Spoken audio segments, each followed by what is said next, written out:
The fuck? What the fuck? Hell no!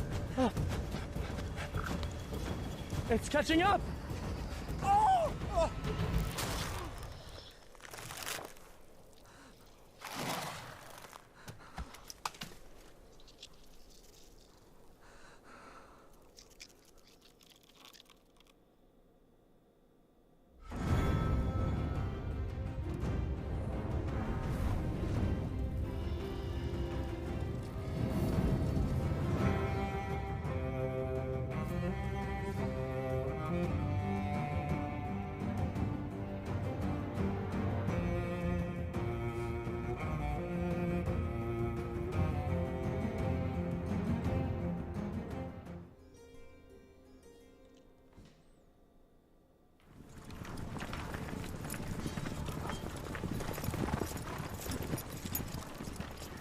And it's not me! And it's not me! Don't kill me! Sorry. Ah!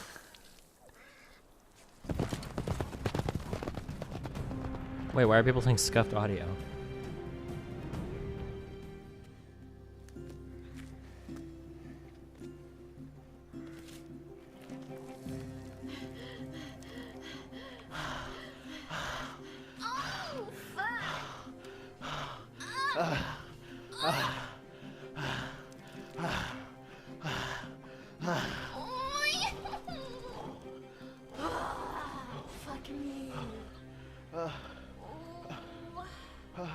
Stop!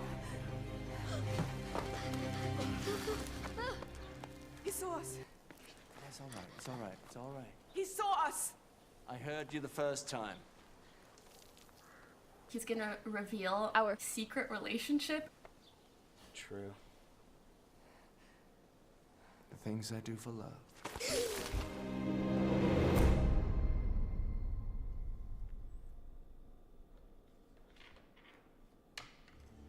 Yo, what's up, boys? Hey, how's everybody doing? This man Hey, who you talking to? came into my house as a guest, and there conspired to murder my son.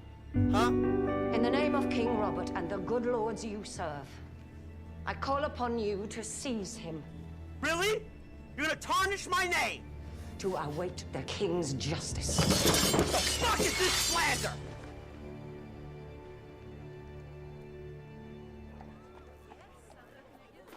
You get the fuck out of my face right the fuck now. Go the fuck away. I don't care that you exist. Oh, look who it is. Look who it fucking is. You miss me? Not really. Can I ask you a question? What the fuck is Tyler? You remember my brother, don't you, Lord Stark? Short man. He was taken at my command to answer for his crimes. My lords. You killed me. I will hire 10 people to kill your entire family. You're right. Take him alive.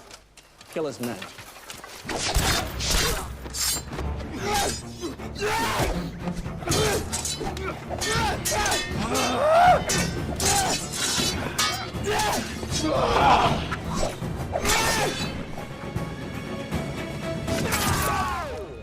That's how we fucking do it! Let's fucking go! Are you serious? Let's fucking go! You retard.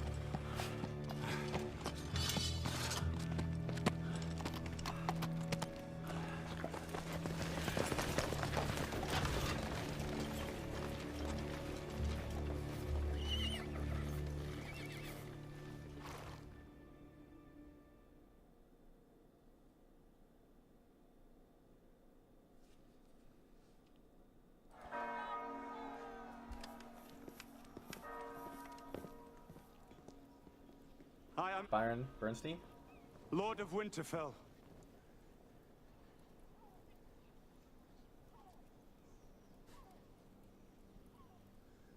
I come before you to confess my treason. He When says Blue and I here were he's together, Byron Bernstein, but her earlier car he was called him kinda Lord fucked up, and she had Stark. to use my car all the time, so I got her a car. But also, she really needed one. This man has confessed his crimes in sight of gods and men. What is to be done with this traitor, Your Grace? You're probably gonna die, okay? Get used to it. Don't get so attached to your own existence. In fact, you know what? Execute Wreckful.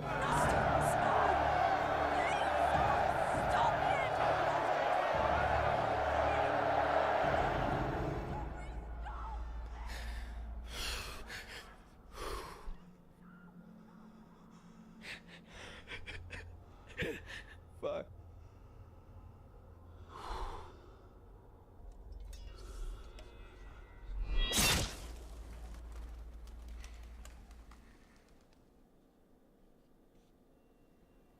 My name is Pokin, I'm a streamer. I don't tell jokes, but I'm a memer. I cannot sing, and I like to try. Get the fuck out of here. Get him out of here! I was. Yo, Chris. Shut the fuck up, Poke. You guys thought I was too soft to take out Poke. And now Wreckful's out of here. One by one, all who stand before me will fall. Wow, you look beautiful. I like it. Thank you, my lord. Tip, my lady. I want to show you something. This is Wreckful. No, please, no! You're almost in fucking tears like a little fucking crybaby bitch. This is your breaking point? Please let me go home. I won't do any treason, I swear. Can you stop crying for one fucking second? Like, holy shit. Are you in your period right now? Is that what's going on?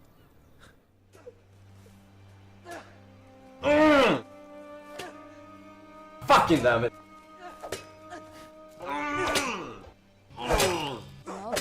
Oh my god. Rob! I miss Wreckful. Maybe I should kill Destiny. Like, I could really crush him. I think Destiny's a smart guy. I think he's far above average. But I mean, throw shit my way. You better be prepared for the far, far above average intelligence. What is this even in reference to?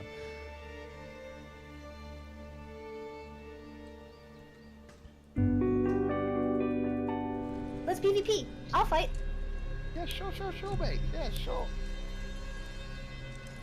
You are scarily tall. Okay. What else one can I say? potato head. Fuck off! I'm not Mr. Potato! Good morning.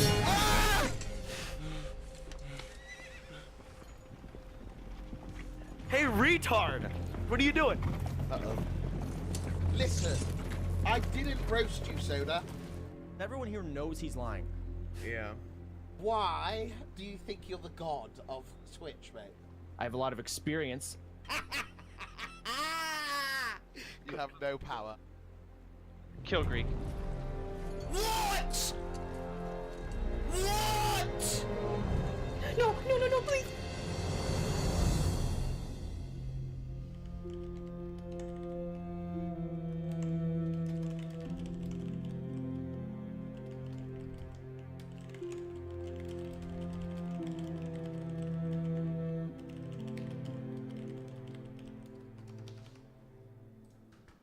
Jesus Christ.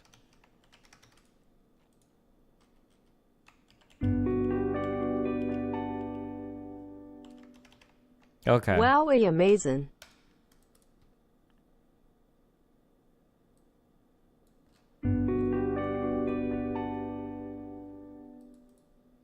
Wowie, that was an omegalol out of 10. Don't blink.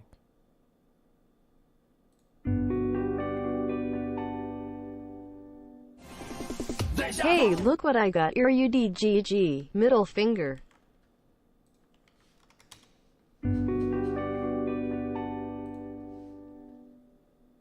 Two months of this shit. Deja vu!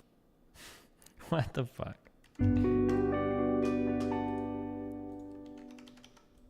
Nice-oo. Let the new light. Oh yeah, I finally got a bookshop, so it's like up on a... I don't know how I feel about the bookshop. I think it's okay. I think right now it's a little I say overexposed because of all the sunlight, because it's still day, but I think it looks okay. I like it. I think it's fine. What's our presidential candidate building stream light for, though? Green? What's a presidential color? We'll say red. Fuck.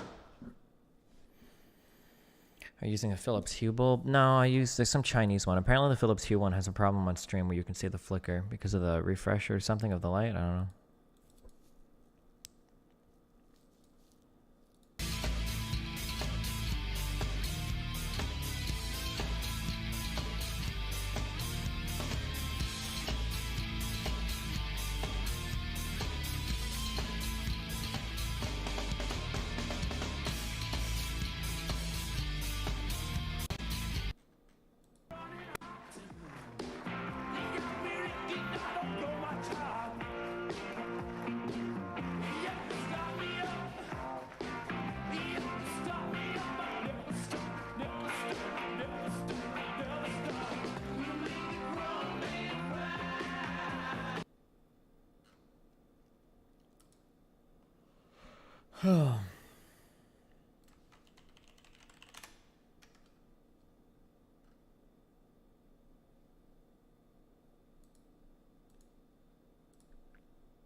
What'd you do for the past 10 minutes? Nothing.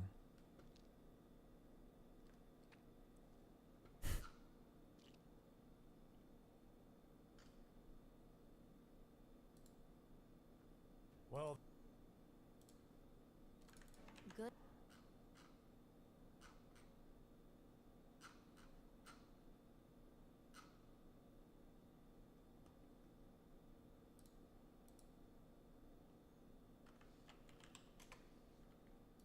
Okay, I need to start. Actually, okay. We're gonna do two things today. We'll watch this. Well. And then, since you guys asked me about presidential candidates so much, I don't give a fuck about presidential candidates, okay? Until we're closer to the election, I don't care to like speculate and obsess. So what we can do, I'm gonna build a spreadsheet for you guys so that you have a guide to who you think I'll like. And we'll go through our favorite issues, what's most important to us, what stances we think somebody should have. And that way, 6 months from now or some shit, you guys can be like, oh, Destiny, look, this guy fits all of your criteria. Boom, boom, boom. Like that, okay? There you go.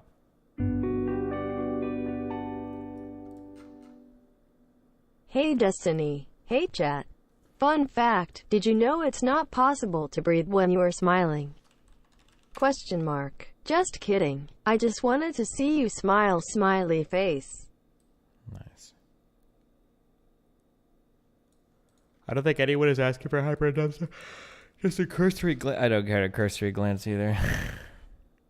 Why do I have $4,000 on this card? What the fuck have we been buying lately? Oh, that sushi shit was so expensive. Next, damn. Alright, we need to go out less.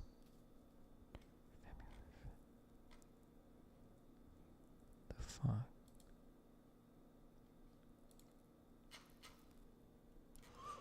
Okay.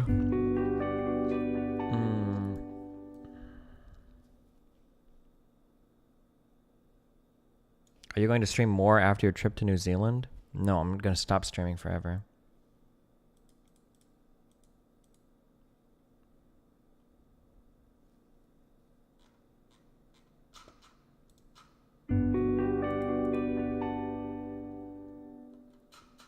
Can you puppy me?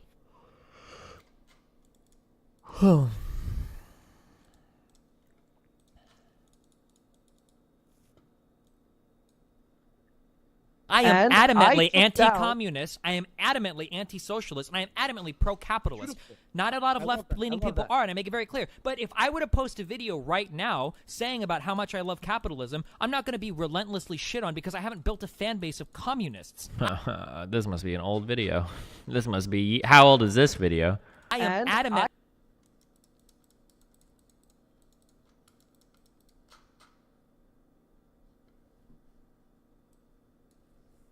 Jared, is this dated somewhere? This has got to be like 2 years old. Fucking commies in my audience. Although the main point still stands. People will shit on me, but it's because they know my position.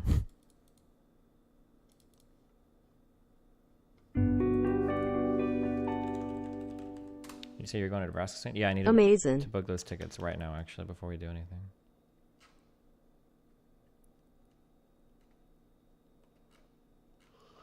Oh, how stupid are these comments going to be for people missing the point of what I just said? Let's see.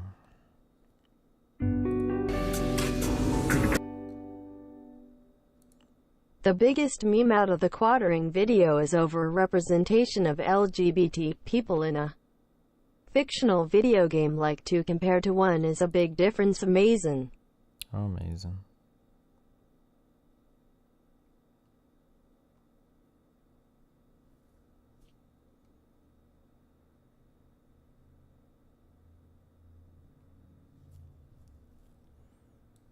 Imagine thinking I'm a libertarian. Okay.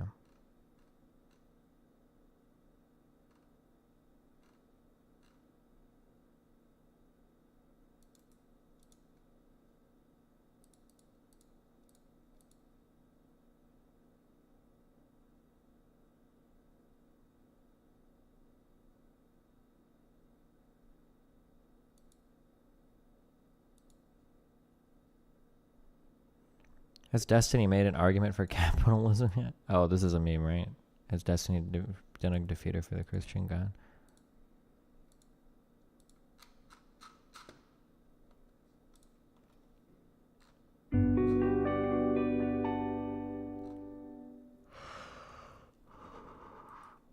Huh.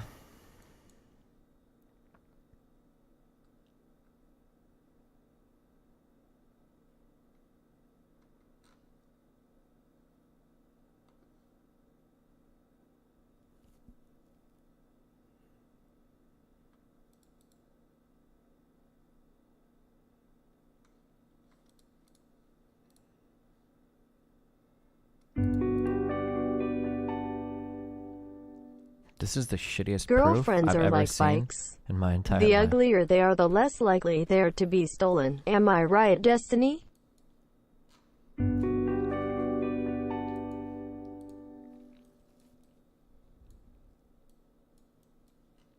I mean, it could be true. Or I imagine it would be true, but it's still just really shitty proof.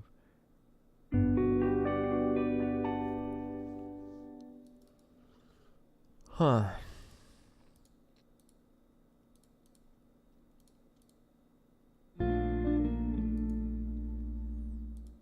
Dick Masterson and clan think you were wrecked by JLP. Also, debate him pool. Give me something to debate him on. I do not just randomly debate people when I don't have a topic to debate. Please Someone stop telling me gifted to talk to somebody. You want me to Mr. talk about a Muton topic? sub. Am Is I? it Holy possible to AIDS. refund gifted subs? Oh. MRM DuckerZ.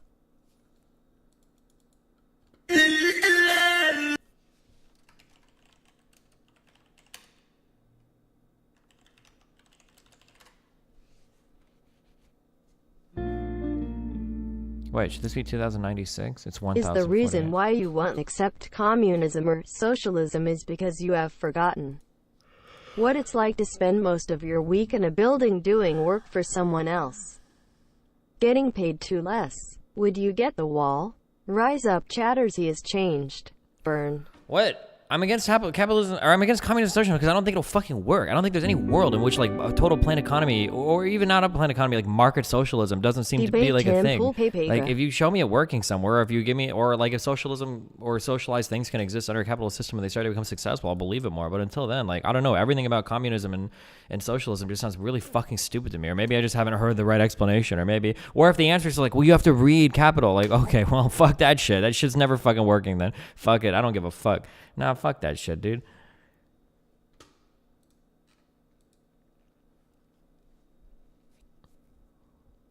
People could have said the same thing about Capital. Oh, nice. Whataboutism. You got me, hipster. Hi, night. I'll be there, dude. Just You sometimes call yourself a classical liberal, which literally means libertarian.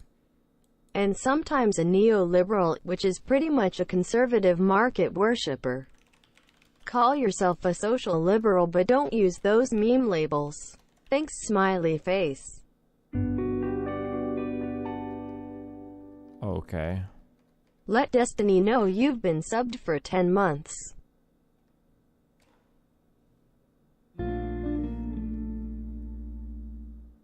Are you ever going to debate Darth again or listen to someone else from your community?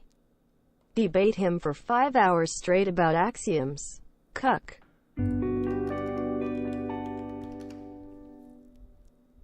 There are 100 ways to love your cat. 100 ways. Totally misunderstand this. Capital is a critique of capitalism. Marx is not an idealist. He's not saying herder communism is perfect, and here's a perfect communism. He merely states the issue capitalism faces and mechanisms to fix those problems. Oh, cool. Oh, thanks, man. Oh, I love you, buddy. Oh, thanks, A Galaxy. Oh, yeah, man. Thanks, man. Your favorite candidate for president will be Andrew Yang. Okay. Travel, click.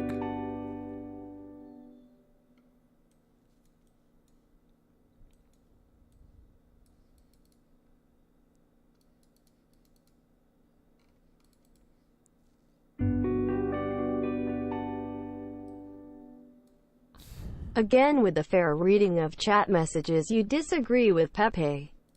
Okay, hey Galaxy, come to Discord. Let's debate it. Go ahead. Come convince me of the ways of the communism. I'm so excited. Oh god, I can't wait to argue against your utopia. Go ahead, dude. I'll wait. Let me know when you're in the lobby and I'll drag you in, buddy. Oh man. Oof. Boy, am I excited. One way from Burbank, because fuck LAX, to Omaha. Departing tomorrow. Get me the fuck out of here. Click. Adults 1. Search.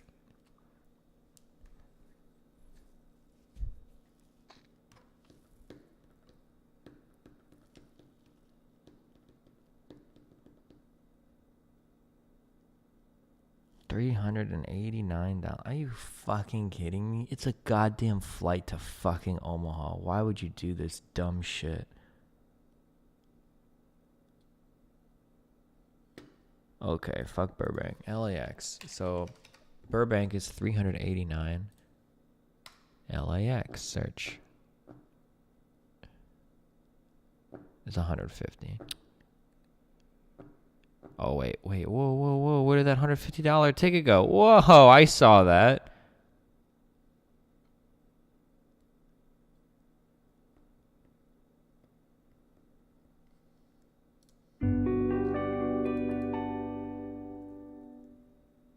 Closing parenthesis.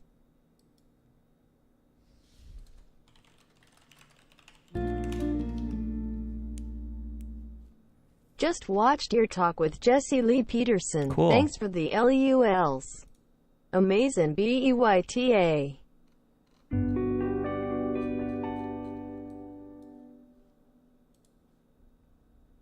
Where is A Galaxy? Come.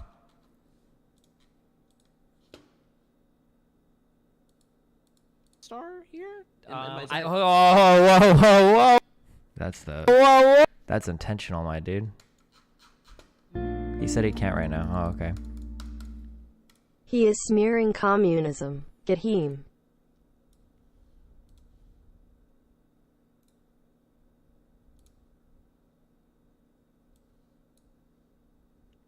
Damn.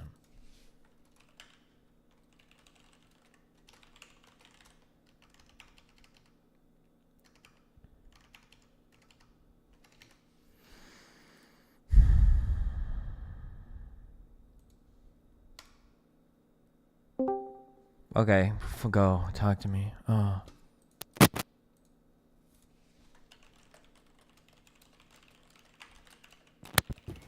Hello? Okay, go. What do you want, dude? Can you hear me? I can hear you. Okay.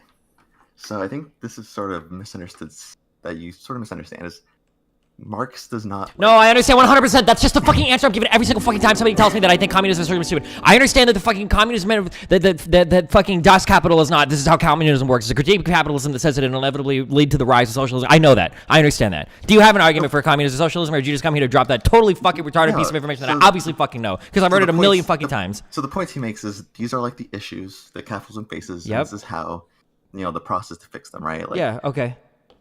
So, I mean, I don't know, I don't know if you want me to just go through them, or if you can just look them up, because that would give you a better understanding than I can. But so like some of the problems he talks about, again, it's mostly like I'm more interested in like the more philosophical stuff rather than like the economic stuff.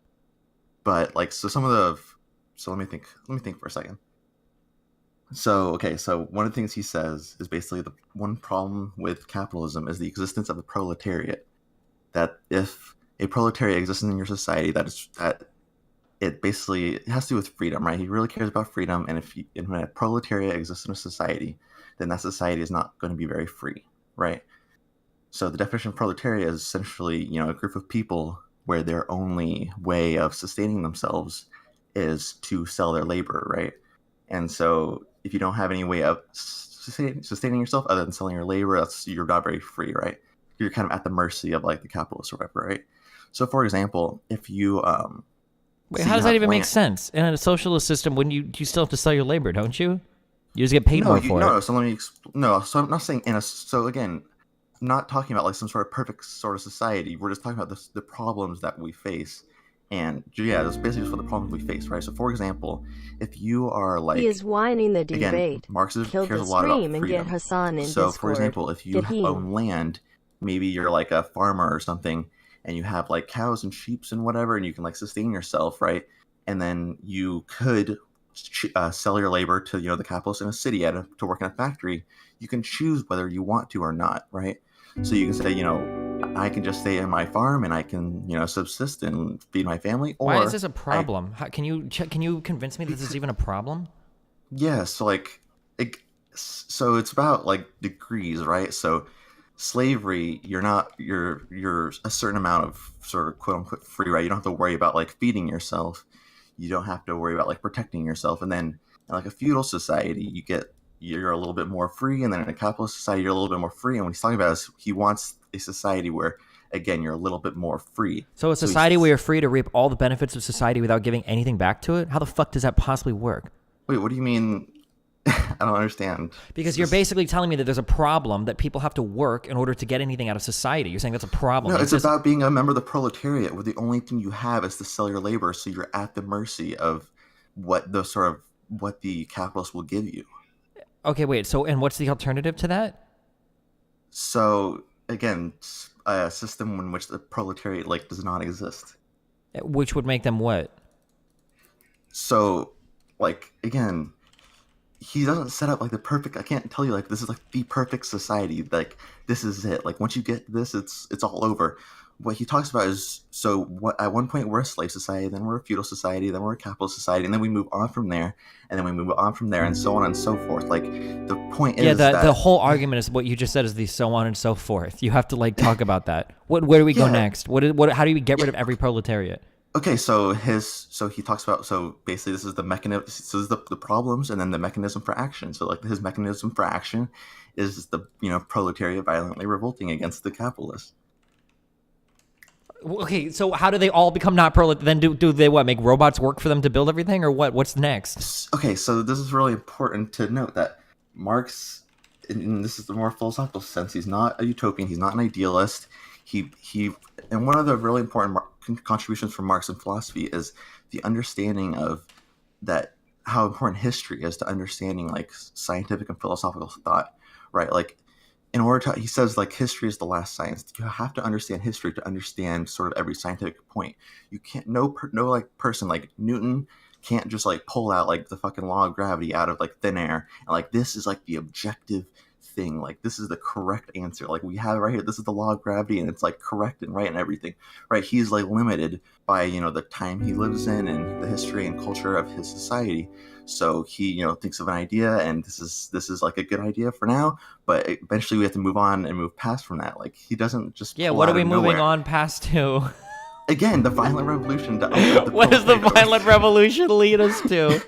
To the eradication of the proletariat. How do we eradicate the proletariat? Dude, these are not the questions. Again, you're asking questions that he doesn't Again, you can, if you want more of those type of answers, you can go and talk and learn more about the what's it called, the Marxist or the Frankfurt School, and that's really where they talk about why a lot of Karl Marx's predictions obviously didn't come true, and so so the Frankfurt School of people, they really talk about, what happened, why did the violent proletariat revolution never happen, and sort of the reasons for that. I'm asking how do you live in a society to get benefits from that you don't have to sell your labor to? How else do you make a society function? That's my question. Again, you're asking me a really complicated question I, as a person in our society that's limited by our understanding of the world, I can't just pull out of thin air like this magical society that you talk about. I'm not asking for magical. I'm just in general. I'm just asking for how would you envision that? So you want people to have choices and choices of what places to sell their labor to, or no, of alternative ways other than of selling your labor to. Okay, can you give me an example of an alternative way? I discussed earlier, you have a person on a farm who is able to subsist and live and support themselves, and then that subsisting on a farm and living is not being part of a society. Being self-sustaining is not. No. You still live in a society and can exchange. You can exchange with other people. It's different from. So you still exchange with other people and live like that, but again, it's about. Wait, so you're saying that so somebody on a farm would exchange with other people? This is the most. So you're saying that they would use their labor to create a product that they would exchange with other people? No. So these are different things. So we're talking about private property. So Marx talks about private property as two different things. Okay, so there's private property and the things that you're talking about, which happens. This is in the realm of exchange, and Marx doesn't really care about this.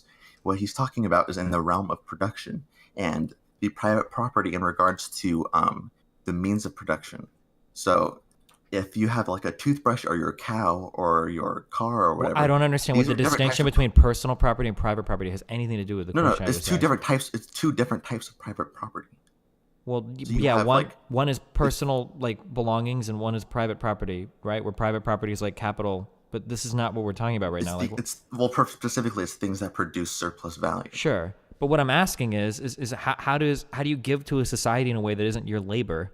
And your example was, you could work on a farm. No, it's just having an alternative. That's the point. What is you can do that now if you want to go work on a farm. No, what do you mean? You really can't. What do you mean you can't?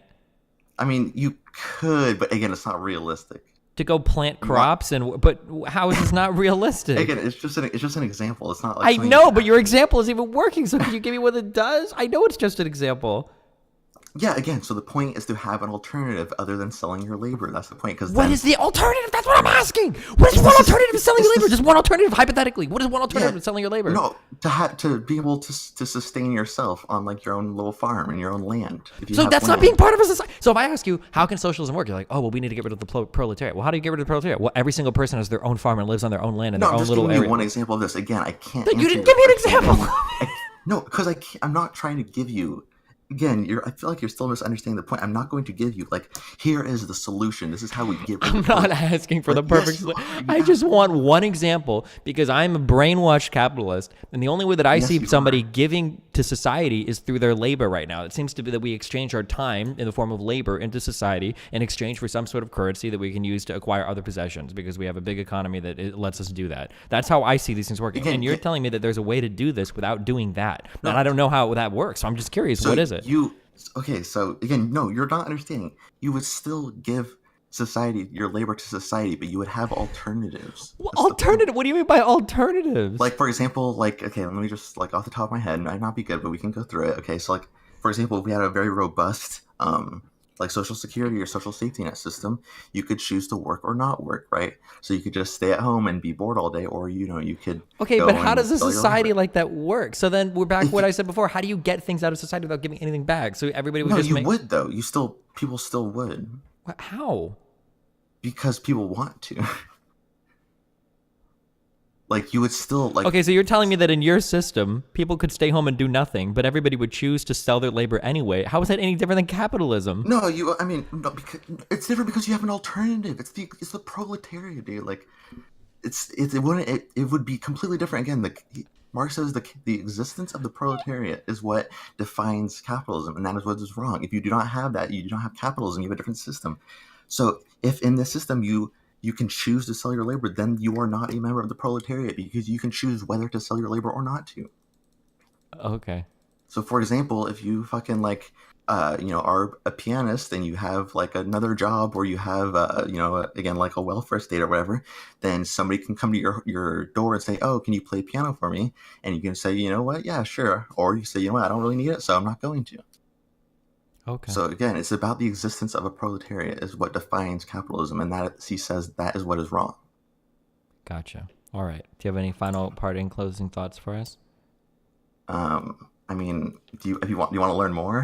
I feel like I haven't learned anything yet, other than if we give somebody like the opportunity to not work, they will always choose to work in ways that are beneficial to society. But no, like I mean, I can give you like some lectures or some books to read if you want. Oh, okay. Thank you. I'm okay though, but I appreciate it. Okay, thank you.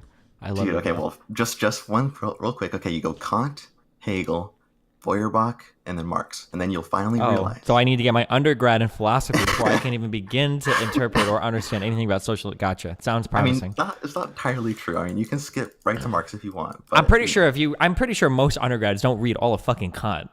You don't have to read all of it. I mean, just like Critique of Pure Reason, maybe like a couple other things. It's not really. You don't have to read that much. Okay, like. Okay, I'll skim. Okay, thanks, buddy. Okay, I'll link you some. All right. Bye. Jesus fucking Christ, never again. Get out of here, you goddamn fucking commies. I don't want you. Is this on streaming?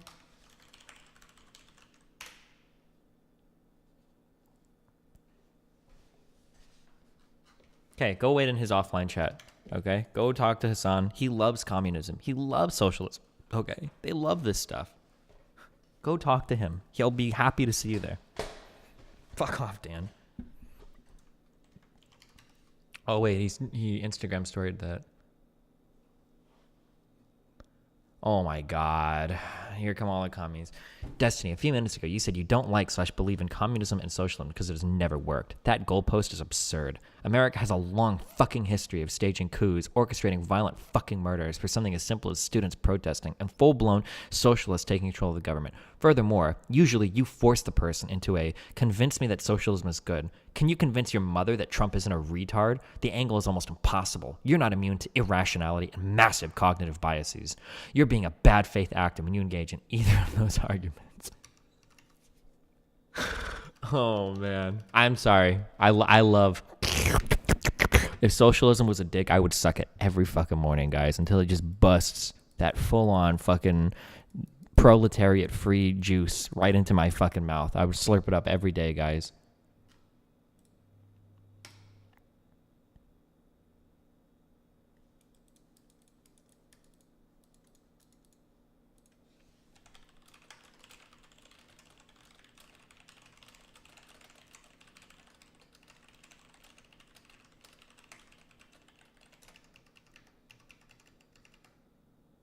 Are you going to keep the red orange light in frame, or are you going to change it? I kind of like it in frame. I think it looks cute.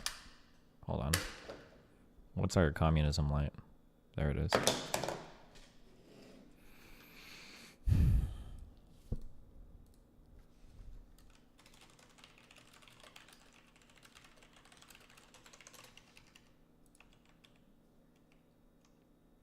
Exploits man. Under communism, everyone gets a dog wowie. Why doesn't anyone realize that guy was describing anarcho-voluntarism poorly rather than communism?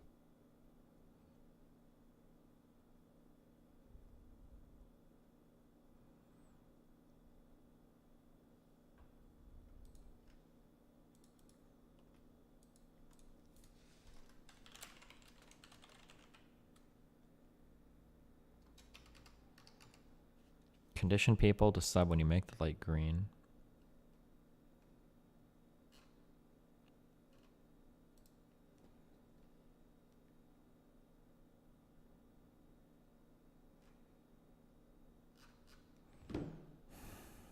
Okay.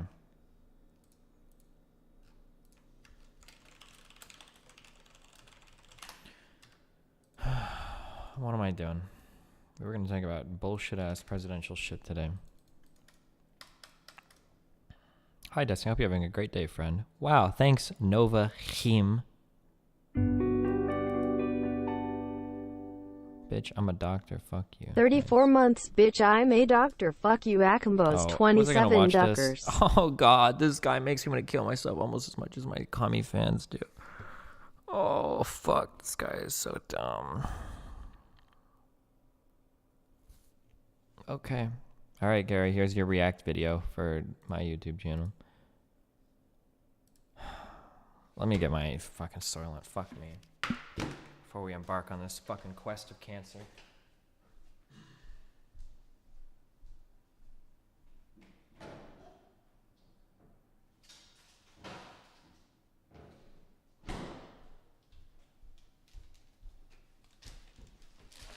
Oh, hey. I read a lot of reviews that said the second Lego movie wasn't as good as the first and blah, blah, blah, blah, blah.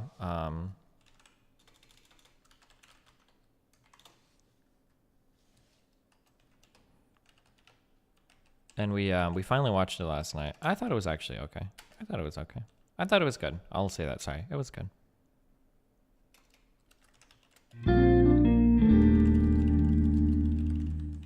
I think I understand capitalism now. Basically, if I tell you to play the piano for me, you have to stop and do it. You have no choice. Nice.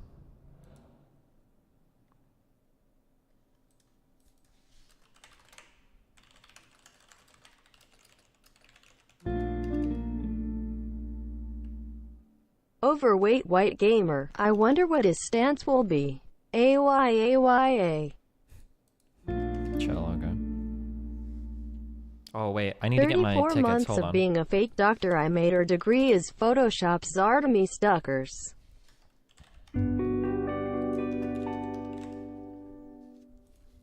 Wow, 5 months of free subscriptions. 18th. One way. Fuck. I can't believe these are gonna be so expensive. Because it's the next day?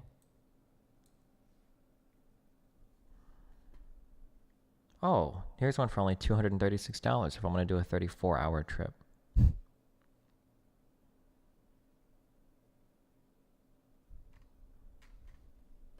Fuck me.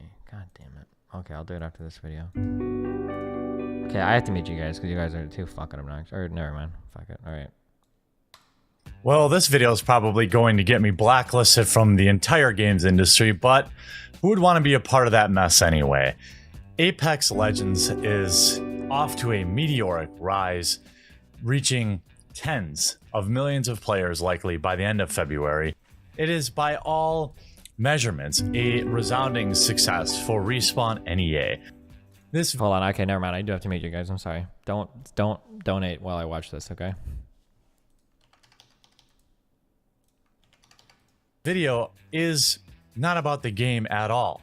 In fact, I've done an entire review of Apex Legends, and I'm going to leave it in the pinned comment below. I think it's a fair, unbiased review. Oh, you're right. Red light means no subs. There, hold on. Don't sub. Wait, which one is red? There. No subs. And that review of the game and its gameplay had nothing to do with this. Separating, politics from video games is actually not that hard. But we have... He says as he literally makes an identity politics video about politics in video games. Separating it is hard, though, by the way. Or not hard. Okay, dude.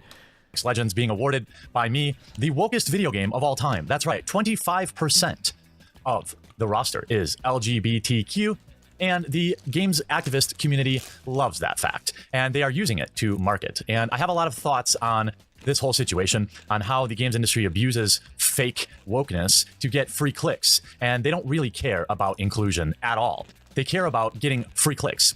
Apex Legends having this overrepresentation, and that's exactly what it is, of an LGBT community is about clicks. It is not about inclusion. That's all a facade. Representation in video games is irrelevant. It doesn't really sell copies. It sells tweets. It's a marketing... That's quite the claim. So the thesis of this video is that whatever, is it EA that made Apex Legends? I don't know the studio. Actually doesn't give a fuck about inclusiveness. He's going to go on to prove in this video that they're actually don't care about inclusiveness. They just want clicks. Now, we're going to ignore the fact that Respawn, okay. We're going to ignore the fact that he doesn't even say why that's bad. Because technically, let's say somebody's like, okay, yeah, we're gonna do this because it gets us more money. Maybe he's a socialist. He might be anti-capitalist, right? We'll skip past the whole fact that he doesn't even say that that's necessarily a bad thing. That these people are appealing to more people because they want to make more money. Like, okay, is that a problem? We'll ignore that. Let's see if he can actually prove this point. I'm curious. Tactic. If we look at the nitty gritty, if you want me to get real here on a Friday, I don't think that it was a mistake that when you look at the Legends roster and you have a non-binary character, a gay Pacific Islander, a black female with pink hair, a robot that's agender or something like that. You have a female.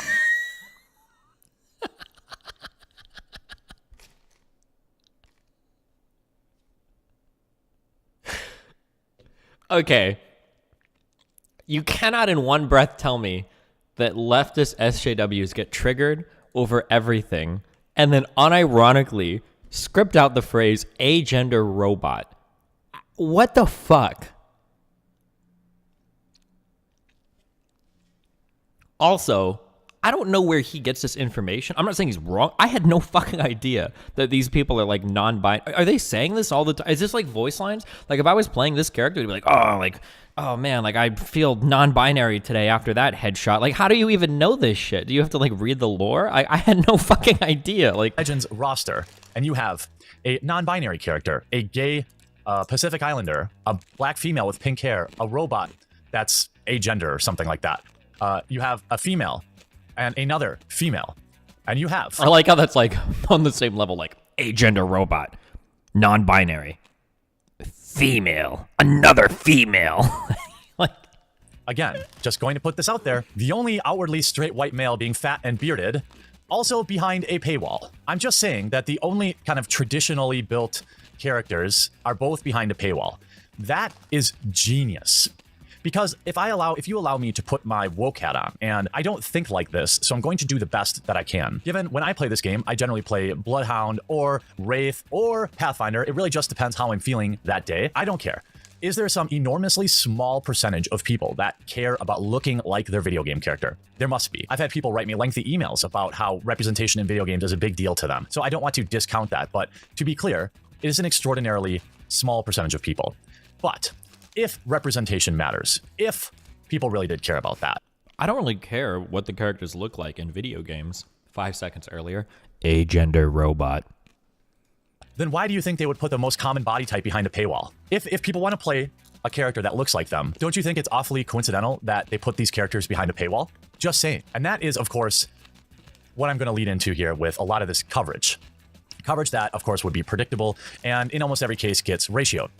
Respawn confirms that 25% of Apex Legends roster is LGBTQ. Whenever I'm interested in whenever a game I'm interested in comes out and the first thing I hear about is a character's sexual orientation, then said interest magically disappears. And I don't like that I have to qualify this, but I'm going to, because things I say, and based on the industry, if you speak out against any forced inclusion, it's just, you must hate the gays. Obviously, that's not true. I don't really care that they're in the game. I care that they're being used to pander, all right? Let's be honest. Apex... We are restating our thesis again, that Respawn doesn't actually care about LGBTQ people. They're just pandering. I'm sure we're going to get to the point where he has like this, like, there's probably like some sick emails or some shit that he's going to leak where they're like, hey, fuck the gays, but let's put him in the game, right? I can't wait for this like big bomb he's going to drop. It's probably going to be in the last half of the video, okay, guys? Oh, man.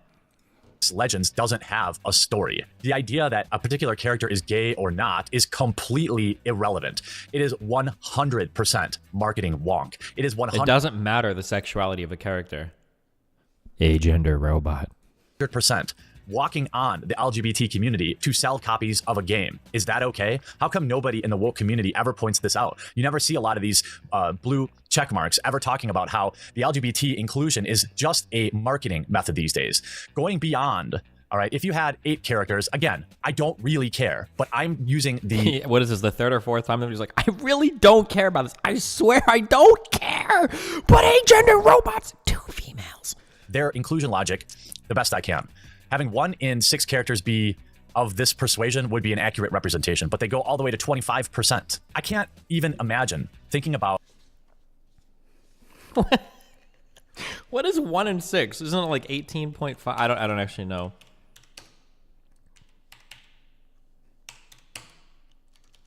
They went from 17% to 25%. unbelievable. Unbelievable. Oh, boy, I wonder what Lifeline's up to outside this fictitious character, outside this fictitious game, outside the storyline of the game. The idea that you would be leaking or promoting this type of content about a huge chunk of your roster being gay, without actually having to back it with any story mode is obvious gay baiting. I don't know what else you call it. I mean, the thing is, nobody's playing this game because the characters are gay, and nobody's not playing it because of that. And when I say nobody, okay, there might be a few people that are really offended, but there are going to be 20 million players in this game by the end of the year, and really none of them care about this. So let's not give them all this praise. You have websites, Apex Legends is a battle royale from Respawn, but we have good news about the robot. Surprise, it's about his sexuality, of course, because that is all these games journalists can write about. I mean, there's nowhere are we talking about, you know, the graphics, the gameplay. And by the way, one of the most underrated soundtracks in these games, I think. It's about... Literally no one is talking about the gameplay or anything of Apex Legends. It's literally all about who they are allegedly hooking up with. You have journalism outlets like Kotaku writing, sadly, it's... Why does he say journalism? Is this like a meme of his videos, or... Some outlets like Kotaku writing, sadly, who they are allegedly hooking up with. You have journalism outlets like Kotaku writing, sadly, it's surprising that there are 2 black women in Apex Legends. 2 out of 6.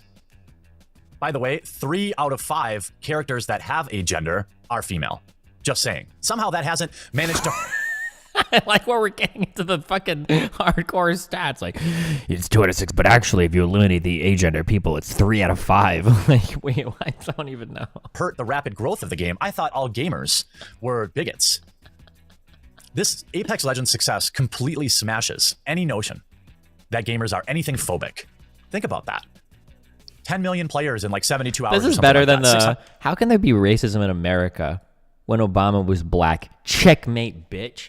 Hey, do you think gamers are kind of like transphobic or maybe like shit on women a little bit? How can gamers hate women when Apex Legends is popular and 3 out of 5 of the gendered characters in that game are women? Checkmate, SJW. 700,000 concurrent players. None of them care that the overwhelming majority of them are either going to be playing with a woman. Keep in mind, he keeps saying that none of these people care. And the top, keep in mind that he keeps saying gamers don't care about this. Gamers don't care about this. Gamers don't care about this. But the top line tweet that he showed in response to this was a guy saying, whenever a game I'm interested in comes out and the first thing I hear about is the character's sexual orientation, then said interest magically disappears. I like that. That's very funny to me. By the way, 3 out of 5 characters that have a gender are female. Just saying. Somehow that hasn't managed to hurt the rapid growth of the game. I thought all gamers were bigots. This Apex Legends success completely smashes any notion that gamers are anything phobic. Think about that. 10 million players in like 72 hours or something like that. 700,000 concurrent players. None of them care that the overwhelming majority of them are either going to be playing with a woman or a gay. I don't know if this matters, but like, maybe I shouldn't ignore. Like, there's like 50 million fallacious arguments that are all being baked into here. One, you assume that because the game is the most popular game, people don't care about gender or anything else. It's possible that more players could have played. You don't know that. Had there been more straight white male characters, you don't know that. One. Two, the fact that the sexuality and the gender, whatever of the characters, is pushed very far into the background means that maybe these issues are important to some people and they are bigoted, but they don't care because it's not like a story game, right? Three, the fact that there is no story mode that actually like front loads these characteristics onto a character and makes them part of the story, part of the character, or part of like whatever the identity of the person really hard, means that there are people who could have been turned away for that reason as well, right? Like there's like a million reasons where his argument isn't really supported by any of the facts. I mean, this is like obviously. Like, it's almost not even worth saying, but like, holy shit, there's like, but he unironically believes it, you know?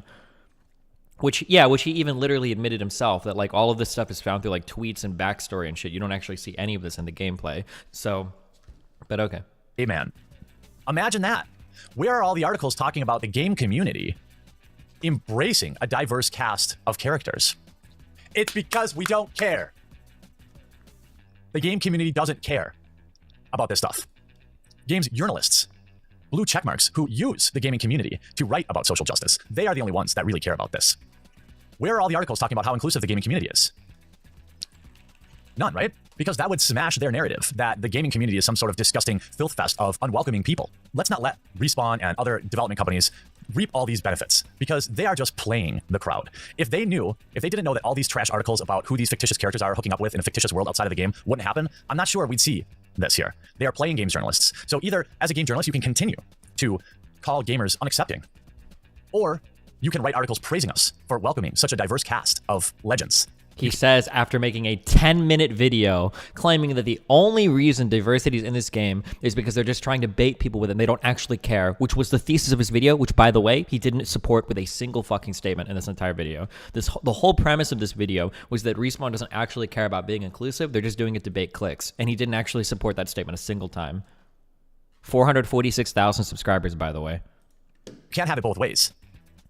I, for one, truly enjoy Apex Legends. It isn't my type of game. It isn't a game I will put hundreds of hours into, but it's a game that is similar to Call of Duty, for example, that I'll jump in and jump out when I want to blow off some steam. I prefer story mode. But what this really does is this proves beyond a shadow of a doubt that gamers don't care about their characters' fictitious sexual preferences or orientation. Consider this me putting Kotaku and Polygon and Rock Paper Shotgun on notice that the gaming community will expect articles retracting all of the horrible things you've said about us. I hope you enjoyed this video. Have a great weekend playing some video games. I'm going to be jumping into Tom Clancy's Division 2, Pringles Totino's, Pickle Edition, Beta, Private, Super VPN, VIP, Bearing, Dankula Edition. Right after this video, playing over the weekend so I can give you some initial thoughts. Hope you enjoyed this video. We'll talk to you again real soon.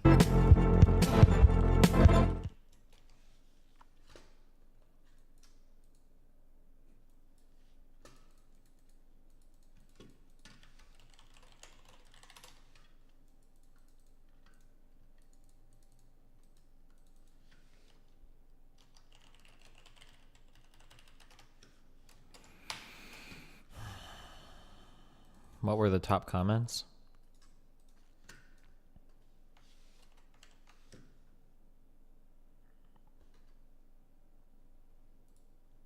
Well,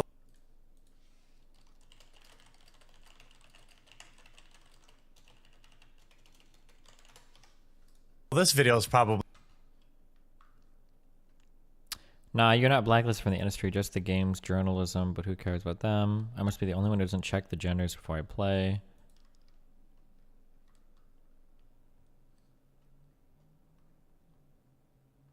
Might I add, the white, fat, bearded male is also described with the word toxic. Ooh, the real SJW agenda.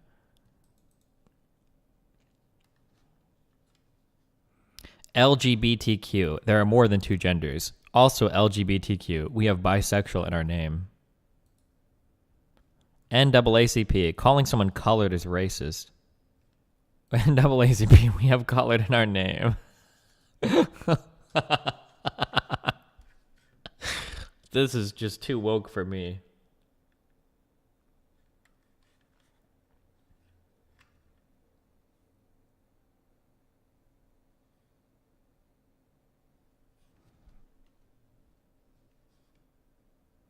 Wow, Destiny. Good job strawmanning this guy's arguments for 10 minutes. Sad thing is that people in this chat will eat it up. Wait, is that a real comment? You're a subscriber of mine and you think I just strawman this guy? Hold on, no fucking way.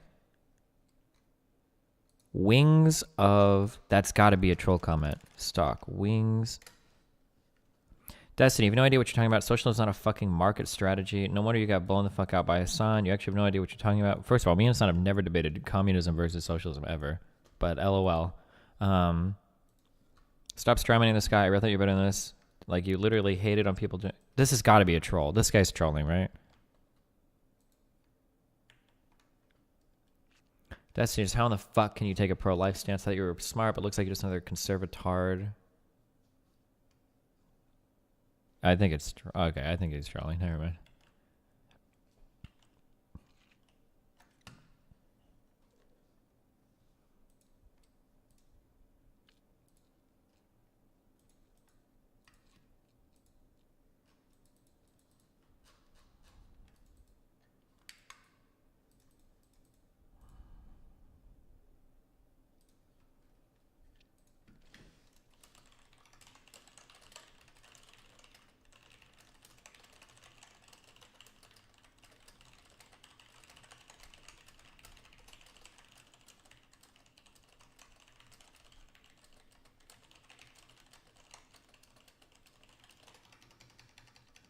Your new life placement is meh.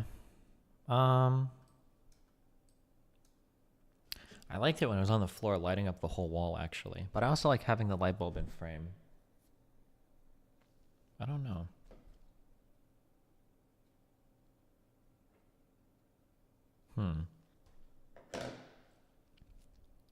I could try moving it more to the left so that more of the wall is covered with a more diffused light.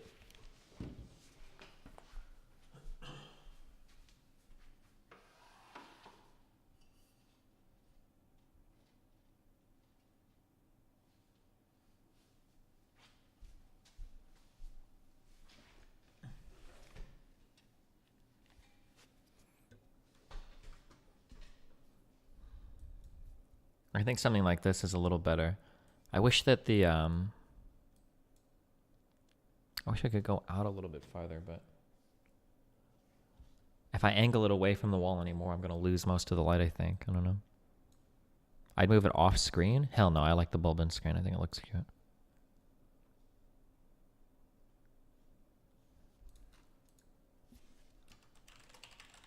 Dude, we tried to go to the Getty Museum yesterday. Oh my fucking god.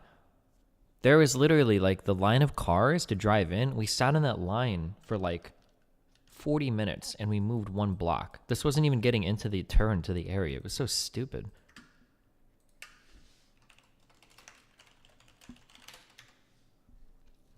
So we just ended up not going. Fuck me.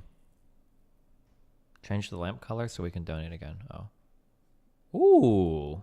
Certain colors are very bright. I bet it probably depends on where they show up on the spectrum of colors or whatever.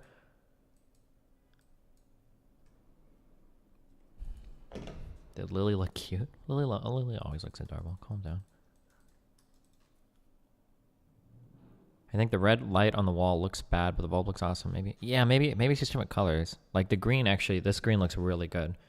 The red is like the purple actually looks really good too. Oh shit. Maybe it's like just red. Maybe because red is like not very bright. How do I get to red?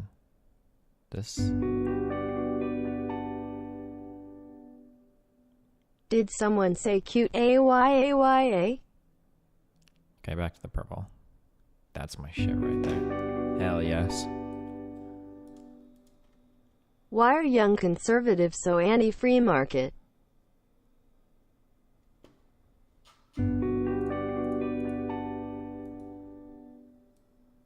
Green lighting is literal cuckoldry. Full screen it. My hair is really fucked up, but okay.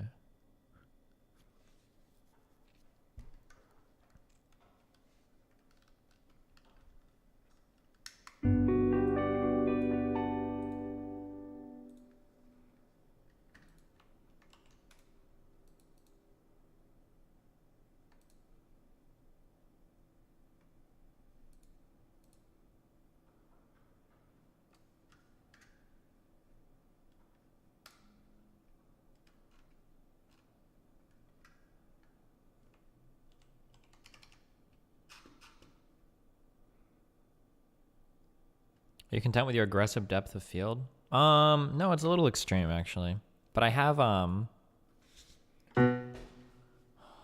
new lens that I'm stealing from Albert that I might try.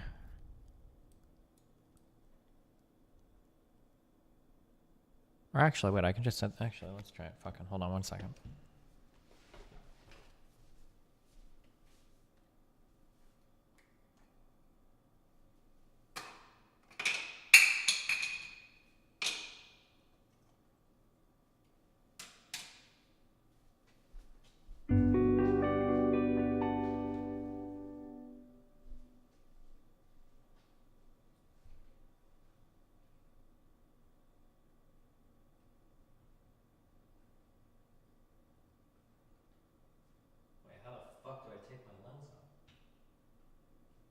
Twisting it, right? Oh god, I'm gonna break it.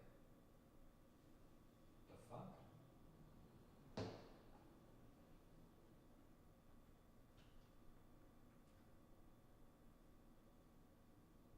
Oh, maybe you can't do it while it's on? No, wait, you can.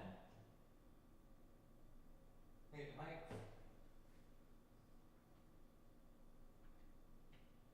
Oh my god, hold on.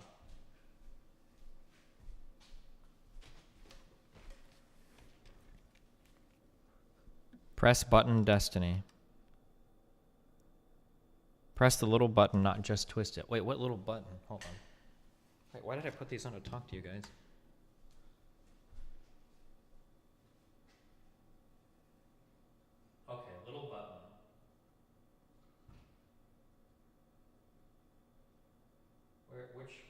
little button? This thing? Oh wait, it's probably this thing. I like purple, amazing. There, okay.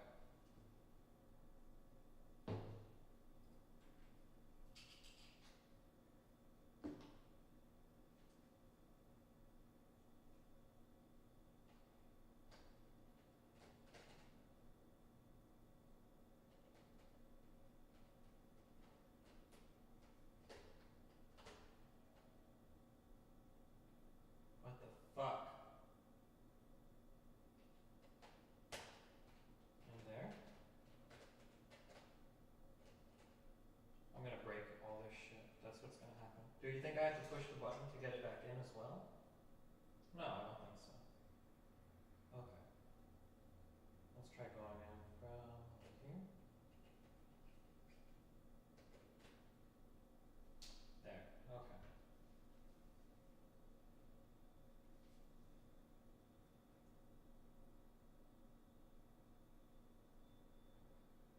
This is a zoom lens.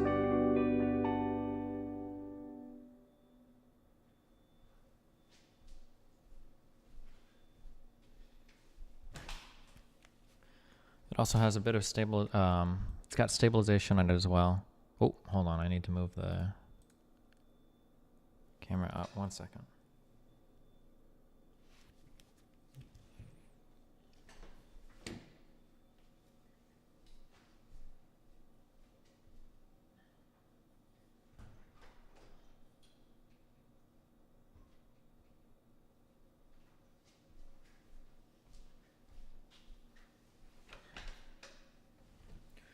I like this lens better for my IRL streaming, I think. Okay.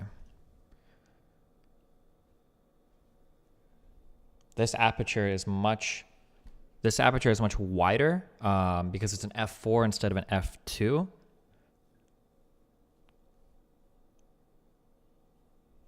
Which one of these fucking zooms this shit in?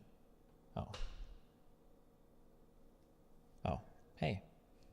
Oh, because it's too close to the... Wait, this is weird. Hold on.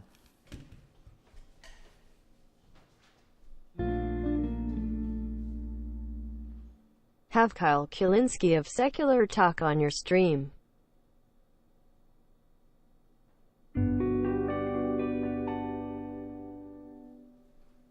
Yuri. Okay. Now I can fuck. Okay. So this is a much less aggressive. This actually looks hugely different. This is actually, I don't know if this is aggressive or too... That's not how apertures work, mate. Puppy number equals smaller opening. Okay, bigger number is smaller opening. Okay, so it's a smaller aperture then. But I like, I think I like some depth of field though. Like I want there to be, well, I guess there's a little, right? Does it focus differently if I move away?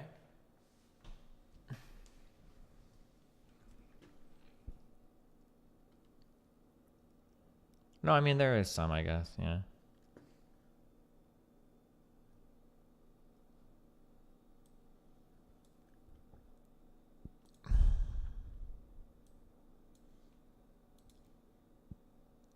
Okay.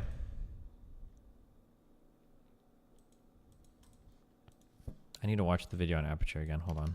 I mix this relationship up all the time.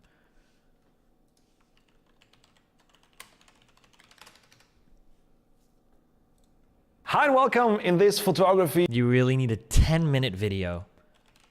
Nope. Let's find an article.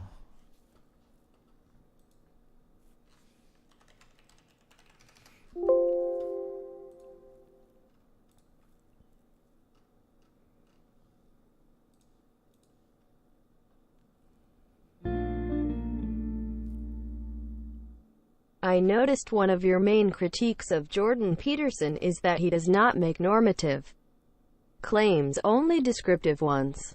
Why is this fundamentally a problem? Or are you just worried this will fuel white nationalists? Because people will hijack your descriptive claims and make the normative claims they want with it. So you should be careful with the types of descriptive claims you make. Okay. The wider the aperture, the more light is let. Okay. From wide to narrow. Wide to narrow. So an f2 is very wide, so that's a lot of light. f22 is narrow, not very much light. So smaller number, more light. Bigger number, less light. The wider the aperture, the more light is let into your camera sensor, brightening your shot. The narrower the aperture, the less light is in darkening your shot. Shutter speed on the other hand.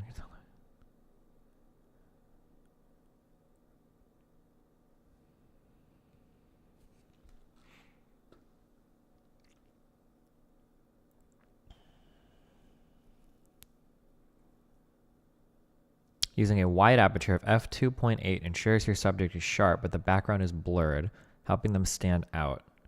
Why are you so focused on cameras? I'm just making sure I have my shit set up right, and I'm going to be IRL streaming it.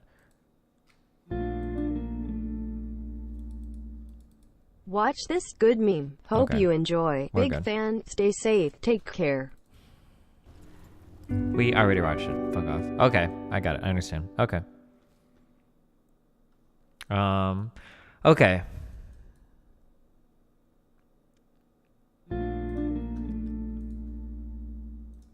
Hey, was gonna ask you a question here but realized how stupid it was, so I sent you an email instead. Can't believe I only found you this month, but I'm loving all of your stuff. Honestly, Keep being amazing. if you're IRL streaming, I don't think you're going to have time to fuck with aperture settings. Well, the goal is to find out, like, what do we want to lock? Like, I think I would want to lock the aperture, and I would want to have, like, I want to lock the aperture and the shutter speed and have the ISO adjusting. But, like, shutter speed and aperture, shutter speed definitely needs to be locked because I want to have the shutter speed appropriate for the frame rate. And then aperture should probably be locked because I don't want my depth of field changing all the time either. This lens makes my arms look long as fuck. Oh yeah, it is kind of a different. I mean, we can zoom in a little more. Oh, actually, because that last one is zoomed way more. This is zoomed fully.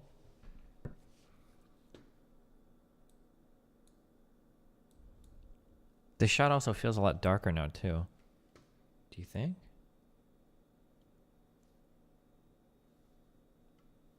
Yeah, whatever. Fuck it.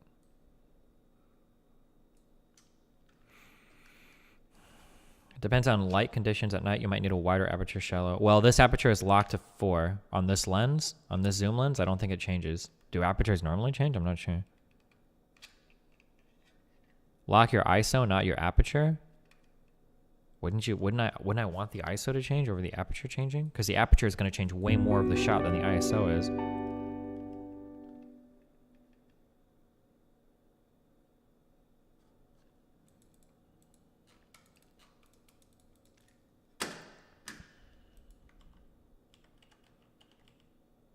Your other lens can do the f4 aperture as well. Oh, okay. Whatever this lens is, though, Koma City say, because this lens is what do you call the the focal length of this lens is much larger. Like I think it goes down to 10 millimeters, which I think is the equivalent of 16 because it's a crop sensor. I think. Did that make sense?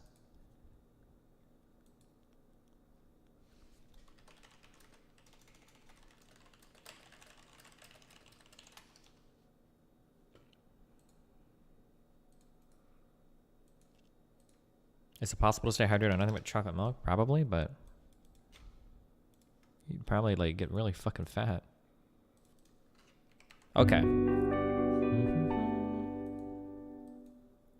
This lens will be kind of shit in low light compared to the one that uses your whole sensor. Well, all it does is crop the shot, right? If it's a crop sensor.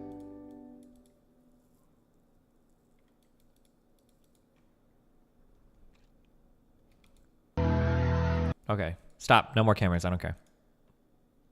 I'll fuck with it in New Zealand. Or in Omaha, I guess, when I go to stream.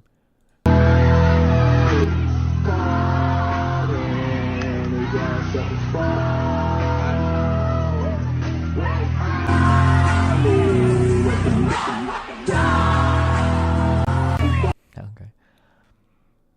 How long does DOMs usually last for you? This shit sucks. If you're just getting into working out, you should go slow your first time. It's really tempting to go like super fucking hard your first time, but I mean like you can DOMs out for like fucking for half a week if you go real hard your first time. You don't need to do that. Also, it should go away After it goes away, you should be able to continue working out. And I don't think you should get DOMs after working out for some amount of time. Like after your first time having it, you shouldn't get it after that. After like a couple times or whatever.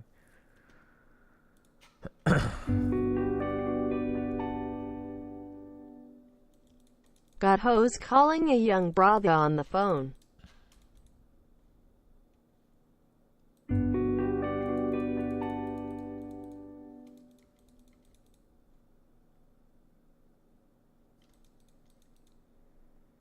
DOMs should not last 3 weeks. Yeah, you should. I don't know who said that. So for some people, after you like your first like big workout, like after that you shouldn't DOMs at all. Some people it can be kind of like lightly. Like the second time or third time won't be as bad as the first time.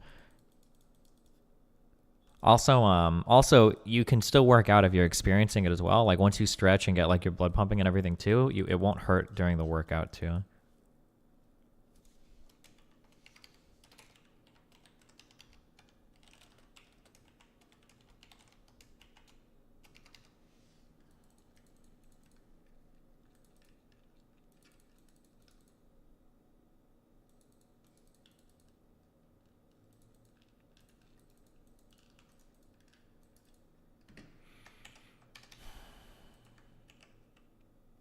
DOMs is just about consistency.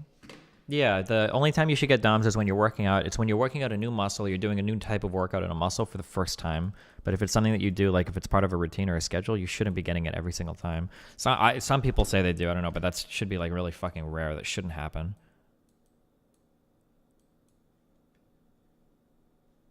Like this guy like Ring in my fucking Twitch chat, this condition guy, you should not be experiencing DOMs every single time you're working out. If you do, you're either doing something really fucking wrong, or you're really fucking stupid, or you don't know what DOMs is and you think that like normal muscle soreness is DOMs, or you're like part of like the 1% of people. Like you should not be getting DOMs every single time you work out. That shouldn't happen.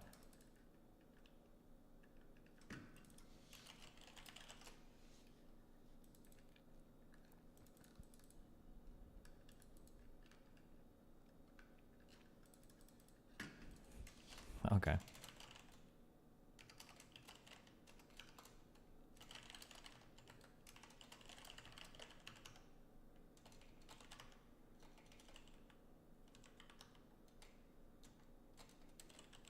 The fuck is this guy's name? Holy shit.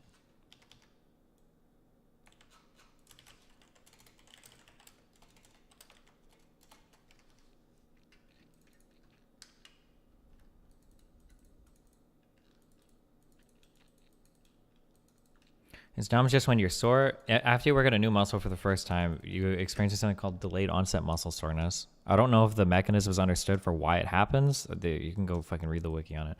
But if a new person works out, or if you do a new type of workout, or if you significantly like ramp up the intensity or something new after like the first time, after like a day, like 12 to 24 hours, you'll experience like extreme soreness or stiffness, especially stiffness. So like if you try to stretch the muscle or whatever, it'll feel like really fucked or really sore. But it should go away after a few days. Or if you warm up that muscle grip, you also shouldn't feel it anymore. So if you have really bad DOMs and you go and you do like your warm-ups, after your warm-ups, you shouldn't be feeling it much anymore.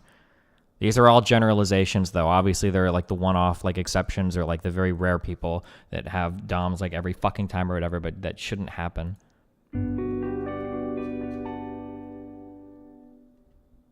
Soonavagun is now a tier 1 subscriber.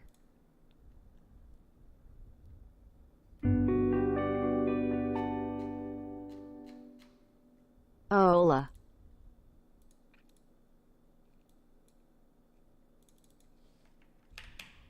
Can your dick get DOMs? Only when I fuck your mom with it.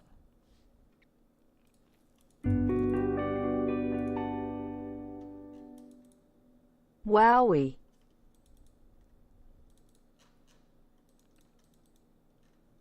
Is heavy DOMs necessary for muscle growth? No, absolutely not. That's a big piece of bro advice. It's total fucking bullshit. It's when people say, like, oh, if you're not getting DOMs, it means you're not growing your muscle. Absolutely fucking not true. 100% not fucking true.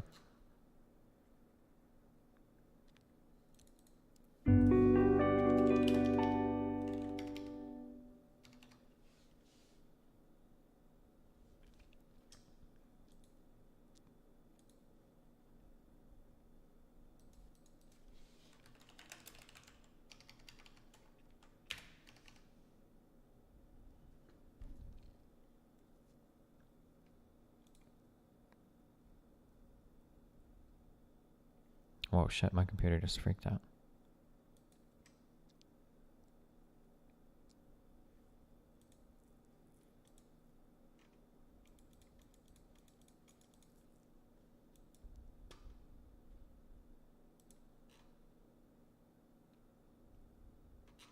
Can you read the last dono? What is TTS? What?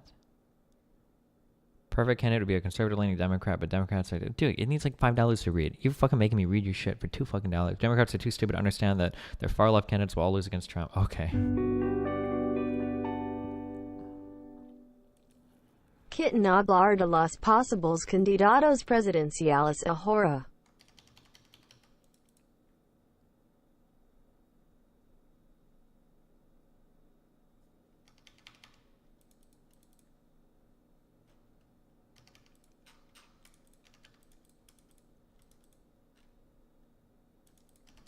Do I work out? I used to, but not for a long fucking time. Fuck that shit. This is a really good website if you want to know.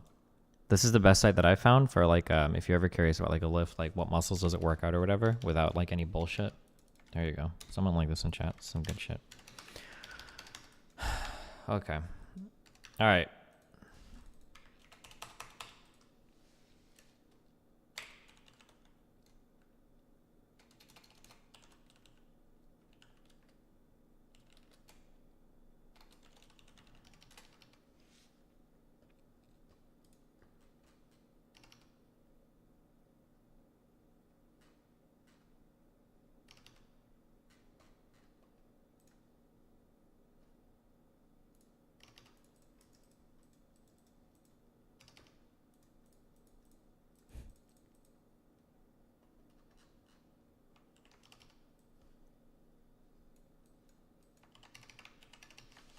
One sec, sorry, fuck.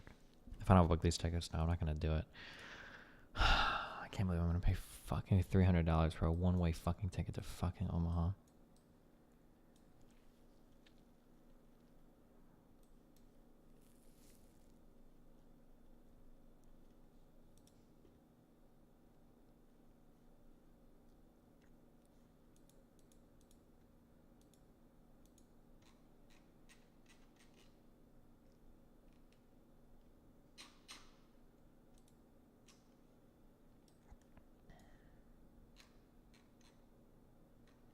Do I fly business class? No, fuck that.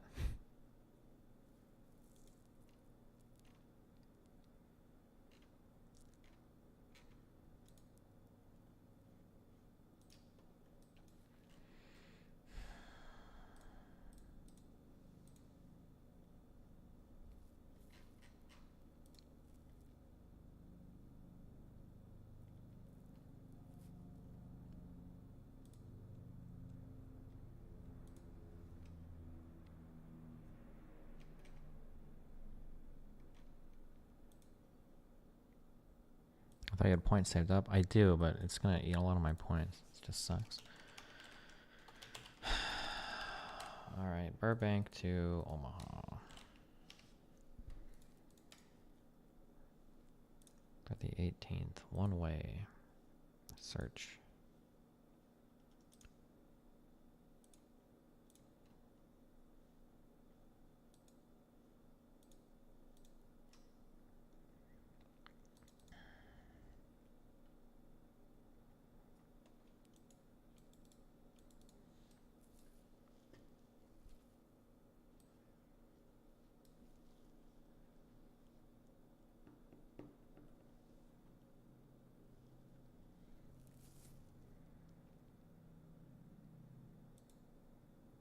Burbank goes from Burbank to SFO, SFO to Omaha. Fuck it.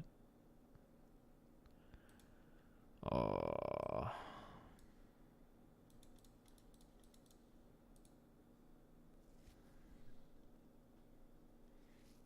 $26,000 points. Fucking gone. Goodbye.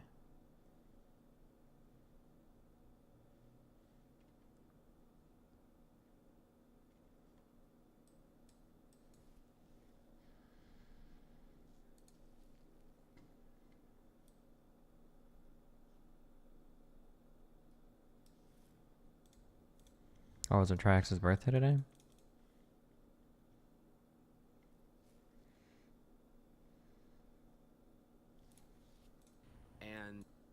Yo, what up, y'all? Today's my birthday. I turned the big 3-0. I turned the 30.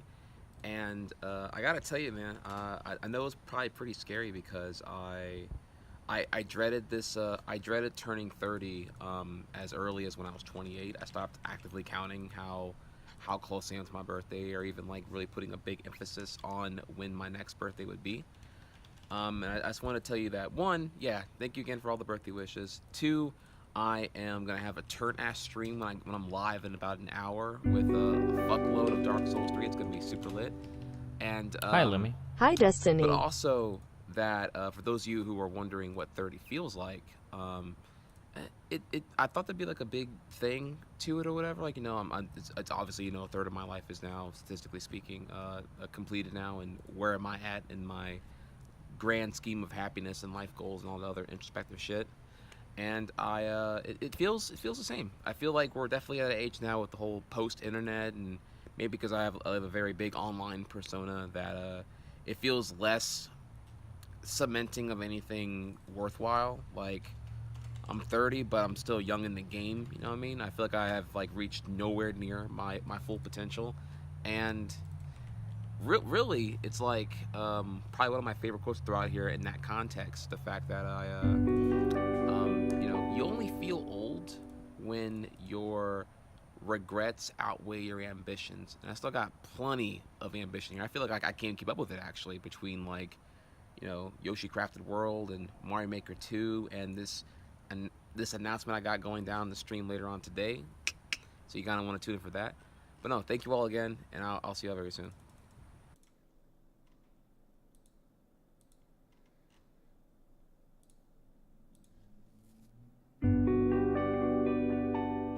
Oh no, wait, I can do this better. 3 months of being beta. Amazing. No, Love you, buddy. no, wait. Oh, no, fuck. I just realized I can do this better. Oh, I should do a round trip. Because I'm going to fly to Omaha, then I'm going to fly to New Zealand, then I'm flying back to Omaha, and then from Omaha I can go back to Burbank. So I should get a round trip ticket from going to Omaha from now and then coming back. And then I can get a round trip from Omaha to New Zealand back to Omaha. That's what I should have done. Oh no. Why Burbank? Because fuck LAX, dude.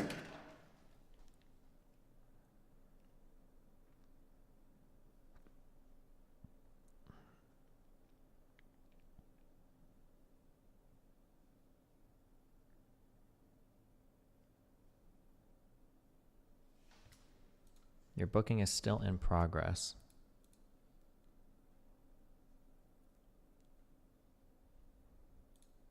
Wait, what happened? Did it fuck up? Can I just cancel this? Oh god. Booked. Oh no. How can I cancel it? Oh god, how do I cancel it? Control F, cancel.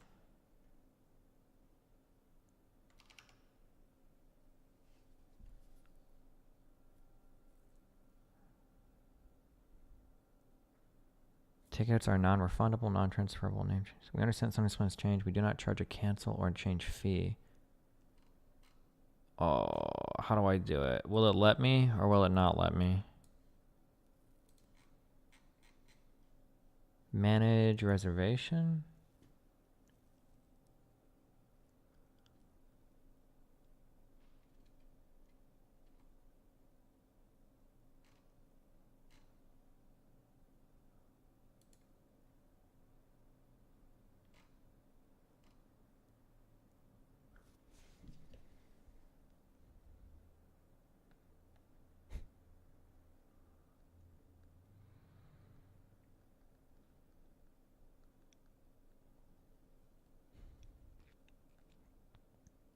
Fuck, hold on.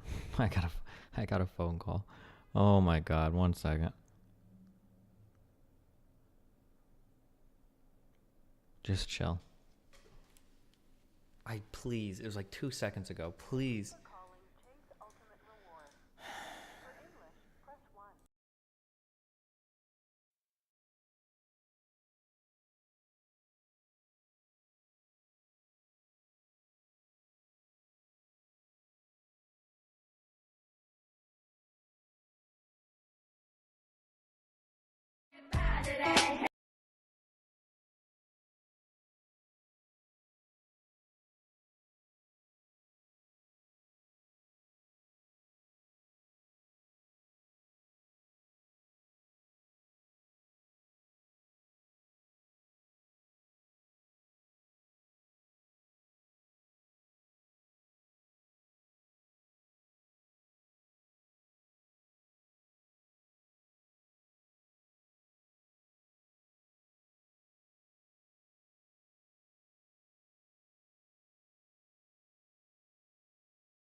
the fuck?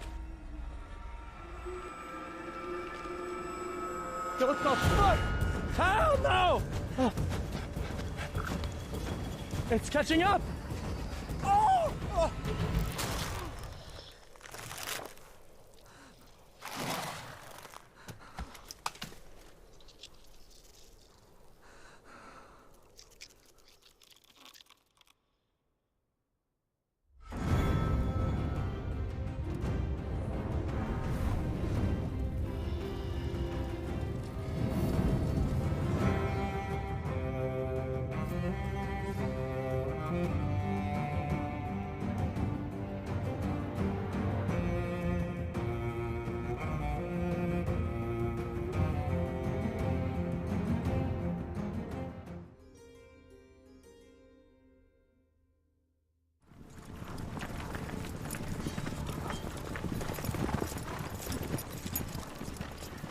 And it's not me!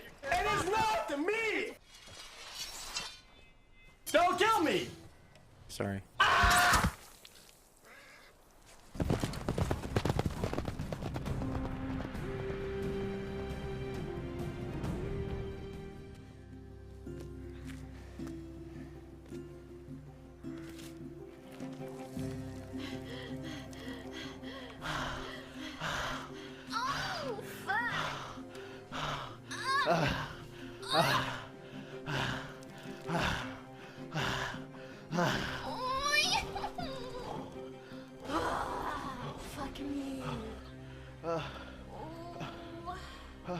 Stop! He saw us. It's all right, it's all right, it's all right. He saw us! I heard you the first time. He's gonna reveal our secret relationship. True. The things I do for love.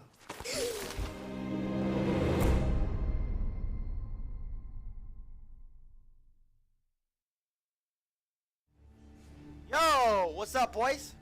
Hey, how's everybody doing? This man Hey, who you talking to? came into my house as a guest, and there conspired to murder my son. Huh? In the name of King Robert and the good lords you serve, I call upon you to seize him. Really? You're gonna tarnish my name? To await the king's justice. What the fuck is this slander?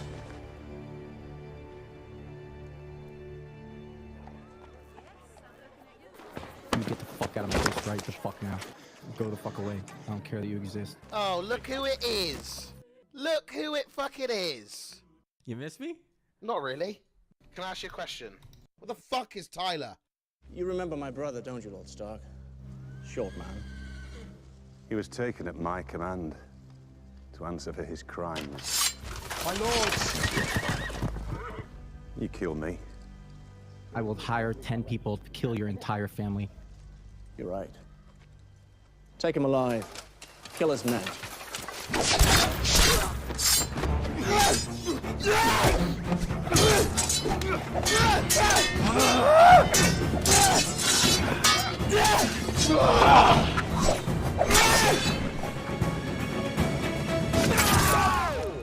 That's how we fucking do it! Let's fucking go! Are you serious? Let's fucking go! You retard.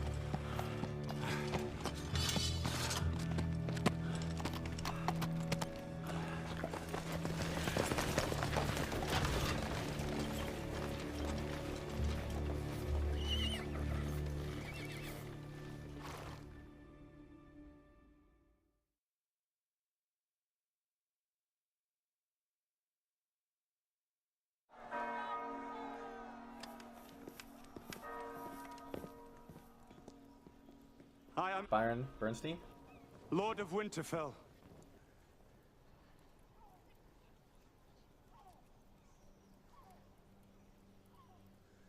I come before you to confess my treason. When Blue and I were together, her car was kind of fucked up and she had to use my car all the time. So I got her a car. But also she really needed one. This man has confessed his crimes in sight of gods and men. What is to be done with this traitor, Your Grace? You're probably gonna die, okay? Get used to it. Don't get so attached to your own existence. In fact, you know what? Execute Regful.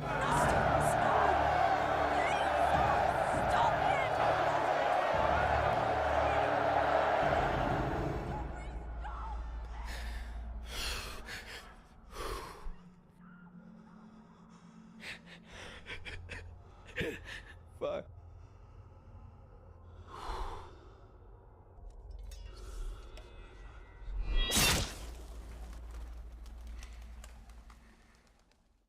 Sorry, I'm hold, guys. Hold on. My name is Pokin, I'm a streamer. I don't tell jokes, but I'm a memer. I cannot sing, and I like to try. Get the fuck out of here. Get him out of here! I was. Yo, Shut the fuck up, Poke. You guys thought I was too soft to take out Poke. And now Regful's out of here. One by one, all who stand before me will fall. Wow, you look beautiful. I like it. Thank you, my lord. Tip, my lady. I want to show you something. This is Regful. No, please, no! You're almost in fucking tears? Like a little fucking crybaby bitch? This is your breaking point? Please let me go home. I won't do any treason, I swear. Can you stop crying for 1 fucking second? Like, holy shit. Are you in your period right now? Is that what's going on?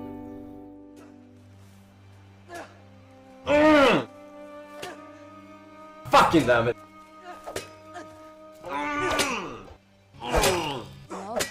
Oh my god! Rob! I miss Rickful. Maybe I should kill Destiny. Like, I could really crush him. I think Destiny's a smart guy. I think he's far above average. But I mean, throw shit my way. You better be prepared for the far, far above average intelligence.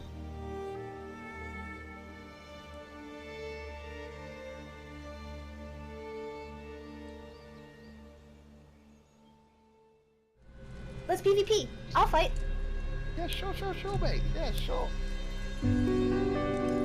You are scarily tall. Okay. What Good else? one, Pretense. potato head. Fuck off! I'm not Mr. Potato Head! Ah!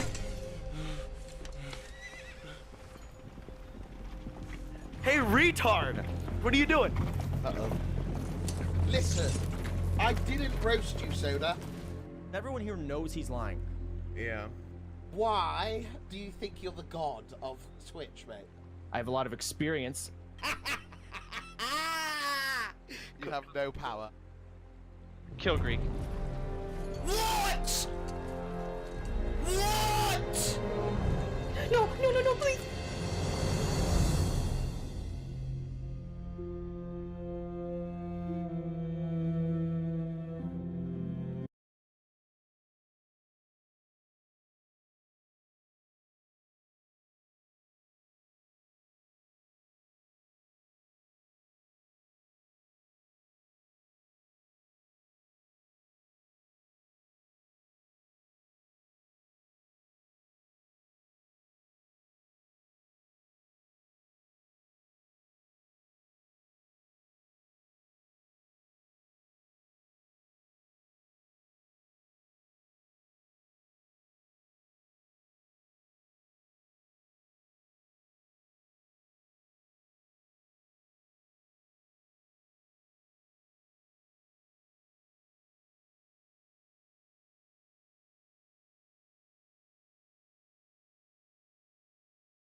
Okay, I got them all back, guys. Close call. Destiny, click. What?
Okay.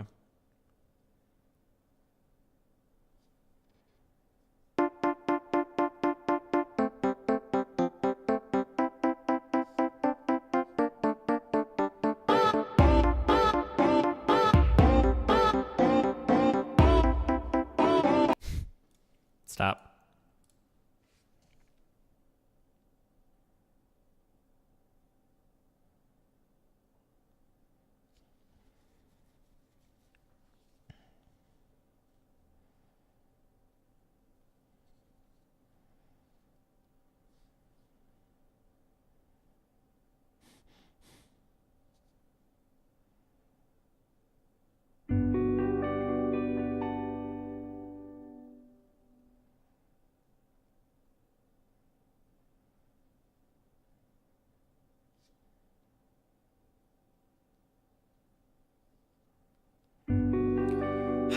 Okay, I'm so sorry. I need to do this. Like, I should have already done this. Okay. Hey, you. Just you who's what? listening. Yeah? I love you, smiley face. Nice. Okay. Travel. Okay. So I'm going to be... Hi. We need to do 2 round-trip tickets. Why does Chrome fuck up like this? Oh, God, it's so annoying. Okay.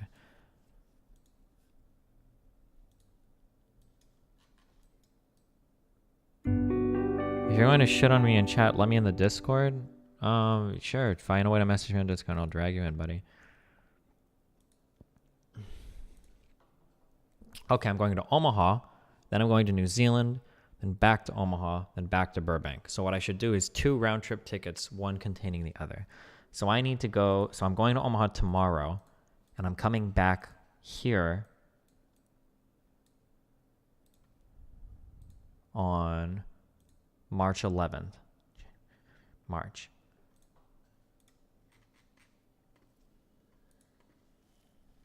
Jesus, fuck, that's so long.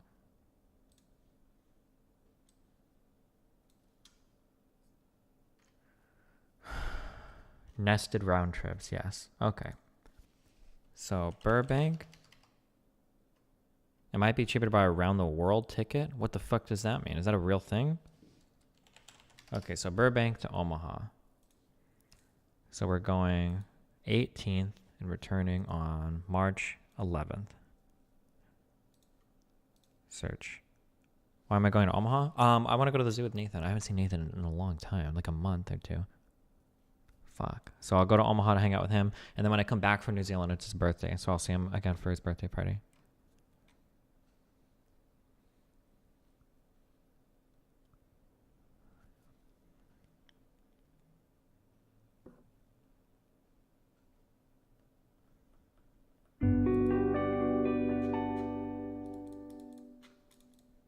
Take me with you, please. Nice.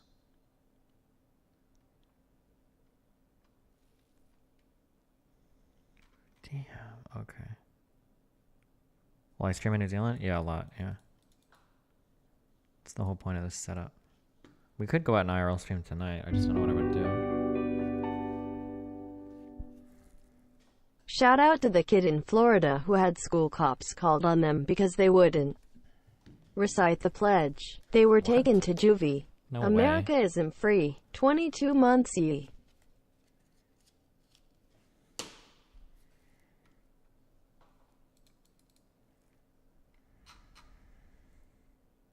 Okay, never mind. Fuck Burbank. Check LAX. I'm sorry, Burbank. We waited too long. Okay, from LAX to Omaha.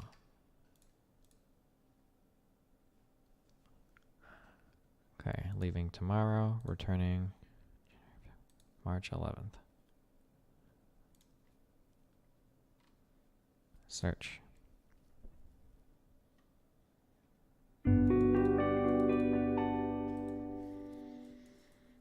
Yeah, who wins. Alt-right manlet Nick J. Fuentes has been editing Wikipedia under the account Sidekick94 to add himself to pages about conservatism. Yikes. Really?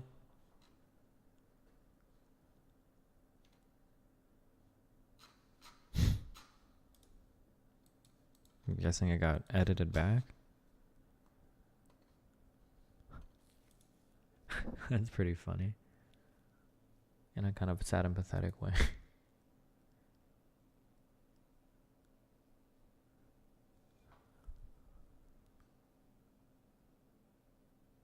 Okay. 10:35 p.m. means it's leaving. Okay, so I want one that leaves in the morning. Early morning.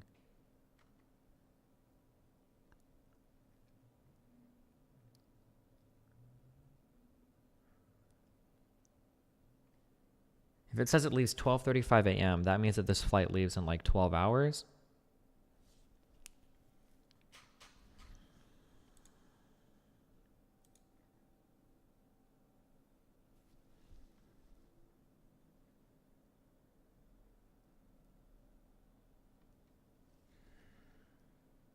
Damn. What about a little bit more time? Actually, here, hold on one second. I'll be right back.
If you get a 100x Abathur combo, I will ban Kirby.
Can you hear me? Hello?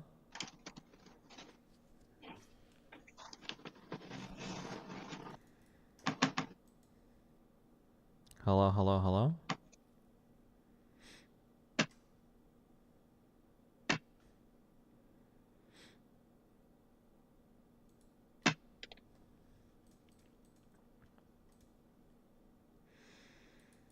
Hello.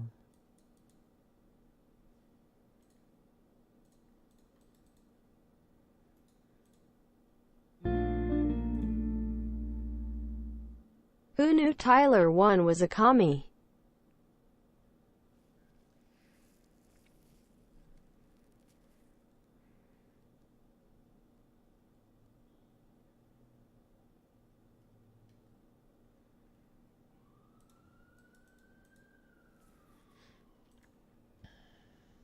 Freeway, I know I can get in trouble for this shit, but y'all just won't believe what I'm about.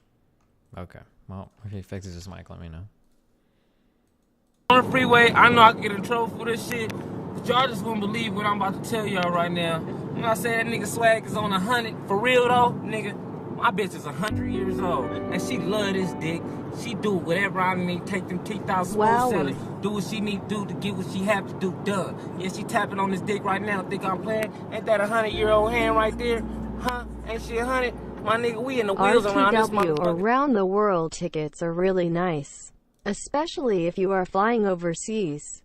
Here's the link to the Star Alliance booking site.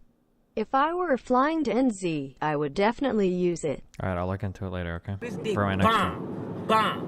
Loose pussy make it feel like it's tight. She tapping on that thing, she doing that thing right. You know what I mean? I got an iPhone, they didn't even have phones when she was living. Nigga, they rode around on horses. You wanted an Escalade, that was 2 horses. You wanted a diesel, that was 3 horses. We logging shit around here. Look, dick way down there, but she I don't know if I can watch this. Okay. Okay, I'm leaving at midnight tonight. 12:35 a.m. What is the drive to LAX on a Sunday? Because I'm probably going to fucking Uber.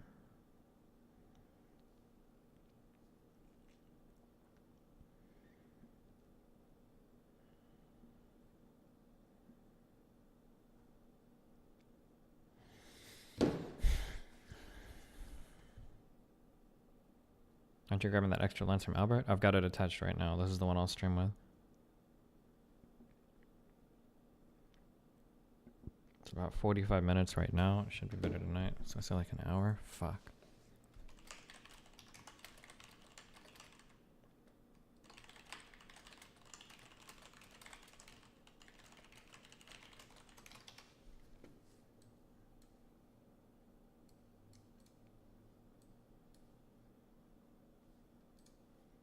A guy messaged me and said, sorry, I have malware. Can you hear me? Hello?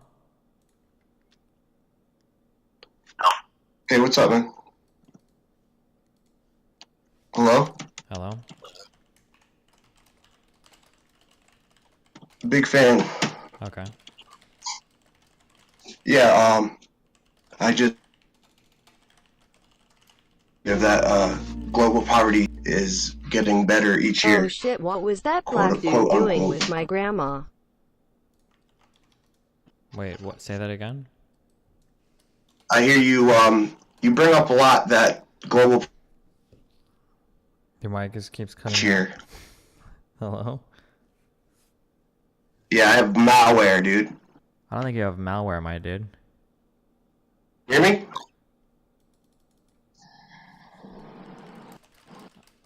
Fuck. Listen, embrace your inner capitalist. Go to Blue, buy a Blue microphone, use checkout code Destiny at checkout, save 20%. You can do it. I believe in you, okay? Okay. Fuck me.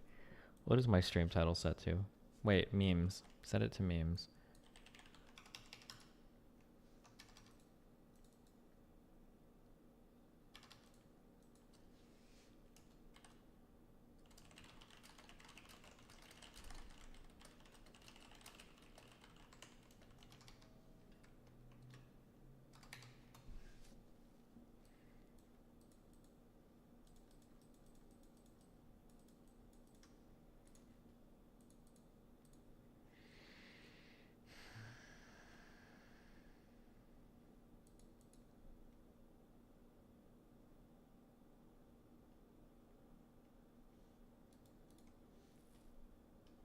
our first episode ever. Hey, you never know. It might be our first and our last episode if this show doesn't go too well, Ed. That's true. But I'd say the chances of that are about as good as Orange Man Donald Trump in office resigning in the next 10 minutes. We have an awesome show lined up for you guys today, so here we go. For those who don't know us, we're both 37-year-old twin brothers. We've actually known each other for about 38 years if you count all the cuddling time we had in our mom's womb.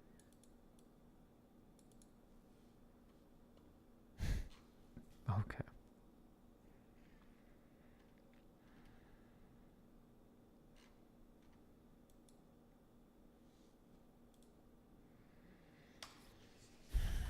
Who is Juicy Smollett?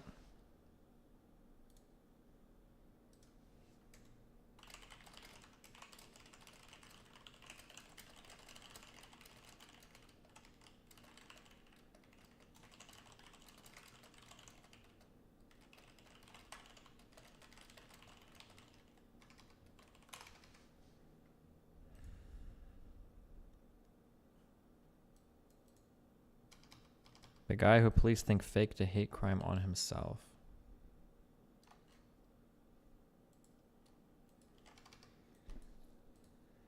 Okay.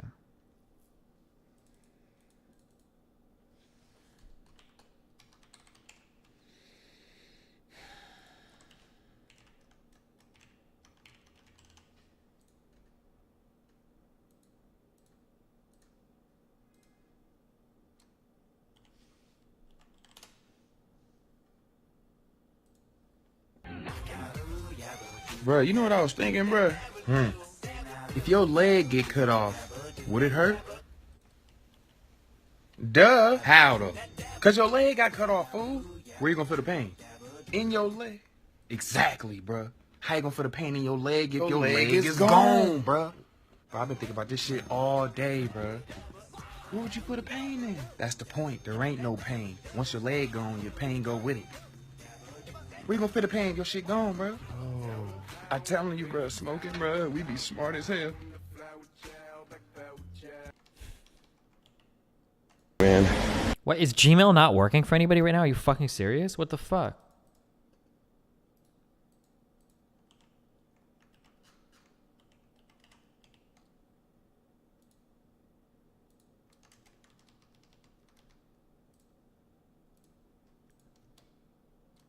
Load. Oh, there we go. Jesus.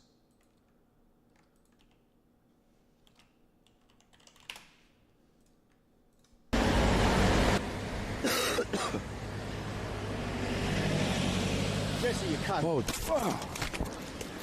What the fuck? What happened? Jesse, you can't. Whoa. Fucking fuck. Fucking fuck. You're a dickhead, bro. Fucking cunt. Have that, you cunt. You're lucky you didn't get banged for it. Fucking melt. Fucking cunt. Is this what Striker does when he's banned from Twitch? I gotta pee, man. What did the guy do? Wait, I don't trust you. I don't know what the fuck that is.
Okay.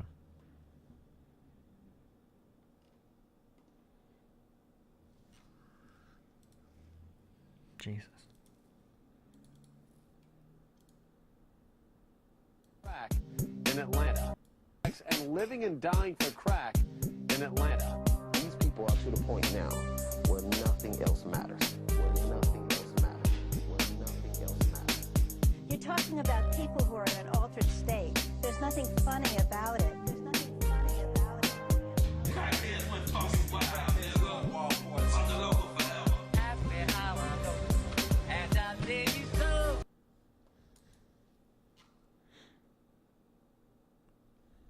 Okay. All right. Hold on. One more. No, I just need my New Zealand ticket. I'm done.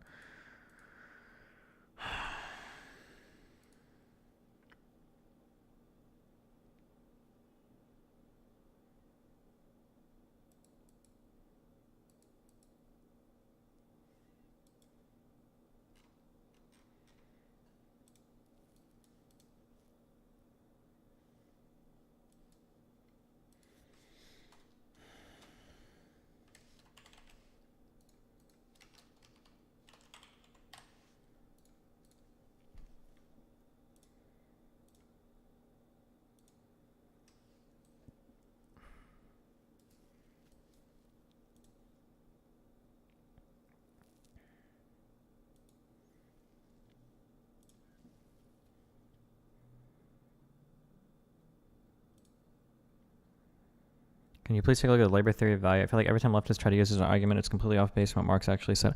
I don't know. I don't care. Every single time one of you leftists come on and say some dumb shit, all of you email me and you're like, and all of you are like, hey, like that last leftist was really wrong. And it's just fucking so dumb. I don't care. Okay?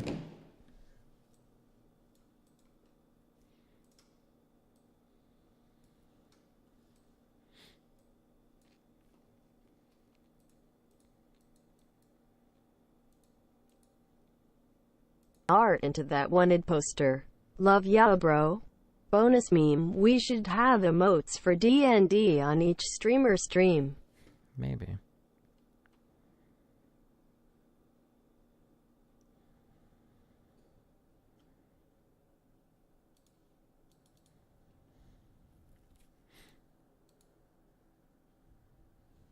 Wait, what? Okay. Alright, no more likes from chat.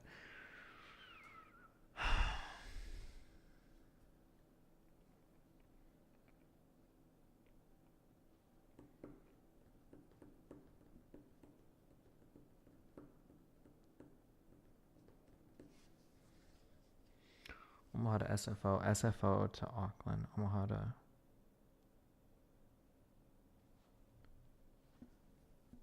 Okay, it's like 23 hours. Oh, God.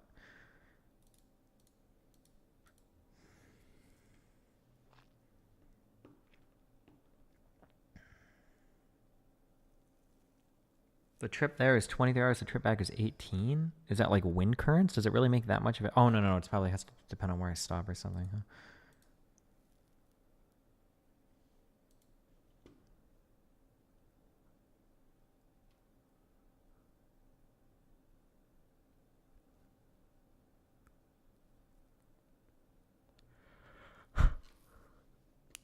It's the Earth spinning.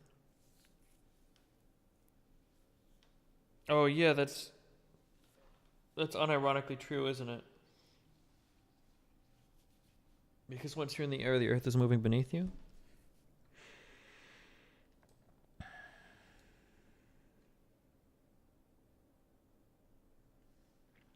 Oh, he's scared. What am I scared of?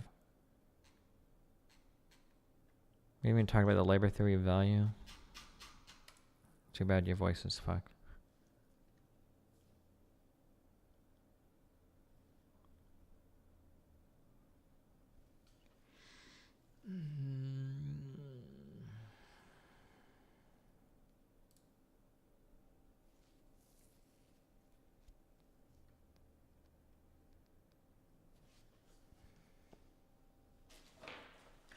Thank you for streaming. It's been a really hard day. Cool. What do you think about Trump declaring it a national emergency? It's a pretty big fucking joke.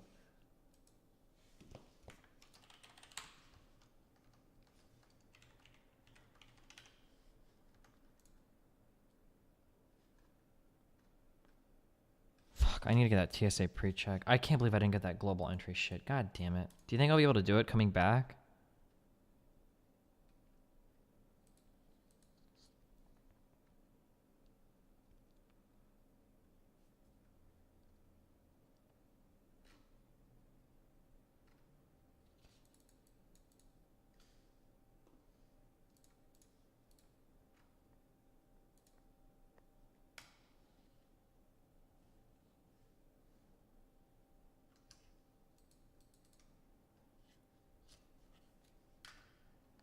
You gone through the background check already? No, I haven't.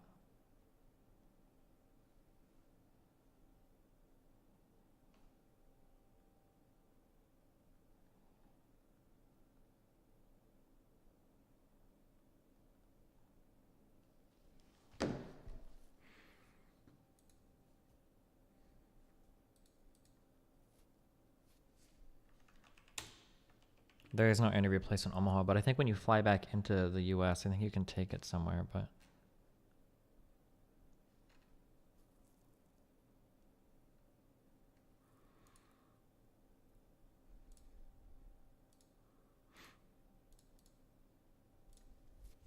Okay.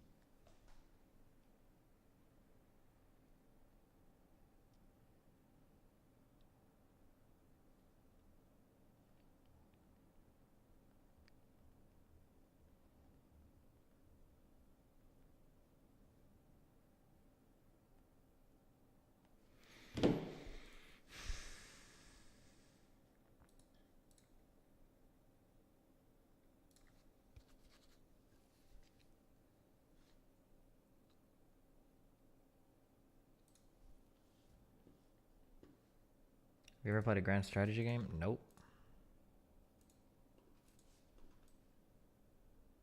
You ever have problems with customs being really invasive coming back from the US? Yeah, the question is always like pretty stressful, but I'm okay.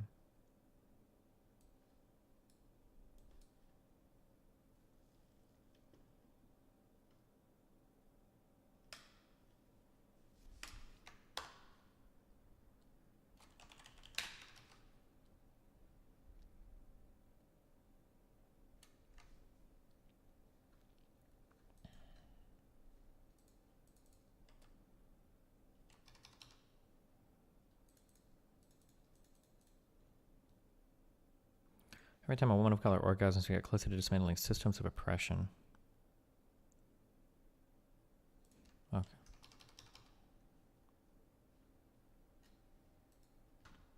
I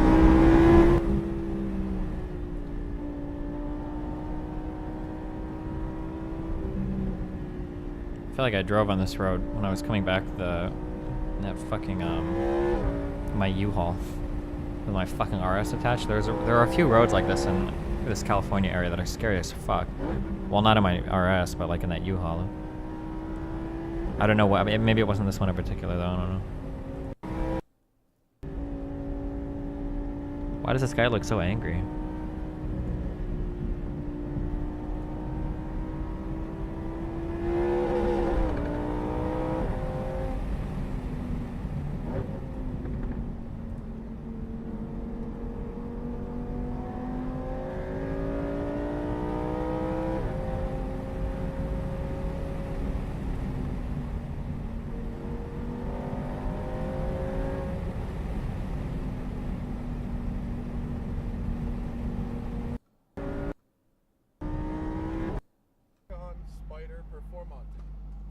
Okay.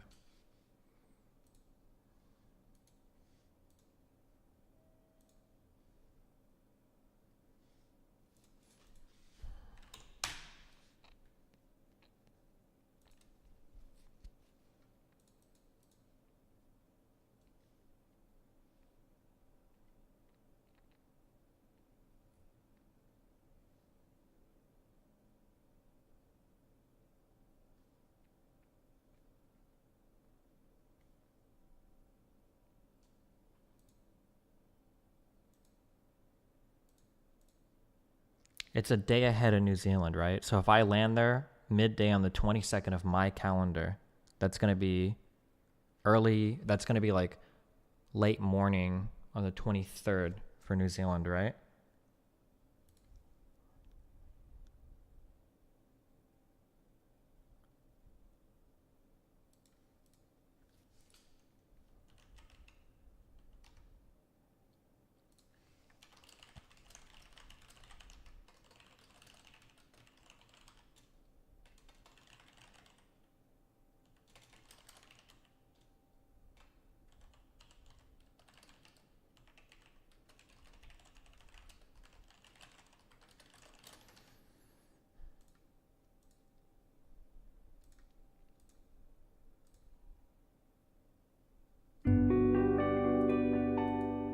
Destiny's still scared. Message me, Irish Lad. Go Wowie. for it.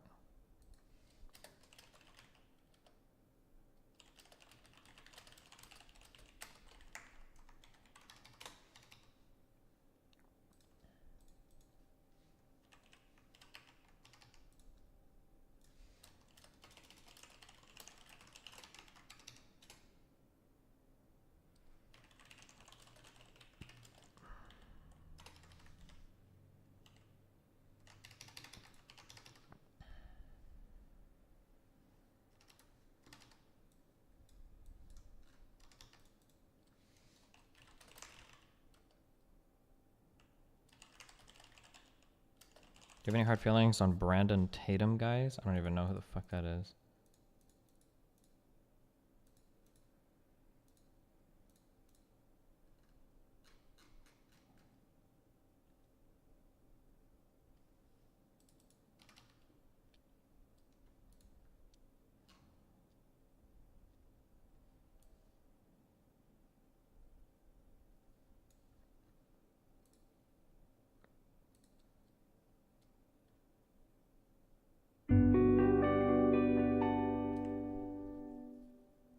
Yee.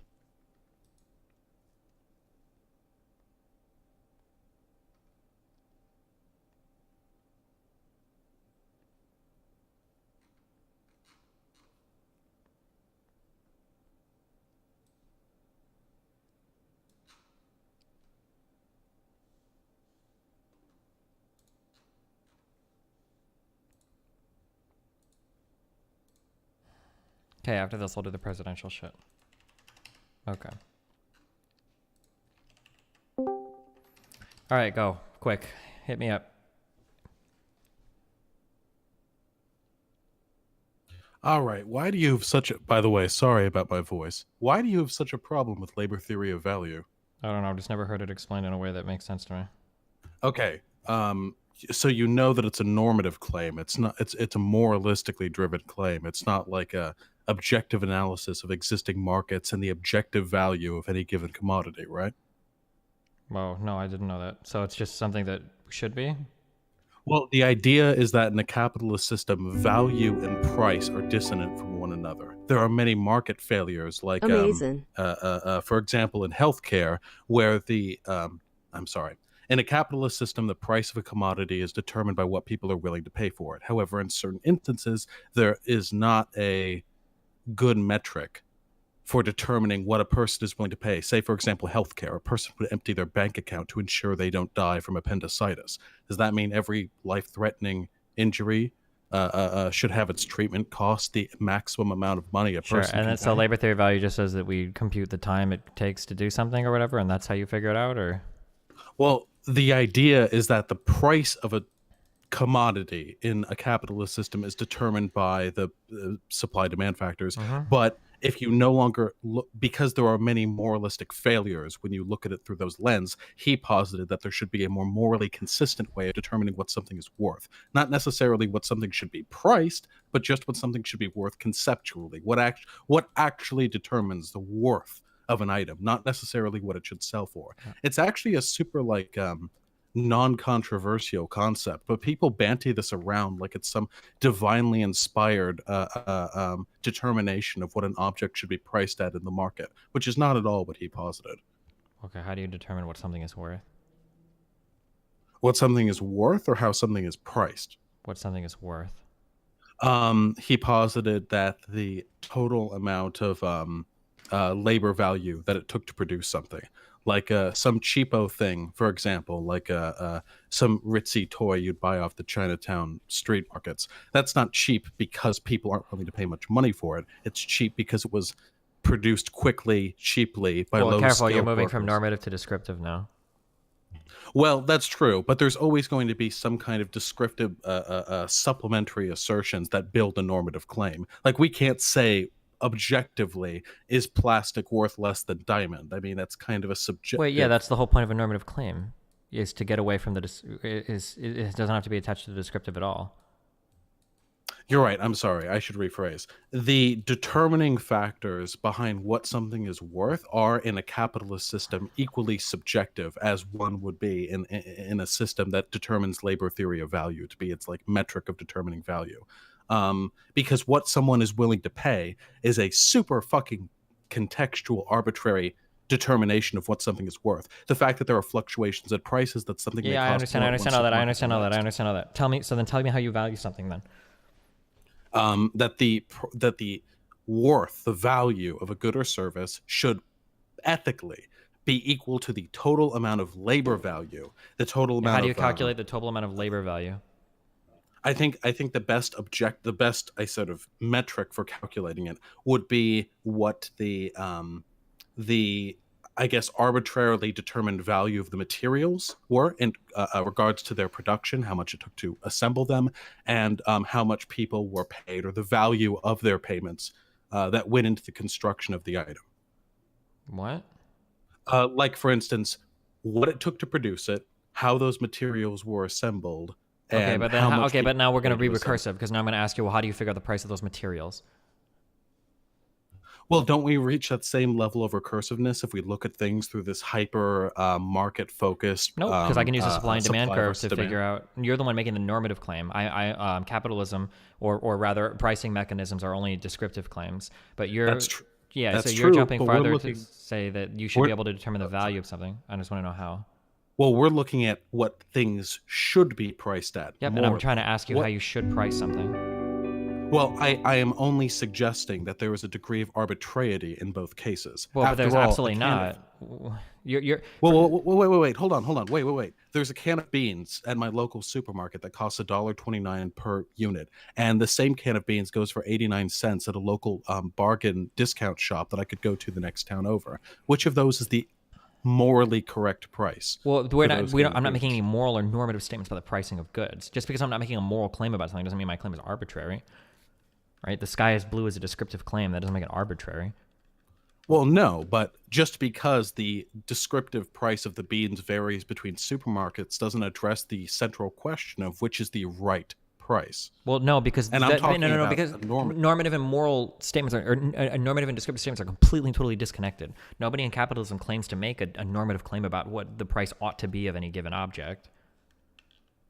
I don't know. I'm pretty sure I've heard capitalists talk about what things should be priced at. Yeah, but you're using a different definition of should there than the normative claim should, right? You should run if you want to become more healthy isn't necessarily a normative claim in the way that you should exercise, right? Those are two different types of shoulds. It's the same word, but one might be like a prescriptive claim for how to live your life, and the other is, well, this is what you need to do to accomplish some goal. But whether or not you should accomplish the goal is the normative claim.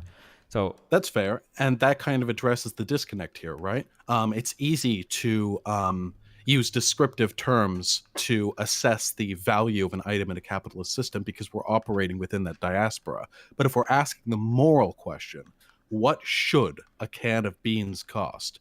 Then we have to delve into so much more complicated topics. And there is a degree of arbitrarity to both, at least to the extent that nobody can tell me what a can of beans should cost in a supply-demand curve. Well, in a capitalist system, we would say that can of beans is going to cost at whatever the supply-demand curves come out to be. Descriptively, that just seems to be true. The cost of the materials is going to determine how much it's purchased from the plant, and the cost of labor and all of that is going to factor into the end cost so that the business is making enough of a margin to continue to operate in the market. I mean...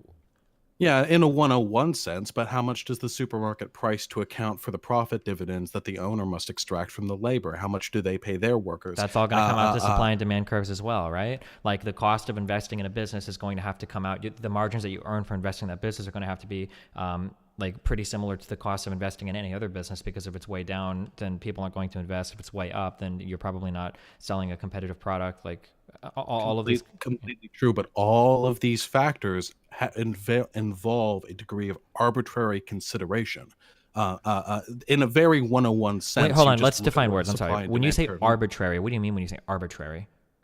When a business agency, when an entity determines the pricing of an object they're selling, that is certainly informed by descriptive market analyses. But there is also, at least if we're looking at this in a moral sense, the question of how much more do we price this to ensure a certain level of profitability? And that question, because that's the meat. I feel like we're getting really mixed up in like moral questions. I don't think I've made none of the statements that I'm making about like supply and demand curves have any sort of normative or moral value in them. Okay, let me ask this then. I'd like to go back to the example of healthcare, if I may. Appendicitis can be fatal if untreated. Okay. Let's say that.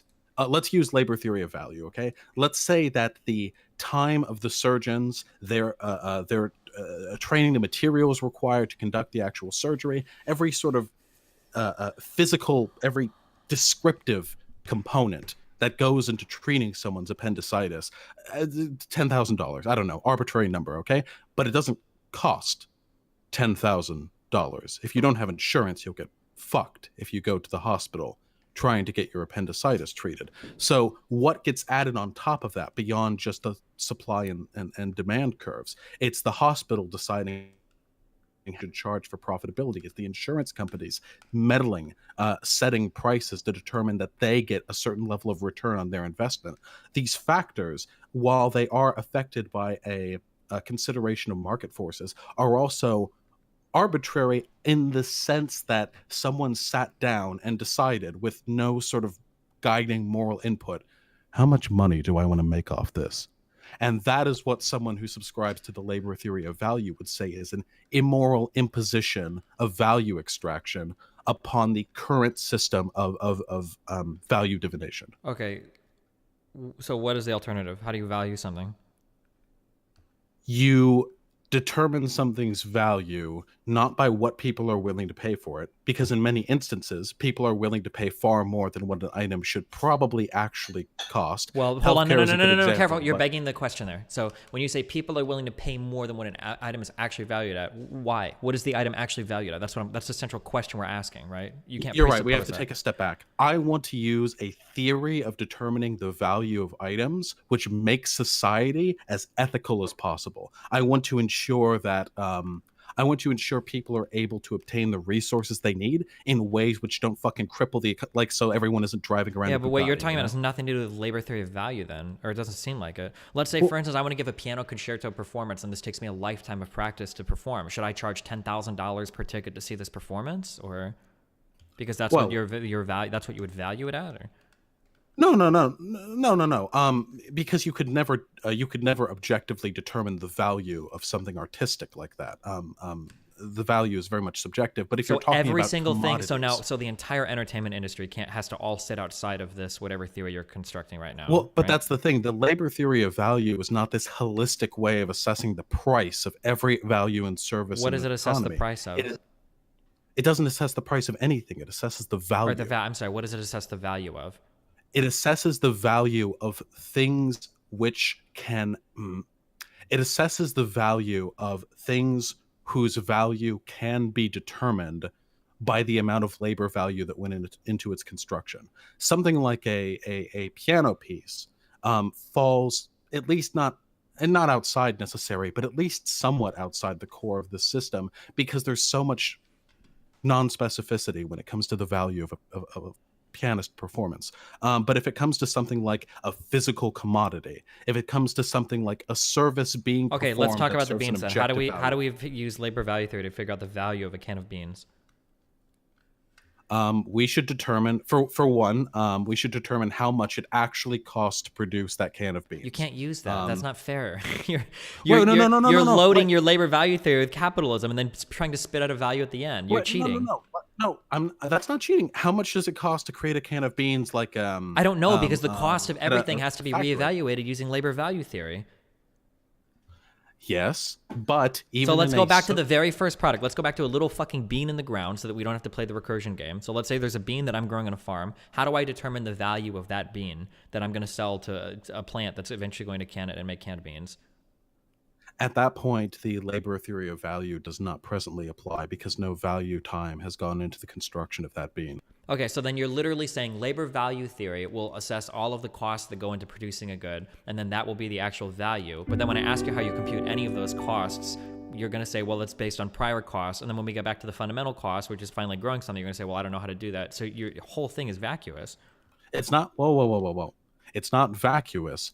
The level at which labor theory of value begins to apply is when human beings input labor to increase the value of an item. A bean on the ground doesn't apply. I'm sorry, because it when doesn't I say a have bean on the ground, I clearly meant like a bean? bean growing in a farm, not like somebody walking around and randomly encountering a bean in the wilderness. Yeah, sure, still. I mean, if these are collectively owned farms, I don't see any reason why, or I should say, the value put into the construction of that bean is infinitesimally small. What do you determine the output of one of these farms to be? How many beans do they make in a year? How I many don't beans know if do that people matters. We'll say 1 million beans. So how do you ever figure out the value of your can of beans? This is exactly what I mean. Are we talking about, for one, we're talking about value, correct, not price? Yes. Okay. You look at the economy holistically. You determine what the average amount of human labor and human resources go into the production of any given commodity. So how much goes into a single bean? Like, I don't know, fucking 10 drops of water and a little bit of fertilizer? Sure. But then you put those together, you wash them, you grind them, you get yourself a can of beans, you've got the aluminum that goes into it, you've got the packaging that wraps around it. More value, more human value has been put into this item at this point. So far, we're still operating more or less how things are treated today.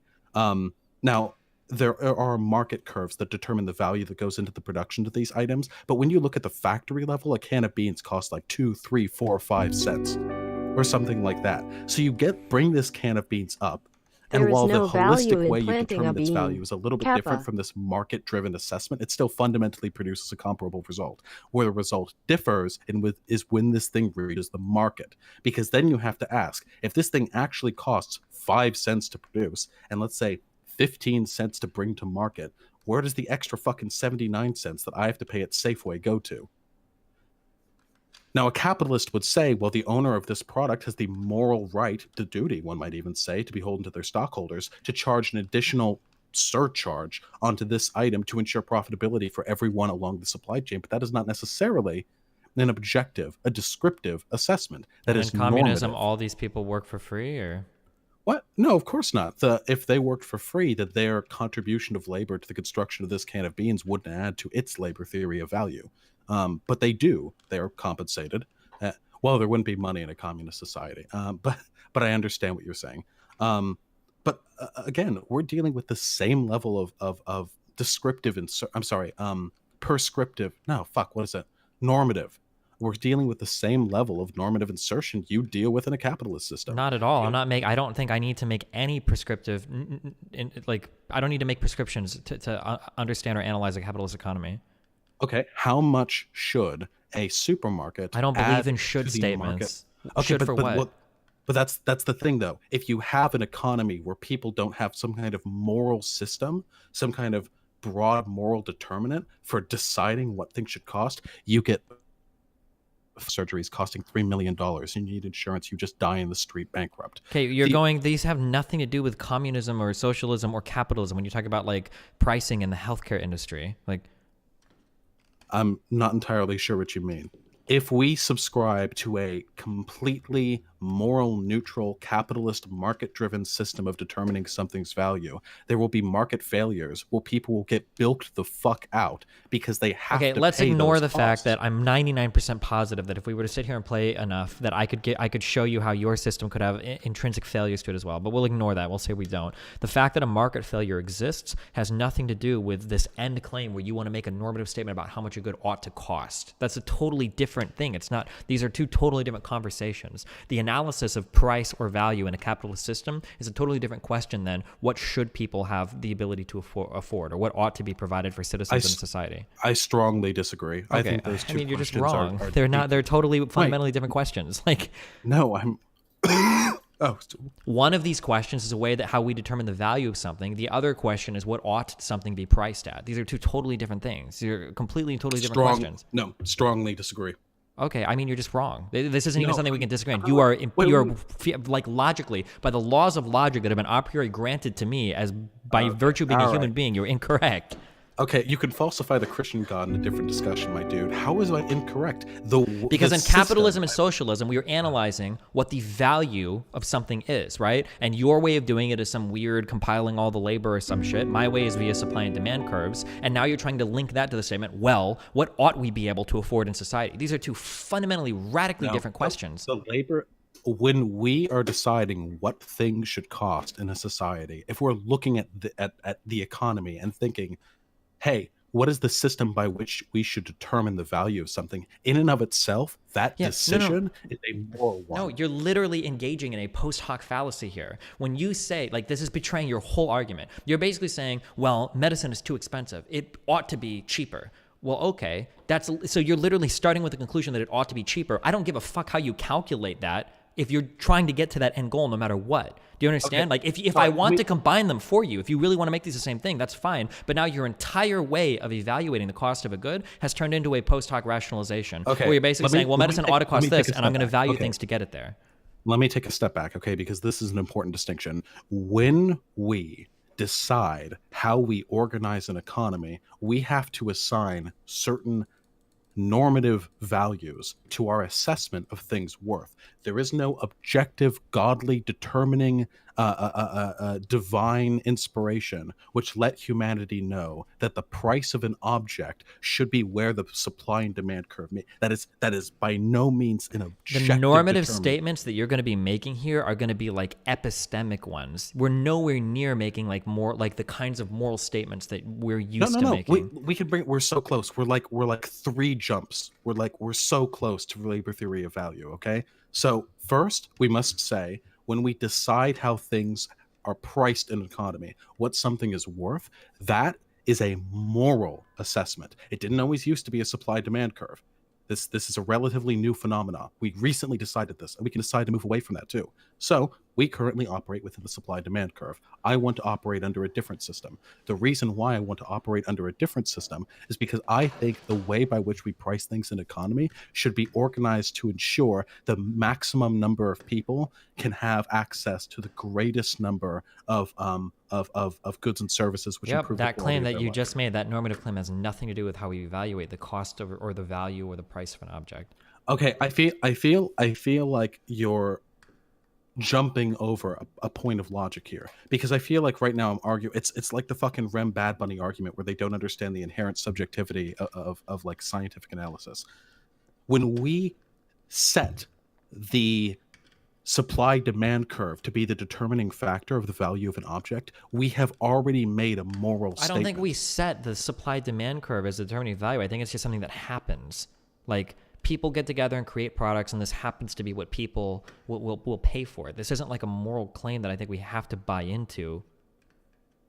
But we organized our society around those assumptions. Generally speaking, you want to pay for an object what you feel it's worth. That's a fairly natural assessment. But our entire society is organized around an economic superstructure that takes that as its fucking crowning law.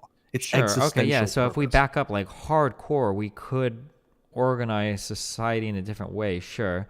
We would have to undo like a lot of shit to get there, though. But yeah, I guess I could see that as being possible. Sure. Yeah, I mean, like, capitalism is pretty fucking deeply rooted. This is why I argue for market socialism when I'm talking to capitalists. Well, yeah, but now I still want to go back to, can you tell me then how, so if I unroot all of this idea of like, well, I don't think something should be priced at what I'm willing to pay for it, it should be some other type of moral argument.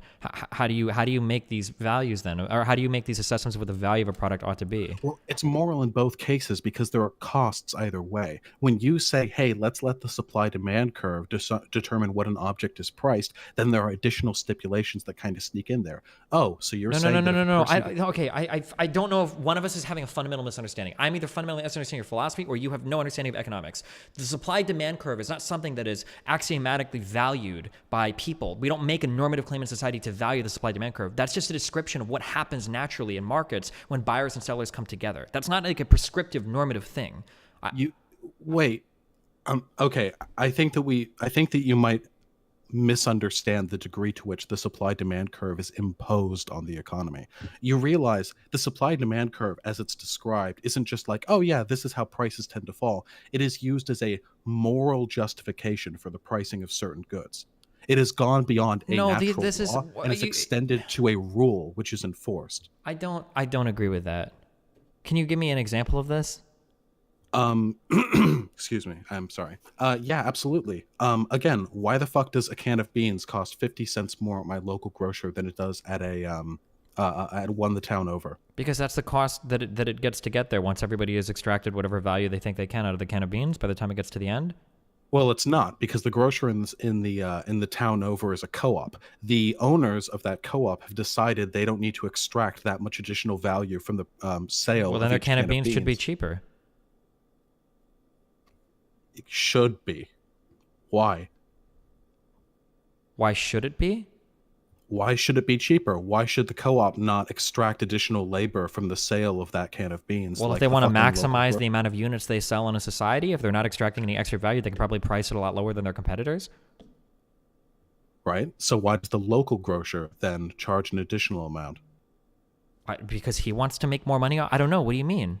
Right. He wants to make more money. So we have determined, or at least we have seen that there are gaps in this moralistic assessment of how things are valued Nothing that we've described is moralistic, right? All the supply-demand curves, we're just describing the interactions of these people. But this is ideology. I don't understand how you don't get this. This is how it works in our society. We have taken certain principles. Because the person at the grocery store isn't making this moral assessment. Oh, well, I ought to make more money off of it. No, I'm not saying that it's being done at the micro level. I'm saying that at a macro level, we organize deliberately the formation of our society and the price of its goods around the idea that the union of supply and demand are what something should cost. Everything is I disagree with that statement that you just said. I don't agree with that. Okay. I think that the supply-demand curve is descriptive, not prescriptive. We don't say that, we ought to value the supply-demand curve. I think the supply-demand curve is something that just describes natural market interactions. Do you not think it's possible to take a descriptive concept and then make a normative value out of it? No, I would be a moral realist if that was true. No, of course not. Wait.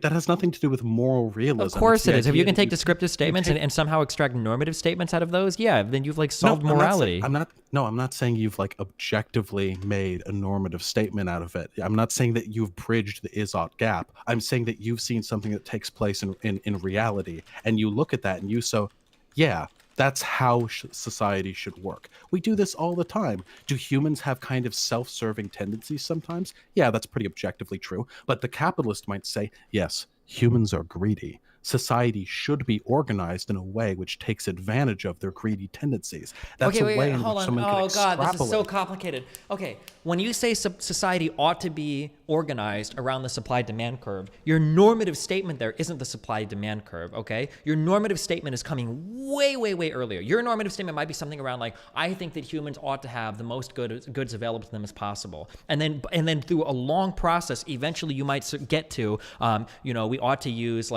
a system of economics that values the supply-demand curve to get there. But just because that's the descriptive claim that you're using to bolster your initial ethical claims doesn't mean that all of a sudden becomes normative, right? So for instance, let's say that I'm using let's say that I'm taking an ibuprofen to cure my headache, okay? And you're saying, oh, well, you're saying that you ought to take an ibuprofen to cure your headache. An ibuprofen is normative. That's actually a moral thing, the ibuprofen. No, it's not. The moral claim comes way earlier when you say I ought to cure or I ought to do what I should to be healthy, and now I'm going to take something to cure a headache, right? Or to fix a headache. That doesn't make the tool of the descriptive claim normative all of a sudden.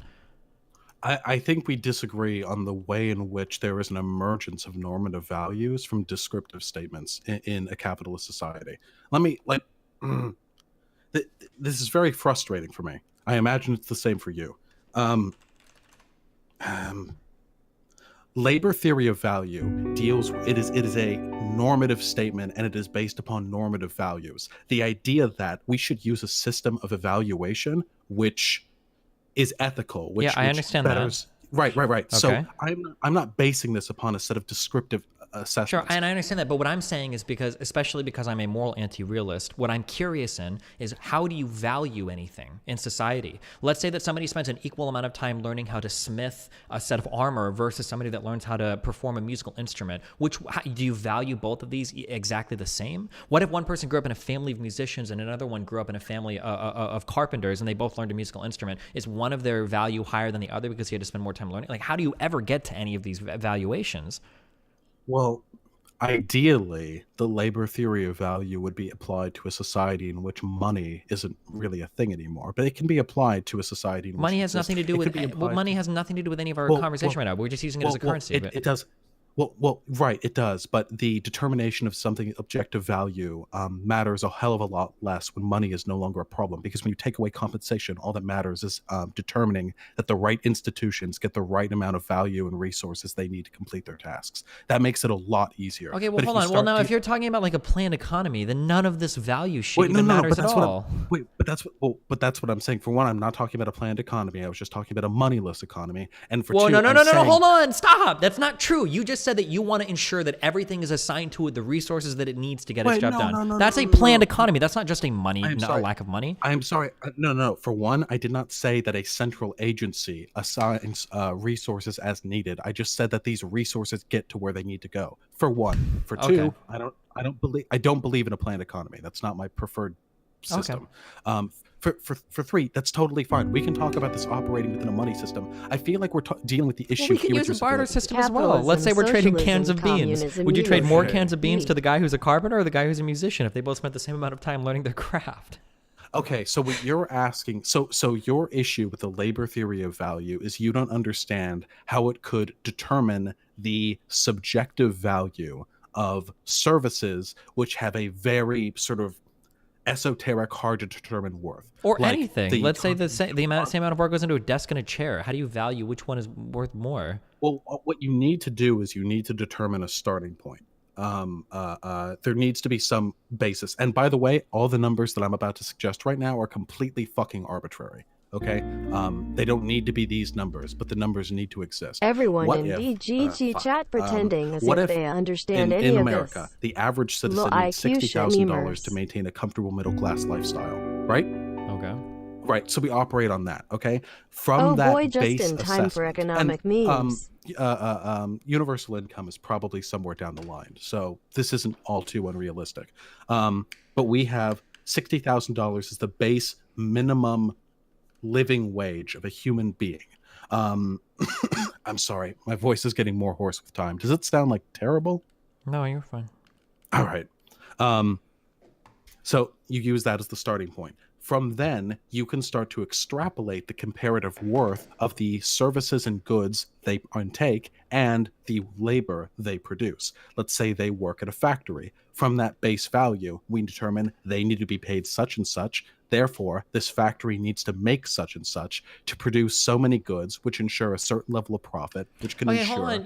You're doing the post hoc thing again then. No, I'm not. The problem is you often say you hate debating with socialists because you have to defend all the gritty fuck-ups of capitalism, but I get to argue in favor of like the perfect socialism. I'm not asking for the perfect socialism. No, hold on. Hold on. Whoa. No, Colin, because that... No. Hold on, because you just totally were totally bad with what you just said. Your arguments are failing on a logic level. On a logical level, your arguments are failing. It has nothing to do with giving good examples or talking like blah, blah, blah. But on the theory, you are failing. You're telling me that... So what I'm asking you... Okay, so I'm drawing a little picture, okay? We have goods and goods and goods, okay? And then we're getting to something called a value. What I'm asking is, you're basically telling me that in capitalism, we use our supply-demand curves to figure this out, but you don't like that. You want to use a different thing to figure out what these are actually valued at. And I'm saying, okay, well, how do you do that? And you're saying, well, let's see how much it should cost. and then we're going to work our way backwards. Well, okay, in that case, this whole process is bullshit then. You don't care about this at all. You're just trying to make it so that everybody can afford the same type of shit or whatever. You have no way of truly valuing these. You're ending with a value, and then you're going to go work backwards to get there. This fails on a logical level. It has nothing to do with... No, it doesn't.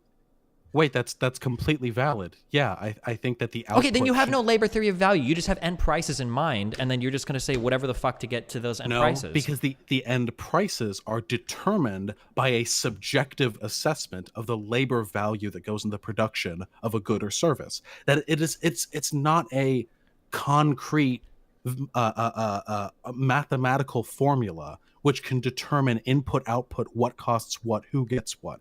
It is a moral statement saying that, generally speaking, things should be priced at what they took to produce. You shouldn't add on additional value. But you don't believe in that. That's what I'm saying. I'm trying to demonstrate to you that you don't even believe in that.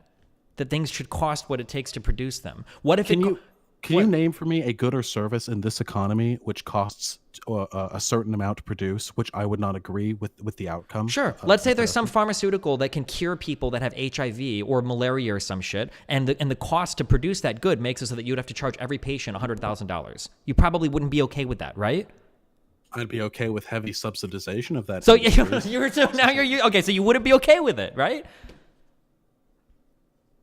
I think the fact that you have to subsidize it to alter the end price means that you're not okay with that end price. Yeah, because the labor theory of value is in service of an ulterior moral goal, which is the betterment of society. So in instances where the labor theory of value leads to the production of an item which is prohibitively expensive but also necessary, there should be external conditions which ensure its accessibility to the people. But if you're gonna work your way backwards from the price anyway, why not just make all the things like cheaper or something so that we could lower the value in the price? Because that's not how the economy works. I'm not stupid. This is a different metric of determining value. This is not some brain dead econ negative 101. Okay, but like if both of us at the end are gonna play this game where we're going to change the actual price of a good with subsidizations and whatnot, then why the fuck does it matter how we value things along the way there, as long as we get the same price at the end? Wait. You believe in the supply demand model of determining something's value, and you also believe in the subsidization of certain industries to ensure that I believe in the supply demand curve as a descriptive thing, though. I'm not making any moral claims on how much someone ought to be paid for some amount of work they're doing. Whoa. I never said about how much they ought to be paid. I said how much a service or good ought to cost. I think there's a fundamental difference there. Okay. I've never made the claim about how much a service ought to cost that's being sold by somebody that is... Okay, I've never made that claim. I'm just saying that supply-demand curves descriptively seem to describe this thing. Okay, but when you... Okay. Yes, the supply-demand curve conceptually is a descriptive phenomena which often describes what something costs more or less in a capitalist economy, or in any economy really. However, that is not the total sum of what goes into the pricing of an item. There are other factors, mostly having to do with the extraction of labor value from subordinates. The extraction of labor value is part of the supply-demand curve. Wait. So if it takes, let's say, 20 cents to produce an item, a widget, and then they say, hey, we can price this at $10 to ensure maximum market saturation. And then the person up top says, well, if we priced it at $15, we would get a 10% drop in the amount of sales, but I personally would get a 35% increase in the amount of profit I could extract from this item. Everyone in society is worse off except for the person at the top. Everyone. And that system right there falls under the umbrella of supply-demand driven economics. But that's not true. You're selectively applying it, because supply-demand economics should say that another firm should be able to step in and compete with somebody that's seriously gouging prices that hard. But that doesn't happen. They collaborate. They drive up prices collectively. Sure, and these are market failures that have to be addressed with the government. Exactly, but people defend these market failures. They look at I can't talk to you about some dumb fuck that's going to defend monopolies, okay? We're getting into such absurdist territory now. Like, well, but Destiny, what about the people that defend cartels and monopolies? Yeah, of course. I'm not going to sit here and defend somebody that... I'm not saying that. I'm not talking about people who run around with their eyes looking both ways saying, oh yeah, monopolies have no problem whatsoever on the economy. I'm not talking about those people. I'm talking about the silent, hundreds of millions of people who think that the way we value things fundamentally works. Well, because fundamentally it does work. That's yeah, well, it does work in many cases, and there are many ways in which it fails, and that's ideology. Sure, and the fails you fix with subsidizations or some other type of government action, I guess, depending on... I agree, but I feel like the failures go way beyond obvious instances of monopolization or of price gouging. I think that the market failures we're talking about here, ones which lead to a general worsening of society, are present in the production of virtually every good and service on the planet. Like what? Because of the extraction of value. You keep saying extraction of value, and even that is begging the question, right? Like, arguably, when a capitalist and a laborer come together, value is being created by both parties, right? I could sit here and argue that a capitalist adds value to the labor of an employee, and I could say that just as much, and then all of my statements are loaded in my direction as well, right? If 10 people go to a Burger King to flip burgers, and a capitalist owns that building, then you're going to say, well, the capitalist is extracting value from all of those burger makers, and he's stealing money from the laborers. And I could say, well, you know, if 10 burger flippers go to work at a Burger King, the capitalist is adding value to their labor by giving them a grill to cook on and giving them customers to sell to. I mean, like, even in the way that you describe that interaction, you're begging the question. Well, yes, I'm sorry. As a leftist, I am used to speaking in a way which assumes people agree that labor exploitation is a thing. Do you really not believe that, generally speaking, the owners of capital tend to exploit their workers? Are you using exploited in the same? I mean, it depends on if you're using exploited. Are you loading exploited like to be a moral wrong? Because in that case, like, laborers exploit the capitalists and capitalists exploit the labor just as well. Like, I mean, no. Okay, here's a question: do you think that somebody that works in fast food could make $15 an hour cooking on the street on their own? Of course not. So how do they have to make money? Whoa! So answer this question: how do they make money? Leftists don't deny the fact that the capital owners provide value and context. Okay, so then there you go. Well, so then when that statement, then even your initial statement is a little disingenuous. When you say capitalists are extracting value from their labor, they are, but they're also adding the labor is extracting value from the capitalist as well. Disproportionately. Sure, but they still are. The disproportion. You realize this is going to turn into like a full fucking lefty exploitation labor. That's not what I came here for. It is. Can you concede there are very strong arguments to the assertion that, generally speaking, people who own capital tend to treat their workers pretty kind of trash, to the detriment of society for personal gain? Can we at least agree on that generally? I mean, this is a comparison statement. Like, trash compared to what? I mean, like, people that work at, what do people circle jerk, like Costco or whatever, that pays all their employees $15 an hour and have health benefits? They probably get treated better there than they do at fucking Walmart, right? Or people that work at tech startups probably get treated better than people that work for like random fucking call centers. Sure. This hand waving, this is like if you had an abusive parent, they beat the shit out of you every night. You get starved like 3 nights a week, and you're like, fuck this parent. I wish I fucking never had them. This is like, someone else is like, well, would you rather be on the streets? No, but again, like, even your analogies are loaded, because I could just as easily load mine. And this is like saying, well, this is when a parent like scolds their child for eating too much candy. But in the socialist world, the parent would actually pump the child's stomach every night of all the immense candy that they feed them, so that the child can eat and do whatever it wants in the morning and reap all the benefits of society. And then at night, all of the bad things magically go away because your parents are great. Like, this is how this conversation started, right? Well, it was either you or the guy before me that was like, no, hold on. Either you or the guy before me told me, oh, well, the difference between my lefty system and the capitalist one is in a lefty system, no one would have to work if they didn't want to. So you reap all the benefits of society somehow magically and then contribute nothing? Like, that's fantasy. Do all of us look the same to you? Do your eyes for these arguments? Yes. All of you come off as incredibly fucking like magic land to me. Yes. For these types of arguments, yes. I have not made a single utopian statement about a socialist society. I have only defended a subjective way of assessing value. No, but you haven't defended it. You asserted it with no defense. And anytime I try to push you on it, you tell me that I'm pushing you too hard just to give me a theory on how this would work. And then you come back at me and you say, well, people in a capitalist society defend shitty places like Walmart. Like, what the fuck? Like, how am I supposed to fucking respond to that when you haven't even given me a theory of how to assess the value of something? They do, but those two things aren't related. I feel like the bar of proof is very low for me to say that people, generally speaking, are pretty defensive of the capitalist ideology in this society.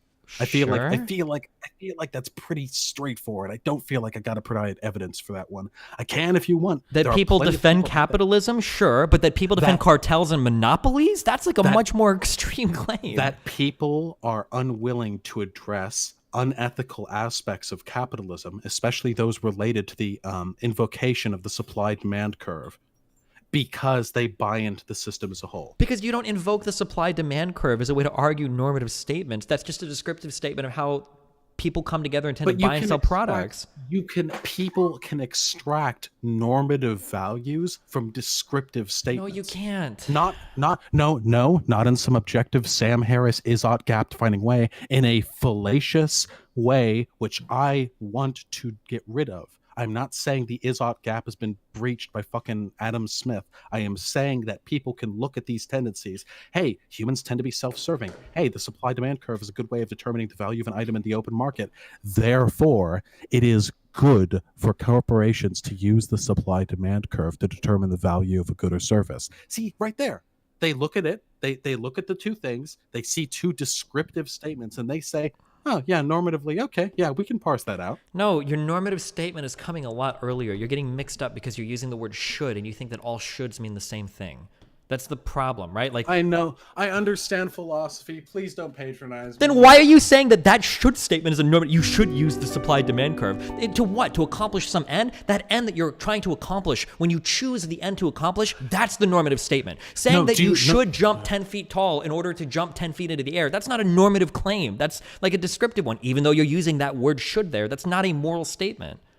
Yeah, that's why I'm not saying that these people are saying, yeah, we should invoke the supply-demand curve to produce maximum market output or higher GDP growth. I'm not saying you should do this to do that. That can be a descriptive statement. There are many people out there, hundreds of millions, in fact, who think that the supply-demand curve, that market evaluation of labor value, all of these things are the right way to organize an economy, not the right way to produce a certain outcome, not the right way to produce a certain good to ensure a certain level of growth. I have never heard this in my entire life. I've never heard a single well, I mean, I'm sure no, I can't. This is the basis of ideology. No, this is the basis. No, you're at you are at the applied policy level, and you're trying to act like you're at like a meta ethics level. I'm not. Okay, wait, I'm not talking about. When have I talked about policy? When have I talked about policy? On how you should organize an economy is like a policy level thing. No, it's not. No. It can be on a policy level, but fundamentally there are moral assertions that go into how. Okay, I've never heard. I can't defend those. Then, if you're going to sit here and say like morally we ought to defend the supply, I don't know what the fuck to say. That's the dumbest thing I've ever heard in my life. I've never heard someone say that in my entire life. How the fuck is it dumb? You don't think that there are people who have a moral investment who make moral statements concerning how an economy should be organized? No, because that's not the moral statement. The moral statement usually comes earlier. Like, I think we should maximize the amount of goods available to people. Therefore, and then you pursue which things you think are optimal. No, I've never heard anyone like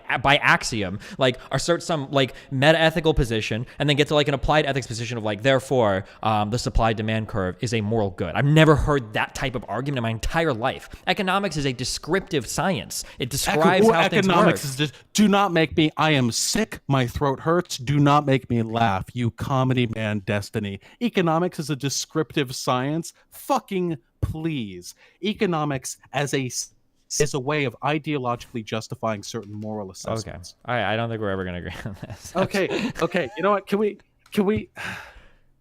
go positive on the outro? Sure. Okay.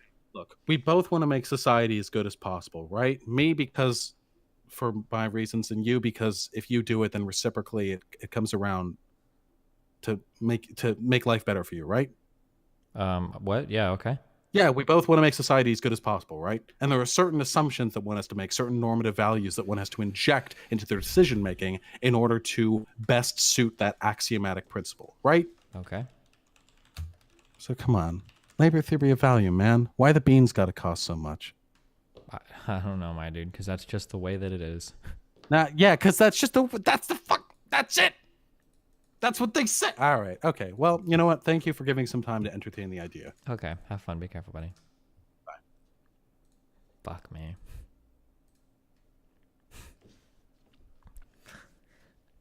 Get out, please. Is Hassan streaming yet? Oh God, I need you guys to go. I need you guys to get out of my fucking chat. If you're a fucking commie or a socialist, if you email me about this, I changed my policy. I love you all very much, but I no longer, as of like 2 days ago, I no longer respond to every email. I'm sorry. There's too much fucking crazy dumb shit. Just let you know, okay? Beans. So if you're emailing me like, Destiny, I very much in email would like to argue with you for 12 pages. I don't care. Right to the trash it goes, okay?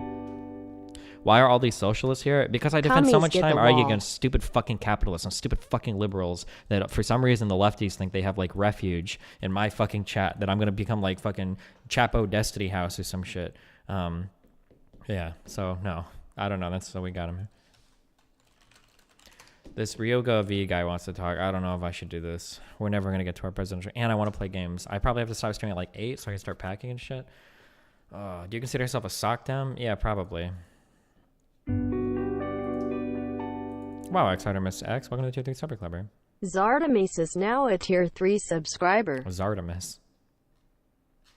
Damn.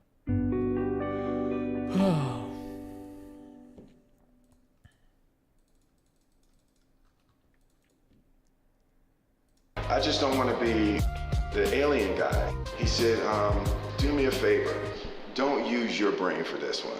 Use my brain. He was so serious that I was like, all right. 11 months. Hi, smiling face. You just get in that universal energy and nothing can go wrong. Then the other side comes and then you can't do nothing right.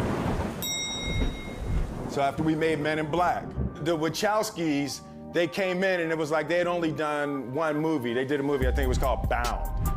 And they came in and they made a pitch for The Matrix. And as it turns out, they're geniuses. But there's a fine line in a pitch meeting between genius and what I experienced in the meeting. So this is the actual pitch that they made for The Matrix.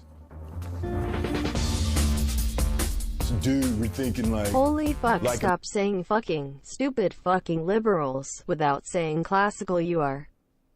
Confusing so many people in chat, and there are dumb fuck Trump supporters in chat saying, hell yeah, brother, fuck the But the problem earlier is that when I said classical liberals, that one guy donated was like, well, classical liberals actually just a libertarian. How do you guys fuck up emails so much that Destiny doesn't even want to respond to you? Yeah, no, I'm sorry. When I said dumb fuck Twitch liberals chat, that defend like Duckers. capitalism, I'm talking mainly about conservatives in the U.S. But like, yeah, like, yeah, I meant it in a broader sense. Imagine you're in a fight. Dude, we're thinking like... I have to mute donations. I'm sorry. Hold on. At Destiny just Or let me- finished we'll wait for watching this the one. debate with JLP, and I cannot understand how the frick a single man can be so close-minded as him. I mean, I do not agree 100% with your views, but holy shit. You did an amazing job on the debate. Thanks. Like for The Matrix. Dude, we're thinking like imagine you're in a fight and then you like jump. Imagine if you could stop jumping in the middle of the jump. Say that again? But then people could see around you 360 while you're jumping, while you're stop jumping, right? And then we're gonna invent these cameras, and then people can see the whole jump while you stop in the middle of the jump.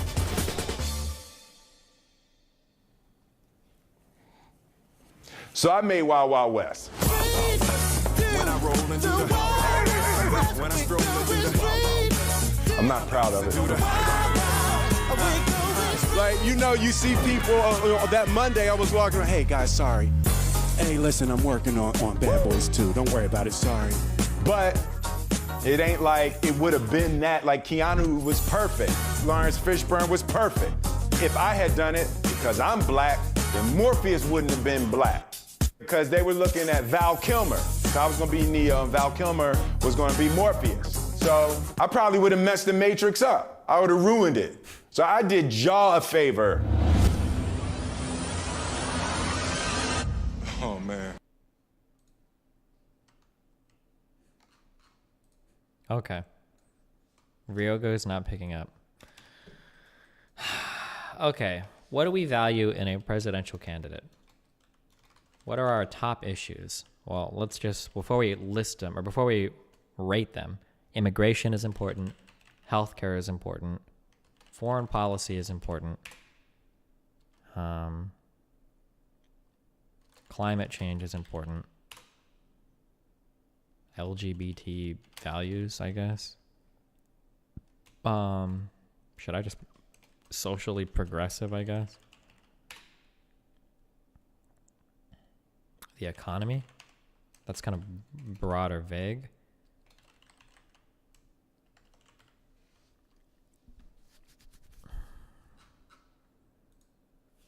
Campaign finance. Mr. Moon, Mr. Moon doesn't play Apex. Fuck. Hold on.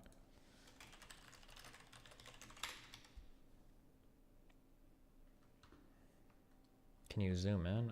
Isn't there a way to do this using the spreadsheet?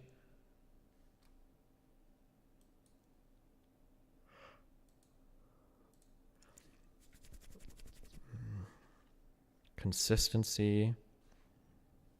Gun control. I don't think I care much about gun control.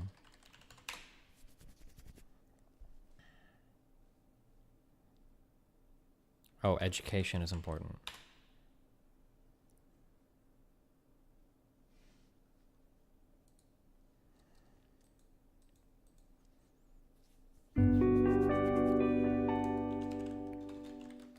Prison reform. Just make sure your candidate is an omni-liberal. Easy.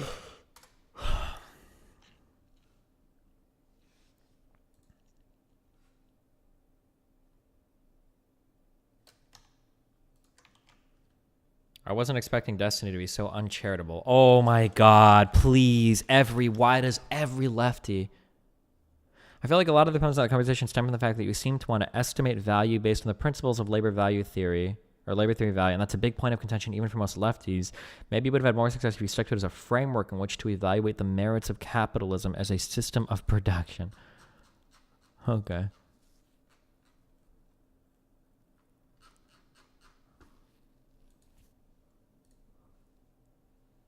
Huh. Oh, this guy wants to chat. Okay, what do you want, buddy? What's good? What's really good, man? How you doing? What's up? How you doing? I'm good. I'm good. So are you caught up to speed on the Jesse Smollett story? Nope, I heard about it and it sounded really boring. What is it? It sounded really boring. Jesse Smollett.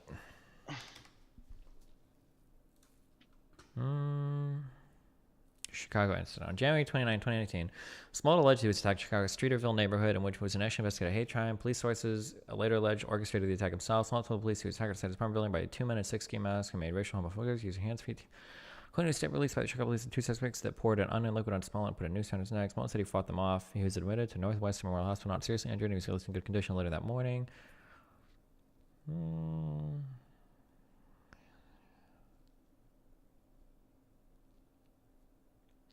Hold on, let me read this. Okay, go for it. Go for it. Yeah.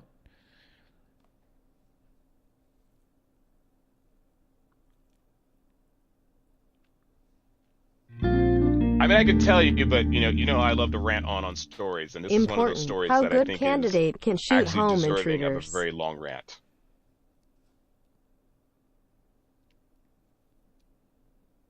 How about I fill in the blanks for you? So about 2 weeks ago, the news came down that Jesse Smollett was involved in a alleged hate crime.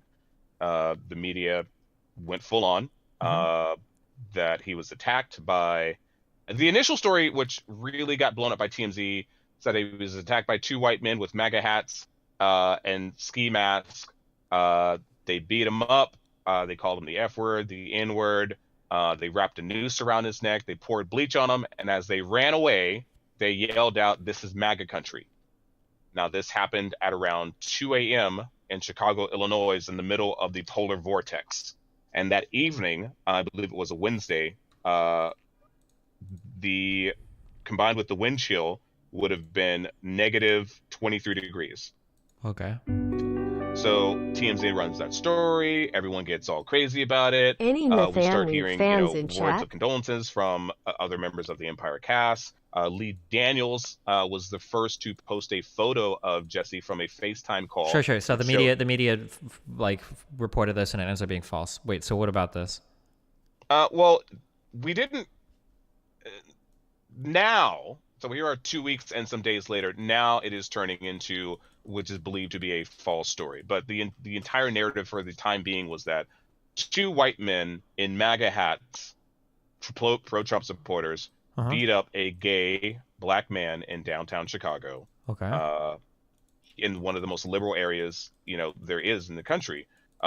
What's really interesting about it, during the time frame where we're reaching up to the point today, is that the area in Chicago where they're at is highly surveilled. There's video cameras everywhere. And it didn't really make a lot of sense when it led up to Jesse's own social media reports or his postings. He complained about his flight being late. Yeah, well, okay, I get it. It's fake. We already have that established. Wait, so what about it? Well, so what really comes down to today, so during the same time frame, Jesse's close friends with Kamala Harris. I believe Kamala and Cory Booker were pushing a new bill for an anti-lynching bill. Okay. That Jesse was in support of, and they used this as part of the incidents and why this bill would be necessary to be pushed through Congress. Well, turns out the whole thing's fake. In fact, they have Cory Booker today on video where he refuses to acknowledge. He's like, well, I want to wait till the entire report's out, But originally they were fully willing to go with, yes, this happened. This is factual. Okay. This is that what seems went down. reasonable by Booker now. I would probably, once stuff starts coming out that it might be fake, I would probably chill on making any comments until everything is out now. Sure. Yes. Absolutely. And I think, well, not everyone is up on the story, so yes, if you're just passively listening to it, you're like, yeah, I want to wait, but I don't think that's really fair in the case that, and I hate to make this, well, yeah, I'm going to go ahead and do it for the sake of doing it, when it comes to like a progressive or conservative issue or left or right, when stories like this, these very grandiose, fantastic stories come out, people generally pick a side, whether it's, what's her name, who was accusing Kavanaugh? Rebecca Ford, yeah. Yeah, Rebecca Ford. People saying, hey, well, she said it happened, so it must have happened. Right? Okay.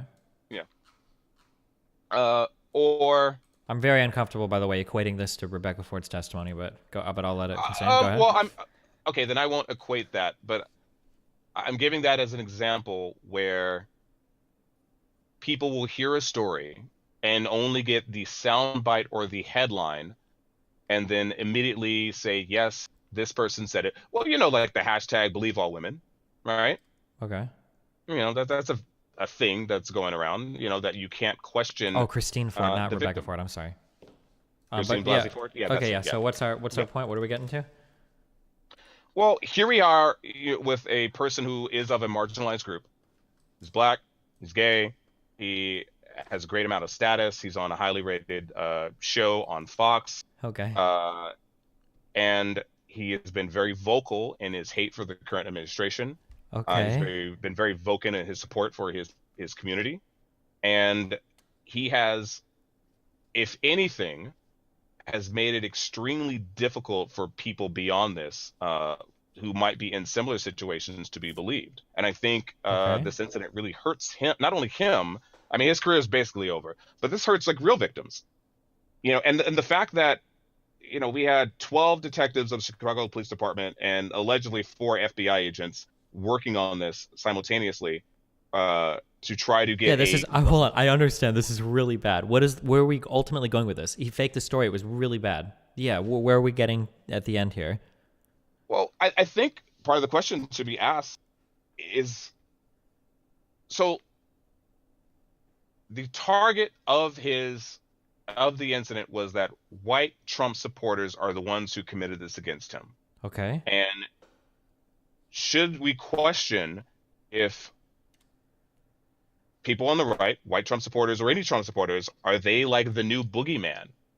Are they the new, focus of, anytime something goes wrong or anytime something happens to somebody, especially if a marginalized group, do we just blame it on white people? Do we blame it on Trump support? Do we blame it on the right? Because of one bad story? No, I don't think so. No, this isn't one bad story. This has happened before. It wasn't a couple weeks ago that yeah, with the okay, so 2 bad stories. So well, not 2, way more than 2. How many times have like false narratives come up about like MAGA hat shit? I know that there was like the coverage initially of the kids at the one place. It was pretty bad, and the initial reports of that, sure. Right. And then it sounds like this guy completely and totally made this up, which is bad. Right. Yeah. Well, we also had the black individual that sprayed swastikas all over a synagogue a couple I think like 2 months ago. He turned out to, they blamed it on Trump supporters and like, oh, see, Trump's rhetoric of hate is emboldening people to go out and Sure, commit Trump hate does have a crimes against rhetoric Jews. of hate, but it's possible that people are hamming it up too much. Sure. Yes. Wait, so I don't understand what I'm supposed to take from this. I mean, faking crimes or faking news is really fucking bad. Nobody should ever do this. But I don't know why this would make me change my stance on Trump or anything Trump has said. Oh no, I'm not trying to change your stance. And dude, it's not my goal. In no way is that my goal to like change your stance. I'm bringing up the conversation that has the MAGA hat, has conservatives, or just quote unquote white men now become the boogeyman when people want to push something out as more than what it is. I mean, to some extent, probably. I mean, the same way that Obama was a boogeyman for the right. Yeah, I mean, people tend to rally around recognizable leaders and figures and then rally around people that support them. Yeah. Yeah. And but I don't think this is anything new or anything like, Jesus Christ. I think every single person that ever talked to Obama was accused of being a terrorist. Our current president, by the way, was one of the leaders of the idea that Obama wasn't even born in the U.S. So, I mean, it's kind of hard. Like, if you were to think about fake news, I mean, Trump himself also invented a terrorist attack, not just like a single incident, but literally invented that what was it called? What was the Kellyanne Conway statement about the fake terrorist attack that never happened, or the last night in Sweden shit? I mean, yeah, this shit happens quite a bit. It's all really bad. Yeah. I'm not aware of that particular incident. Speaking of which, I'm glad you brought up the whole birther thing. Oh, the Bowling Green massacre. Sorry, yeah, go ahead. I'm not aware of that one, but I'll look it up at a later date. But I'll go ahead and believe you. Sure. But the birther movement, yes, it was Trump out there every day on various news sites questioning if Obama had been born in the United States.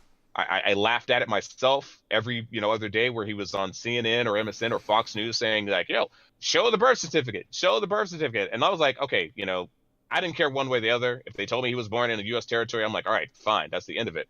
I'm just gonna and I'm not saying I believe this, but this is something that's been thrown out allegedly in Stormy Daniels' book.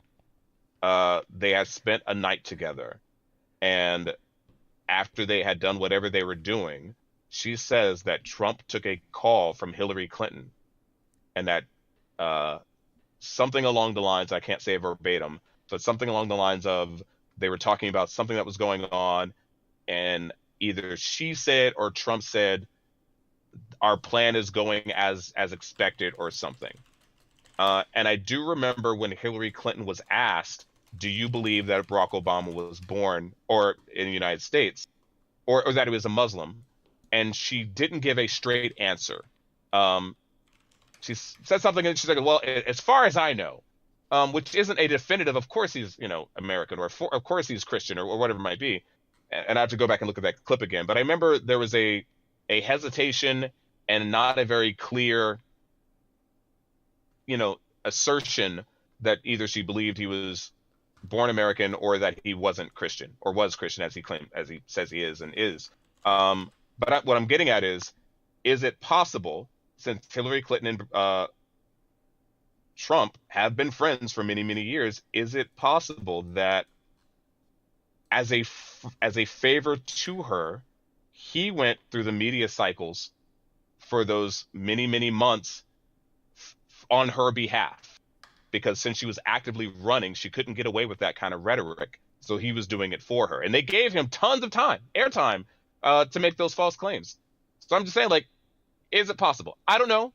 Trump has literally been incapable of keeping anything from anyone about anything. How many people in his campaign have flipped on him, have been locked up? What was Manafort's suggestion? 24 years in prison? Is Roger Stone facing prison time now? What's his name? Cohen, I think, is already at 4 years, is in prison now. Like, no, I don't think that Trump would have been able to hide a massive conspiracy to push something. And if this was happening, I don't think he would take a random call from Hillary while there's somebody else in the room to discuss it.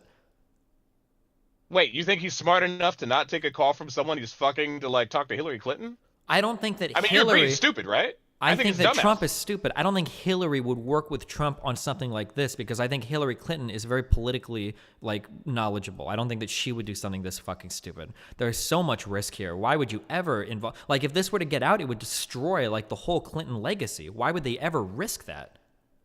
Well, then it comes down to, do we believe Stormy Daniels or not? So. Well, hold on. Again, I don't even I'm know not what saying Stormy it's- Daniels said. I'm trying to look this up. And it said the two were watching Shark Week in a hotel room, an allegation she previously made when she writes of a phone call Mr. Trump received from Hillary Clinton, which she had not yet publicly spoken about. At the time, Ms. Clinton was running against Barack Obama for the Democratic nomination for the presidency and was allegedly calling Trump to discuss the campaign. Then, to make it crazier, Hillary Clinton called, Ms. Daniel writes, he had a whole conversation about the race, repeatedly mentioning our plan. I mean, I don't know. That sounds really vague to me. Right.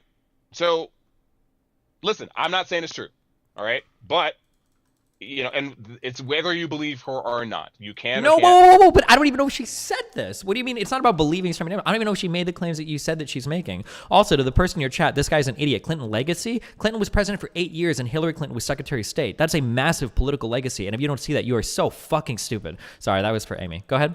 Okay, yeah. No, it's Oh, fine. I Go see ahead. this guy. This guy's an idiot. Clinton legacy.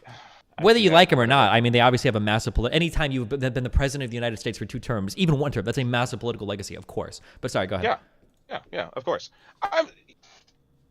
Yes, Donald Trump made false claims, false accusations for months, weeks or months. Yeah, no, we're years. How long did he do it? Yeah, for years. Yeah. That Barack Obama was I'm pretty sure even after the election was over, Trump was still leading this birther thing. Yeah. I'm saying, I'm just saying, yes, he did it. I'm not denying that he did it. Well, obviously, I'm not denying that he did it. I'm just saying his reasoning behind it. And the only person that it benefited was the person he's running against, which was Hillary Clinton. And they were best friends. But hey, we're like an Alex Jones level of conspiracy. I don't know, listen, I'm willing to admit it's pure accusation. It is a crazy assumption. It's cute to think about, and we will never know unless somebody decides to. Well, I'm pretty sure that if Trump was involved in it, we'd probably know about it because it seems like every other fucking thing he's ever done has gotten completely leaked to everybody. So, you think he would tell?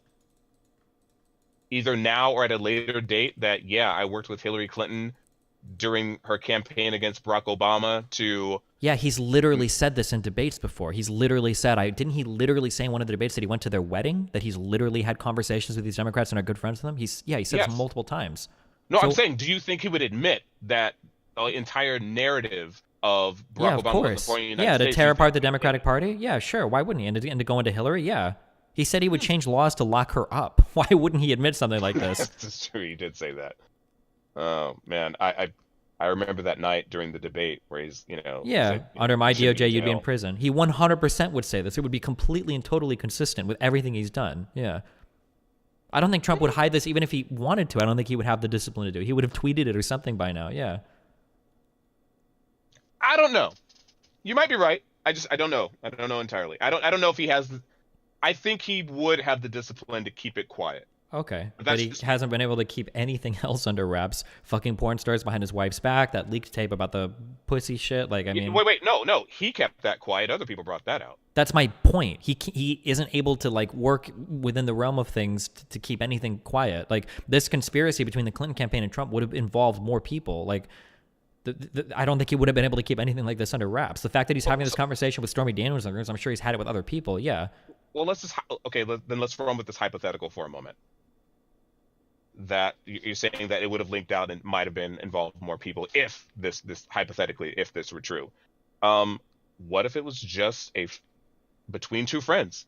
Hey, I'm getting killed in the polls by this dude. I mean, it's totally possible, but Trump has said and done so many other completely fucking stupid things that it would be far more consistent and simpler. I'm going to invoke Occam's razor here a little bit to just say that, this is just consistent with all of Trump's prior behavior. Well, I don't need a conspiracy to explain him going hard on the birther movement. It's pretty easy to believe given all the other dumb shit that he said. Yeah. Why would he continue to go onto the birther shit for years and years while Hillary was literally the Secretary of State? In what world does that make sense to continue on the attack? Well, could you say that again? Why, like, after Hillary was Secretary of State and Obama's presidency was already underway, why did Trump, didn't he continue this through I know he did years into Obama's presidency. I don't know if it was into the second term, but like, I know that he did this for years and years, even while Obama was president. Why would he still do it if he was just doing this as a favor to Hillary? If I had to give a theory on why he continued to do it, because they gave him airtime. Oh yeah, fuck. Also, that's true too. I keep forgetting how old I am. Did Trump even take up this birther movement during the election season? When? Didn't Trump start the birther thing like in the early 2010s? Like in 2011? I don't think when Hillary was running? Yeah. If I'm not mistaken. Hold on. Am I an idiot? I thought Obama was president in 2008. Am I wrong? Yes. So I don't think the Democrats ran Hillary against Obama for his second term, right? No, not during the second term, no. So Trump bringing up the birther movement in 2011 is never going to help Hillary because she already ran. If I had to guess why he continued to run it. Well, no, like, I don't think he even started until like 2011. I don't think he was talking about the birther stuff in like 2006 or whatever. Or 2007. Before the election? Yeah, I don't think he was talking about it. During the cycle? No, I don't think he was talking about it that early. I think this came like 2011. I'm sure we can look at Google Trends to see when the term birther started trending. Earliest Donald Trump, Obama birther remarks.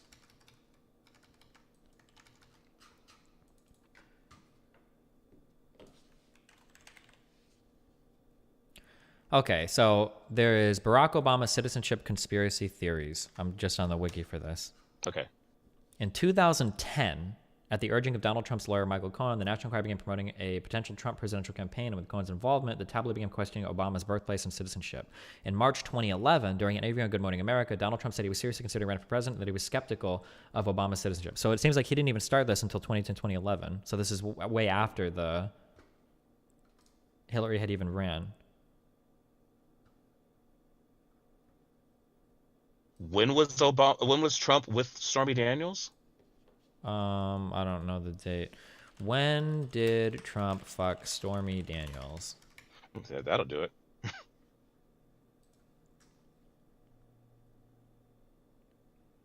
Timeline. 2006.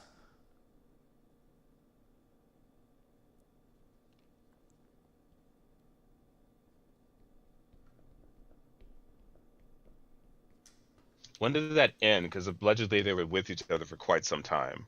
The first reports of an alleged 2006 affair, blah, blah, blah, took a polygraph at the same time. I don't know. But apparently 2006 is when it started. Yeah. I mean, I don't know. This just seems to be like a crazy, like, this is like super conspiracy theory. Like, if they were working together, he would have publicly stated this stuff way earlier than 2011. Because by then, I don't think it would. And yes, it's conspiracy theory. It's but I don't think he would come out with it. Okay. If it was just a conversation between him and Hillary Clinton, and she's like, "Yo, could you just help me out for a bit?" And it's like, "Yeah, I'll make the rounds, and drum up some support for you." Yes, conspiracy theory? Yes, possible, maybe. I don't know. I mean, I'll admit that it's. I mean, it seems far more likely to assume that they were talking about like a campaign contribution or something like that, or some other type of but yeah. Okay. All right. So what's the original point? Why are we so outraged over the fake story? Or well, I think we definitely should be outraged over this story. I mean, I understand you don't care about it because it's kind of pop culture and stuff, and it's not really in your will. I get really, really upset when so being black in America, life's hard for me. It just is. I try not to let it get me down, but it is what it is. Mm-hmm. And because life is already hard and difficult, when I'm faced with racism or other sorts of isms out there, I try to dust that shit off my shoulder. So when people come out there and say that, pretty much, I guess I'm getting at, I hate victimhood mentality. Can't stand it. Okay. Because there are real incidents out there that people suffer from, and when someone goes out of their way to be, I'm not necessarily saying that Justice Smollett is being a professional victim, but when they focus on being a victim and the victimhood mentality, it doesn't do us any good. Especially when I look at other cultures that focus on their accomplishments, and it's like the Jewish people, they focus on their accomplishments and like how great they can be as a community, rather than the white man's keeping me down, America's keeping me down, you know, bankers are keeping me down. Can't we have down. like a duality here? Can't we do both? Can't we, We say that can. like, yeah, but why do it always seems like reactionaries are always pushing like really hard to only go in one direction? Like, can't we simultaneously say like, hey, we should all strive to be better while also recognizing, hey, other people kind of fucked us in the past? Isn't that possible? It is possible, but we don't. The far more the focus is on what people have done to us rather than what we can do for ourselves. You don't think people And ever try to better themselves or focus on uplifting themselves? Or like when you talk about like financing education or prison reform or whatever, people are never like thinking of how they can make things better for people? Like, Well, some do. I always love to use the analogy, like, do you know any successful people that complain? I complain all the time, and I consider myself pretty successful. Okay, this is true. Successful people complain all the time, but I understand the point you're getting at. I'm being facetious, Yeah. or I'm being obtuse, right? Yeah, typically people will succeed in spite of something rather than blaming, their circumstances on other things. Sure. And it hurts me that a person of the caliber of Jesse Smollett, who, in spite of being black, in spite of being gay, or whatever issues he's had to endure throughout his life, spent a considerable amount of effort to bring up this fake story that took resources away from the Chicago Police Department as well as the FBI that could have been used to actually solving real crimes or bringing justice to real victims who've been hurt or demeaned or in some way within that city. And he sent us all in a wild goose chase for what? Sympathy? This man doesn't need sympathy. He's successful. People love him.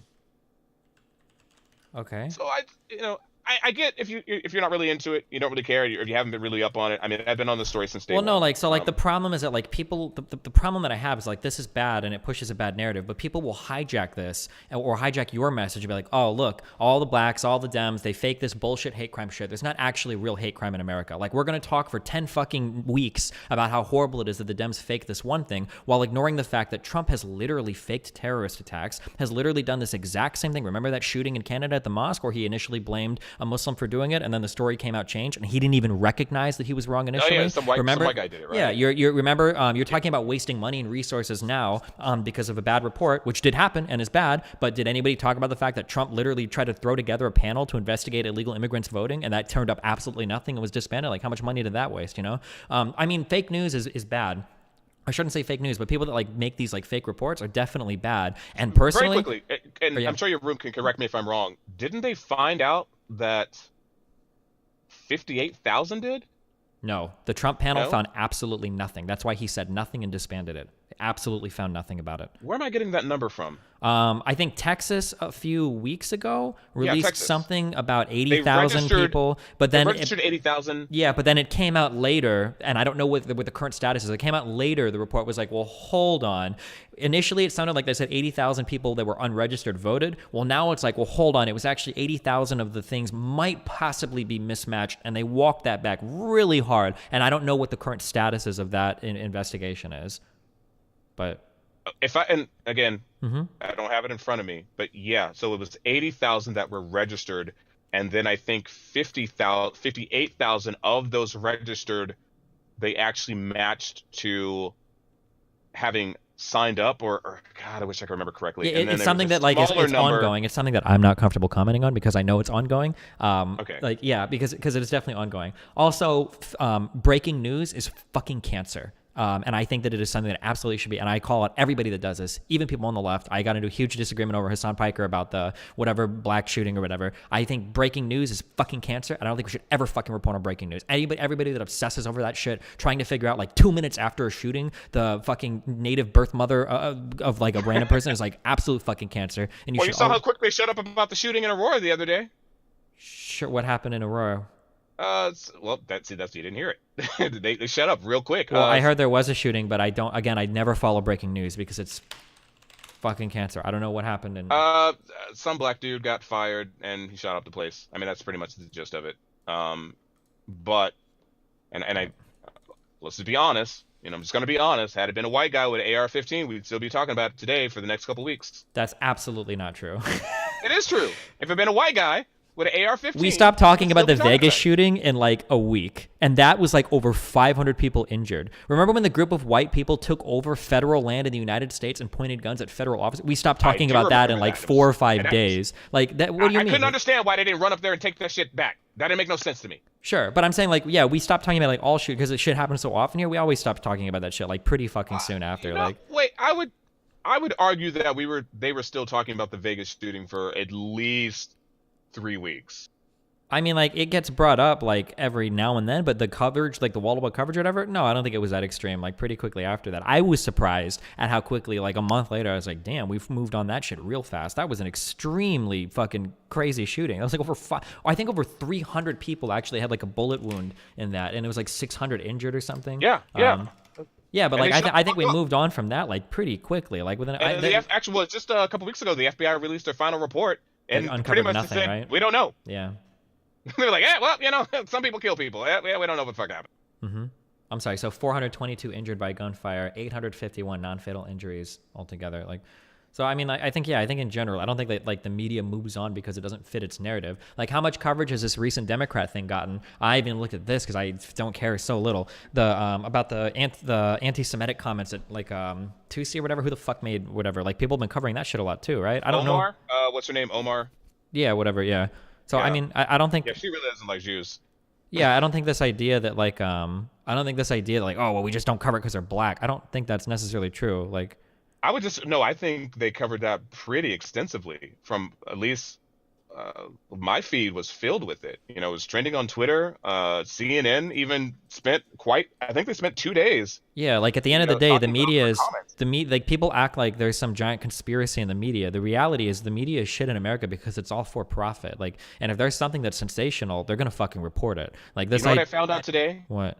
Gawker was the first publication to pay their reporters based off of clicks. Okay. And that the reason why Gawker got turned into such trash is, you know, or the headlines were just so crazy because their writers and bloggers and so forth realized if I come up with these grandiose stories, if I come up with this crazy, insane shit, people will click on it and I'll get a bonus. Sure. And I believe the owner at the time, after 2 years ago, okay, stop guys, stop this. This is bullshit. Real quick, I'm actually curious because I haven't looked into this. Were Omar's comments actually anti-Semitic? Because you just said he hates Jews or whatever. Sorry. She hates Jews. Okay. Are they definitively anti-Semitic? I think that is up to interpretation, and I'm being fair. I'm being very fair. Do I believe she doesn't like Jewish people? Yes. Can somebody link me? What were her anti-Semitic comments? I'm actually curious. She has an issue. Well, she has an issue with Israel. She's made various comments about Israel, and I would argue this. And yes, this is going to be a crazy comment, but I'm just going to say, some people ask, is it okay to criticize the Israeli government and not criticize Jewish people? And I would ask, well, is it okay to criticize the Mexican government without at the same time criticizing Mexicans? And obviously you can. Wait, hold on. Okay.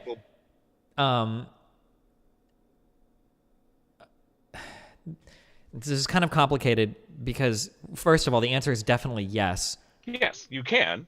But like Mexican is interpretation. used, Mexican is used in a different way kind of than Jewish is used. Where like technically the people living in the United States, oh fuck, actually, I would don't know argue if that this is Jewish true. people equate the comments of Israel and Jewish people just as combined as God, what's the word I'm looking for? I'm just saying that like Jewish people can literally be like a Jewish person is Jewish even if they're born in America to like a Jewish family, even if they're not like religiously Jewish. So like that's different than like a Mexican national person born in Mexico is like a Mexican person. Like that's a different type of thing, right? Yes. Yeah. Yeah. And listen, I'm not gonna pretend to be. Wait, so I'm super curious on what Omar's comments were about Jews, though. I really, really, really want to see these comments now because I'm wondering if she even said anything anti-Semitic or if she was just shitting on Israel. She was shitting on Israel. There's a tweet that she came out with not too long ago. She said something in relation to the Israeli government, or said something Israel, may Allah force them to see the error of their ways. Okay, so here's something. GOP leader Kevin McCarthy threatens punishment for Ihan, MN, and Rashida Tlaib over their criticisms of Israel. It's stunning how much time U.S. political leaders spend defending a foreign nation, even if it means attacking free speech rights in America. And then Omar responded, it's all about the Benjamins, baby. I don't see anything anti-Semitic about that. So, no. But see, this is where interpretation comes down to. I can't remember the name of the rapper, but just a couple of weeks ago, he was saying, I'm getting Jewish money. Sure. And people put him to the coals for that, saying, I get Jewish money. They were like, what do you mean? And some people said that those were offensive. And he goes, what do you mean that's offensive? He goes, my banker's Jewish, my lawyer's Jewish, my manager's Jewish. He clarified his statement saying, like, I see these people and they're very wise with their money. So I think it's a compliment. So when she said all about the Benjamins, I'm assuming that people took this as a comment equating Jewish people and money, which some people find offensive. But okay, I don't know. I don't care about that tweet at all. Okay, so her original tweet was, Israel has hypnotized the world. May Allah awaken the people and help them see the evil doings of Israel. This sounds hardcore like a dog whistle to me. I would just cite this original tweet. Yes. Okay. So, and I think this is a very fair example of saying, like, yo, this bitch don't like Jews. Of saying what? Sorry. This woman don't like Jews. I mean, you're saying it sounds like a dog whistle. I agree. Yeah. This is it's from 2012, but damn, that's deep. I'm a little biased. I have many Jewish friends. I spend Hanukkah every year with my Jewish friends. I hear their interpretations of things in America and so forth. So I'm a little biased, but I'm not going to pretend to be an expert in any way, shape, or form. But I am very much in support of them and their struggle here in America. So I'm throwing that out there.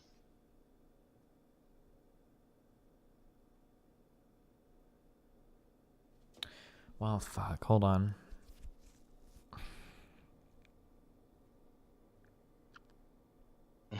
Your comments are fucking crazy. If this is 2012, it's a little different, I guess. If I saw a tweet like this today, I would instantaneously assume that this is like alt-right. It looks like alt-right rhetoric to me. But in 2012, an older person making a tweet like this, fuck, maybe it is a little different. Hold on. No, you are fucking crazy, man. No, fucking bullshit. If Richard Spencer were to tweet some shit like this, Israel is hypnotized. The problem is this hypnotize the world thing, like, really makes it sound like you're on some, like, fucking alt-right binge here, that Jews literally fucking run the world and that they're doing evil deeds, like, fucking, that's what it would read like today. If I read this today, I would 100% assume that, and every single one of you would too. Don't fucking lie to yourself. But if this tweet is made by an older person in 2012 in regards to Israeli things, I can be a little bit more lenient towards it, especially seeing that they're Muslim or whatever, and that this might, like, this tweet is not part of the conversation, it's unrelated. Well, what was the recent tweet that sparked off she was so there's a lobbyist group that spends about $3 million a year in efforts towards Israel, and I'm not sure of the details, and the $3 million isn't a lot of money in comparison with, like, well, also Israel is like a huge talking point for everyone in the US. Even Dems fucking hardcore suck that shit off. Every political person in the US is like a hardcore boner for fucking Israel. It's just a thing in US politics. Yeah, and this her apology tweet, listening and learning, but standing strong. That's a sorry, not sorry when I read that statement.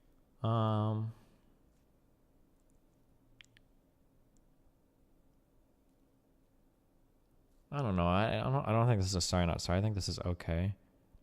2012 was during the Gaza war where hundreds of people were killed. Yeah. That's why I'm saying, like, it was a different time, right? Versus reading that tweet today. Anti-Semitism is real, and I'm grateful for Jewish allies and colleagues who are educating me on the painful history of anti-Semitic tropes. My intention is never to offend my constituents or Jewish Americans as a whole.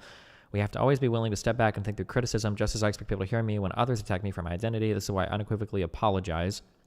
At the same time, I reaffirm the problematic role of lobbyists in our politics, whether it be AIPAC, the NRA, or the fossil fuel industry. It's gone on too long. We must be willing to address it. I don't know. I think this is an okay apology. I mean, it covers all the bases. I I think it's a sorry, not sorry. But that's just me. What else could she have Is it said? okay? What else should she have said? I think the second paragraph is unnecessary. Why? Because you're saying like, yeah, I'm sorry I hurt your feelings, but I still agree this thing is bad over here, and yeah, I still got beef with the AIPAC. Well, that's okay. She's just refocusing, basically saying that, like, I'm sorry if, like, this reads as though I'm sorry if my message earlier seemed to target all Jews, but I still have a problem with lobbying in the United States. It is really fucking hard to attack Israel in the U.S., and it's one of our most fucked foreign policy positions. I think it's a good statement. I think more people in the U.S. Should have the stance that we need to be able to criticize Israel without getting shit on by every politician. And, like, I don't know. It's difficult to, let's be honest, like, there's so many groups that you can't touch. For various reasons. What do social you mean? groups, Okay, groups, lobbyist groups. No. Okay, Israel is not in the same position as like a minority group in the U.S. These are two totally different things. I agree. I'm not going to sit here and argue that we should be able to there shit are a on lot of people transgender people. Like, that's not the same type of thing as being able to like shit on Israel. Like,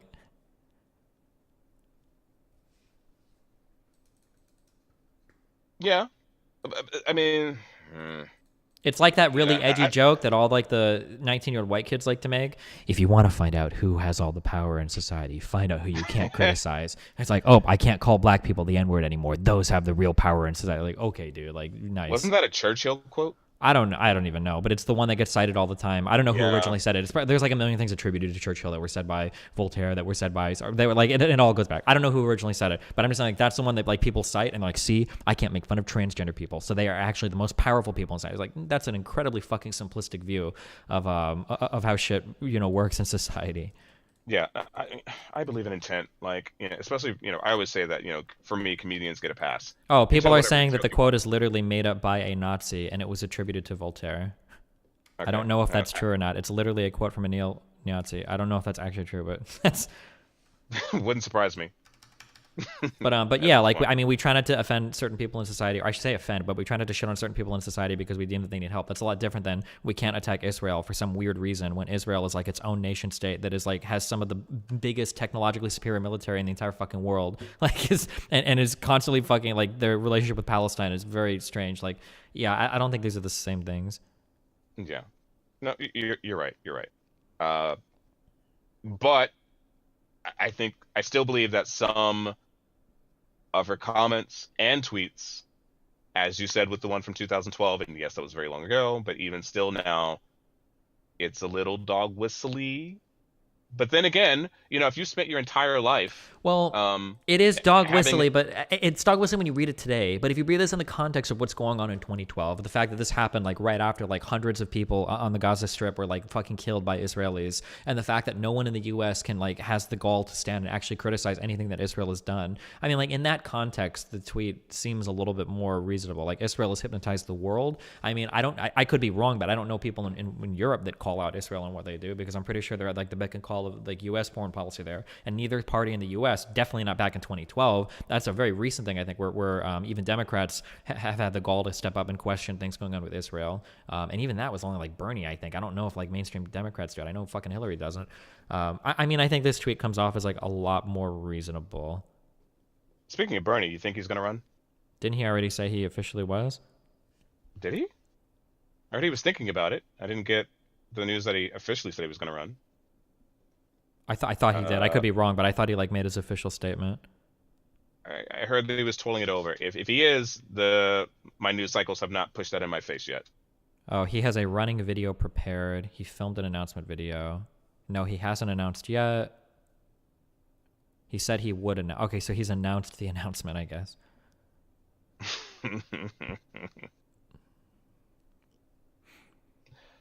My chat room says that Omar has been constant in her hate of Jewish people. Yeah, but when they say constant, they mean like 2 tweets. Like has she actually done more in terms of like speaking? Because I know there's this tweet, and then... Well, I've heard... So, she's made public statements like on camera. Her tweets are very, very limited. I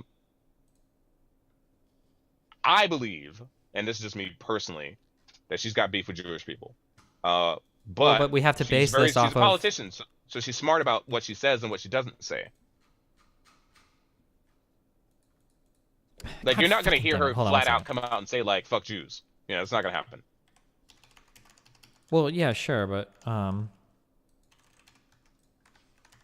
my god. Thank you.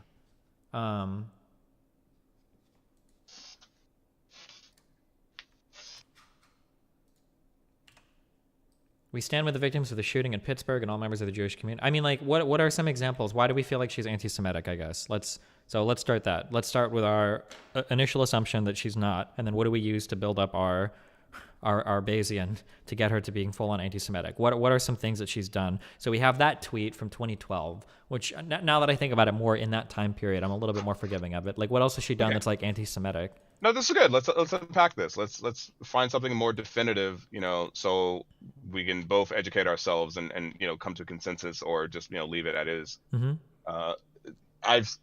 And this would take me time to look up, you know, so don't take my word for it, but I've seen interviews with her, you know, on film. Like, you know, she's done some interviews with like CNN and MSN and other places where she says things, and again, I can't repeat them right now verbatim, because I'm trying to remember exactly where I saw them, what time I saw them. You know, so this is going to sound vague, saying like, oh, well, you know, she said some stuff and I didn't like the way it sounded, you know, so here's my opinion. But basically, that's kind of what I'm trying. Okay, so let's see. Omar, anti-Semitic comments interview. Let's see if we can find. Lawmakers, question about controversial tweets. That's 10 minutes long. These are all pretty recent. We were so worried about our innocent tweets when Ben Shapiro literally said Palestinians just want to bomb shit and live in trash. Yeah, I'm guessing this guy's probably not going to defend Ben Shapiro's comments on Palestine. No, of course not.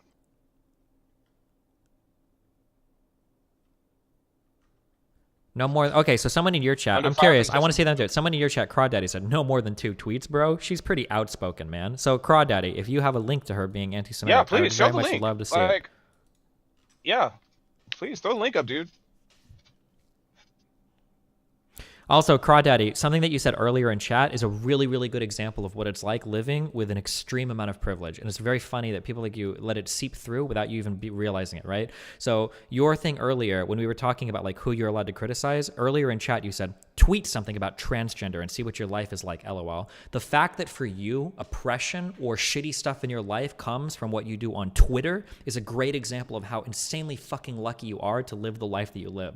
Because when LGBT people, or especially trans people, think about shitty things that could happen, it's usually more along the lines of, is their family going to fucking disown them? Is somebody going to fucking rape or murder them? Is somebody going to fucking tell them that they're not allowed to be in the military, like our president, or control the types of jobs, right? So it's very funny that your go-to for like, how am I oppressed? I can't tweet a certain thing without people getting mad at me. It's very, very funny that you kind of like unintentionally reveal that, but I wish I had saw that. No, I agree with that shit. Yeah. That is the epitome of privilege. I mean, Twitter is not real life. Yeah. Social media is not real life. It's a reflection of a very small percentage of the population, and then even so, it is really more of a reflection of either the most outspoken or the most outraged of individuals on any particular subject. And sometimes that's being used to weaponize us for political gain or for financial gain. You know, so I take a lot of that shit with a grain of salt. And try to look beyond Can I just it. move on to something? okay, there's like a 1:40 clip. I'm gonna watch this real quick. I'll link All it right. to you. You can watch it on your shit if you want to. Here you go. All right, I'm watching it now. Okay. Can I just move on to something that's generally sort of a rite of passage for politicians in the United States, and that is to sort of profess sort of fealty or at least pay homage to AIPAC, the pro-Israel PAC that is very, very prominent.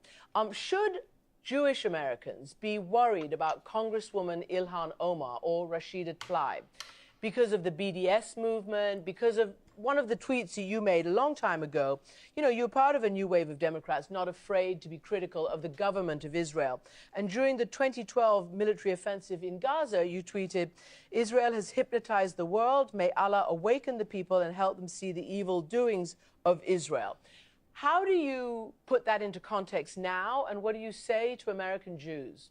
So I remember when that was happening, watching TV and really feeling as if no other life was being impacted in this war.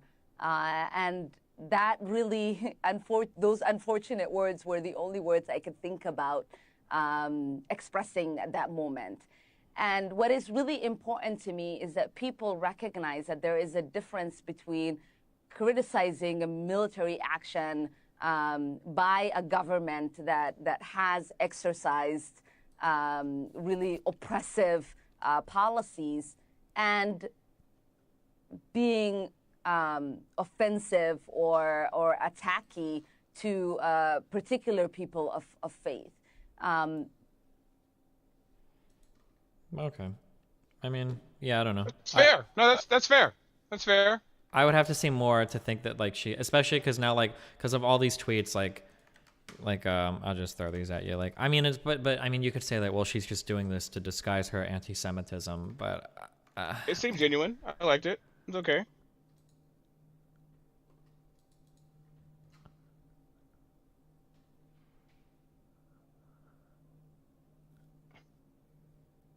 That's another thing, words and tweets are like, it's hard to get the inflection of emotion behind them. Mhm. And I think that really, especially when you're trying to apologize for something, words alone don't do it. Sometimes seeing someone's eyes and seeing their body language at the same time really lets you know if someone's being sincere or not, or at least that they have remorse for what they did or what they're being, accused of. So, Mhm. I watched that. I was like, okay. That makes me feel a little better. And, she also said that she's been working with, some of her Jewish members of Congress and she's being educated. So, is this woman capable of redemption? Sure. I'm never the type to like bury someone, for like one thing. I believe everyone is capable of redemption, with very few exceptions. Sure. Okay. Yeah. I mean, I guess I just don't see much saying that she's like a big anti-Semite, but I would say that given her background, where she lives, who her community is, it's likely, and this is based off just my assumption, it's likely she has some anti-Jew, anti-Semitic, anti-Israel opinions. are we saying that it's because she's Muslim? Is that well, not just no. Because it sounds like we're dancing around that real hard. Like maybe no. That people. wasn't my thought process. That wasn't my thought process. I'm saying that. I guess if you unpack it that way, I guess that wasn't what I was thinking. Let me just clearly, that wasn't what I was thinking. I'm saying like her community, those she spends time with, and I guess if you really want to go further, yeah, I guess they probably are Jewish people, but that's not what I was thinking. Somebody told me, somebody's typing, I don't know if this is true, we can look this up. She lives in a majority white neighborhood in Minneapolis. That is true. And I was reading up on her the other day, and there's some conspiracies that she married her brother or something. I don't know. That's a little outlandish for me to. But her marriage certificate was from Minneapolis or something like that. I don't know. Has this been substantiated at all? Like, allegedly, there's a marriage certificate. So. I mean, allegedly there was proof that Obama was born in Kenya. Like, I don't think this has been substantiated, like, whatsoever. I haven't seen any, like, reputable reports on this. Maybe it's true, but I haven't seen anything, like... I'll tell you this. I'm not even trying to investigate that, because, like, that's some shit I don't even really... One, don't care. Almost don't really want to know. Okay. Like, it's like, okay, she married her brother. Okay, well, hey, if that's just legal, then so be it, Doesn't matter to me one way or another. Love who you love. Or well, I mean, you brought it up. I mean, completely unprovoked. You just kind of threw it out there. I brought it up because the marriage certificate did say that it happened in Minneapolis. So that's the only reason I brought up that you were asking if she lived there. Okay. And that's the only connection that I have to that location. Like, oh, I read the location in which it happened, but okay. And I'm just, I don't know if it's true. I'm not saying it's true. I'm not alluding that it's true. And I'm saying clearly it's a conspiracy theory.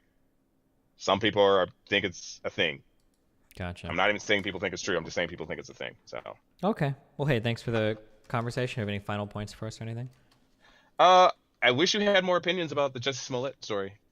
Well, I mean, it just seems like reactionary fodder to me. Like, I think it's a pretty... I don't think there's much to say about it. If people are making up shit like this, it's really bad, and I don't think people should ever do it. I don't understand, like, what more of a take you can have on it past that.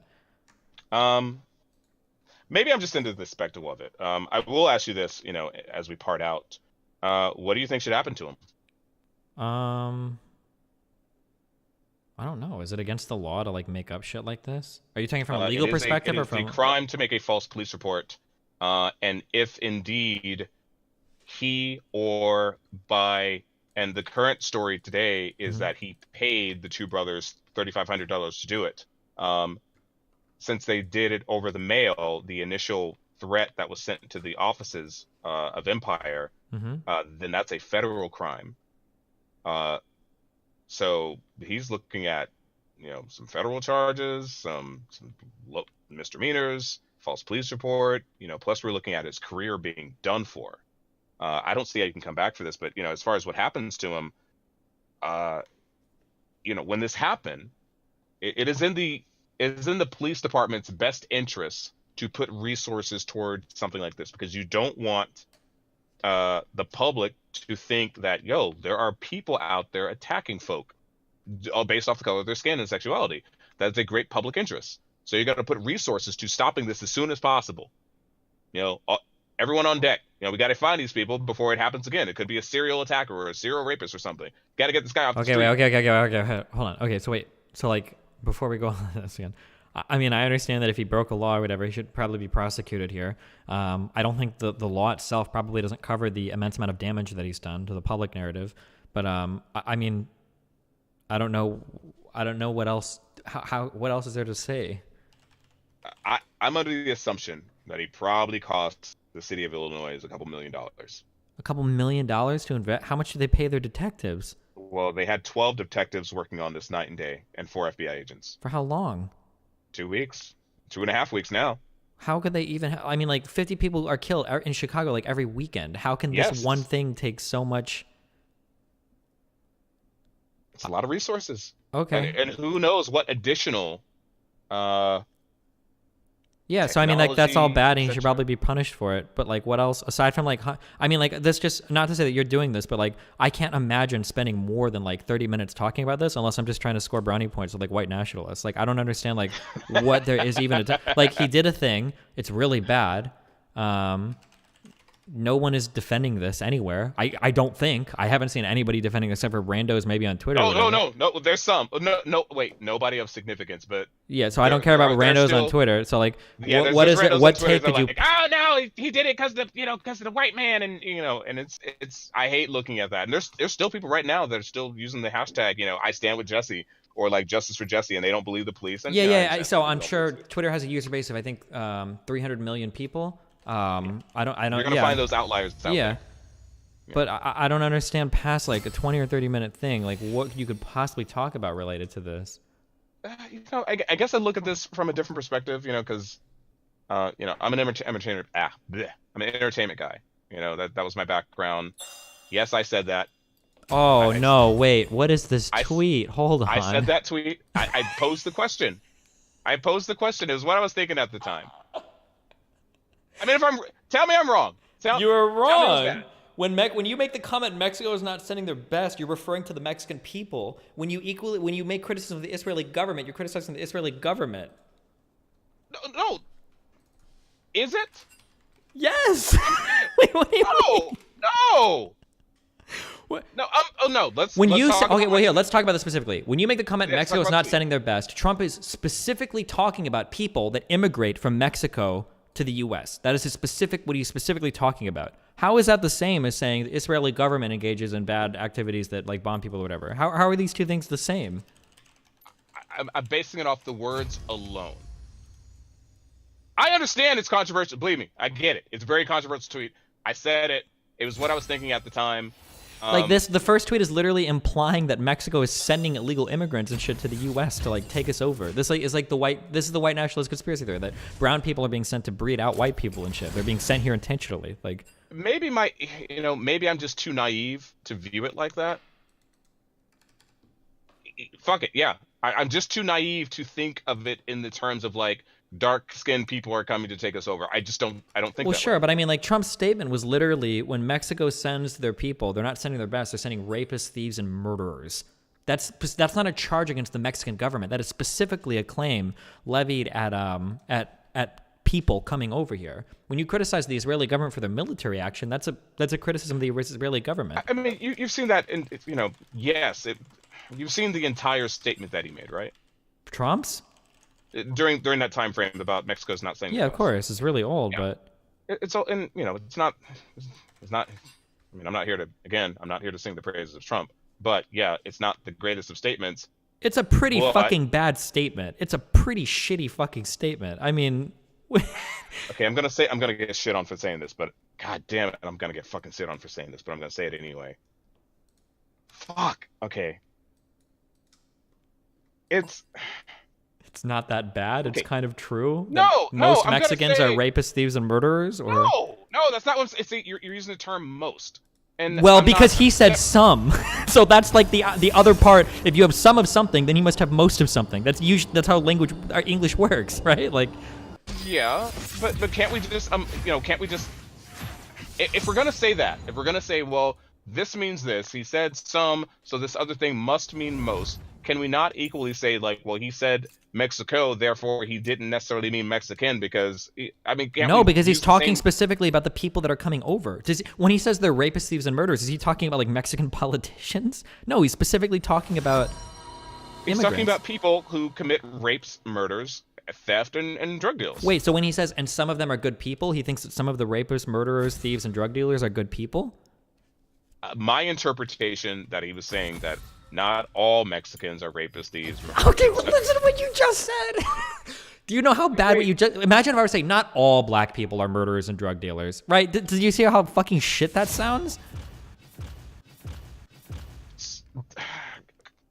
Yes. Wait. Yes, and... Are there some black drug dealers? Yeah. Yeah, but I wouldn't say African Americans are rapists, thieves, and murderers, and some of them are good people, I imagine. I would never say that, because the implication is that most black people are rapists, thieves, and murderers, which is what Trump's implication was when he was talking about immigrants.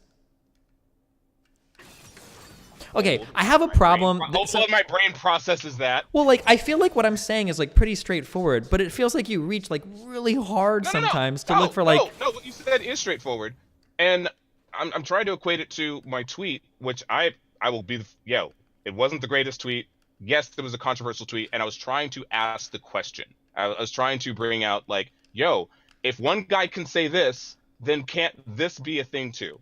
Like, and I told you before, like, I didn't vote for the guy. I'm not here to support Trump. But I'm saying, like, if one side is going to say, hey, you said Mexico is not sending your best, and we're going to condemn them for it, which you can, then why can't we equally say, like, oh, if we're going to criticize this government, how are we not criticizing the people which live within the government? These are two totally different things. One, you're assuming that Mexico is sending immigrants over here, which is contentious at best and conspiracy alt-right theory at worst. And then, it's not even true. Yeah, sure. But like this idea that Mexico's sending immigrants, and then the fact that you're saying that most of the immigrants coming from Mexico are rapists, thieves, and murderers is like... No, that's not what I'm saying. I'm using his quote to equate it to... But again, it's not the same type of thing. Also, what is this? Tommy Robinson going to jail for the crime of reporting on Muslim pedophile gangs in the UK? That's not what he went to jail for. He went to jail because there's a gag order on it, which is like standard UK law. When did I... Oh, God, May of 2018? Tommy Robinson... In the UK, you can live stream a gang rape of an 11-year-old with no consequence. I'm pretty sure in the UK, I don't know their laws, but if I was a betting man, I'd say in the UK, you'd probably actually get in trouble for streaming the gang rape of an 11-year-old. Hold on, stop. Wow, somebody's going far back on my Twitter. Yeah, wow. Sorry, people are just like posting random shit. It's just like a lot of the stuff you're saying is like, well, I'm hoping unintentionally, like just very conventionally, like lines up with like a lot of white nationalist stuff. I vaguely remember posting this. I know if I remember correctly about it. I was kind of into it at the time. Tommy was reporting on the story. Other news agencies were, but they arrested him. He spent... No, I don't think other news agencies were. First of all, there is, in the UK, I believe the way that it works is you're not supposed to report on stuff that is currently like in trial because they don't want it influencing the jury. That was the explanation I was given. I don't think people were reporting on it. Tommy Robinson had already been arrested for this type of stuff in the past, so this was his second like ordeal doing this, and then he got arrested because he was trying to report on an ongoing story that in the UK you're not allowed to do this. I mean, that's just their laws, and I mean, obviously they don't have free speech over there. So wait, what do you mean they don't have free speech? Do you disagree with it? In They what don't way? have free speech over there. I feel You like can isn't never journalism in the speech. United States ranked like 20th or whatever in terms of freedom of journalism compared to other countries around the world? Like, what do you mean? How do they not have free speech? No, you can get arrested for saying things over there. You can get You arrested, can get arrested for your saying tweet. things in the U.S. If you're threatening someone, yeah. If I'm an employer and I call my call to employee like action. the N-word, I can get in trouble for that. There's protected classes in the U.S. You can't do that. Wait, say that one more time. Like in the U.S., if I'm an employer and I'm like racially discriminating against or like racially agitating and shit like my employees or whatever, or if I'm a tenant, you're not gonna get arrested. You might get fined, or but you're not gonna go arrested for that. Okay, this is like a huge quibble. First of all, I'm pretty sure. I don't know if you could actually get jail time for something like this, but you could get fined for it. But like, I mean, it's still against the law here. Yes, there are protected classes, as there should be, and you can't discriminate. And I don't know. Laws are set up, especially when it comes to like people's livelihoods. Sure. You can't discriminate against someone trying to make a living. And I don't know if like I don't know if just because they've got gag orders on certain things that you can just make the blanket statement like they don't have freedom of speech. Like if you say like freedom of speech as defined as it exists in the U.S., they don't. I'm saying, no, they do. I'm saying they do not have a guaranteed freedom of speech there. You can be fined, you can be arrested for what. Yeah, they can say things, but there are certain things that are restricted in that country that you can't say, or and within context, blah blah blah. But it's not the same as us, where we're virtually able to say whatever we want or demonstrate however we want within the legality of how we do it. Okay. I mean, I would agree that in terms of that, like I think that America generally can make statements like things related to humor or even hate speech or whatever freer than other countries. I think I would generally agree with that. I like that about America, but I wouldn't take that and then say that country doesn't have freedom of speech. That's like a really extreme, I think, right? In comparison to what we have and how free we are over here, I would say that they do not have the same level of freedom of speech that we have. Sure. Okay. Okay. That's what I mean. Okay. I'm not saying like it's some oppressive government where like, you can't say anything, otherwise they're going to like snatch you out to your apartment. Gotcha. Doing shit. Yeah. And hey, like okay. that whole Tommy Robinson thing, it happened. I made that tweet based off of the information I had available. I don't think I personally don't think they should snatch you up in jail for reporting on a story.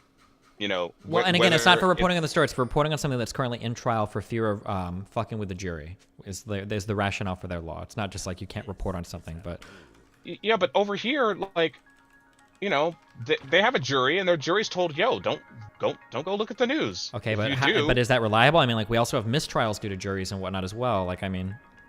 Now, whether or not you agree or disagree with the law, like at least it's not just like a matter of like we're trying to curb people's freedom of speech. There's a reason for it. And I can understand the rationale, whether you agree with it or not. But it's not just like.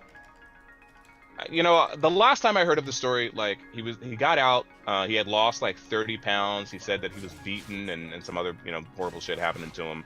I think that's pretty shitty, for someone who really is just reporting on a story. Like, he's a white nationalist, right? Like he's like a blatant white nationalist, like Tony Robinson, right? No, and I'm being honest. Like I don't know that. Okay, yeah, he is. Honest, I don't know that. Oh yeah, he like blatantly is. Like his interest in the story is because they were Muslims, right? That's why he was so interested in reporting, and why he felt like he was doing that's the narrative, that like they're trying to protect minorities and shit, and that's why they locked him up for reporting on it when he was trying to break the news about how horrible Muslims are raping everybody in Western Europe and all that. Like that's part of that narrative. Okay, like I know that he's focused on rape gangs and yeah, of course, everybody over there is like the Cologne event in Germany, whatever, are hardcore obsessed over like Muslims raping people because it plays into the narrative that Muslims are going to the West to like destroy it. But I did not know, or I have not given thought that his intention to do that was based off of him being a white nationalist or him supporting. I mean, yeah, I would imagine most of his stuff is similar to Lawrence Southern, is motivated by that. Okay, so that's my ignorance. Okay, yeah, that's again, I I haven't looked up much on him, and since then, you know, it's not part of my well of conversations, and I don't think about it too much. Maybe I should, but I don't intend on talking about him or using him as a reference to anything anytime soon. Okay. Okay. All right. So, Okay. Well, I gotta focus on my League of Legends shit game. So I love all you. right, man. Thanks for the talk. Yeah, Appreciate no it. problem. It's been Take fun. care. Have fun. Yep. I'll see you Bye, later. Peace chat. out. Bye, man. That was fun.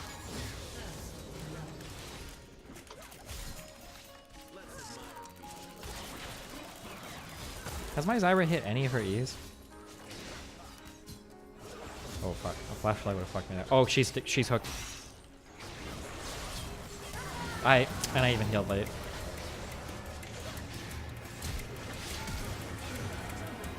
There, we got their heal.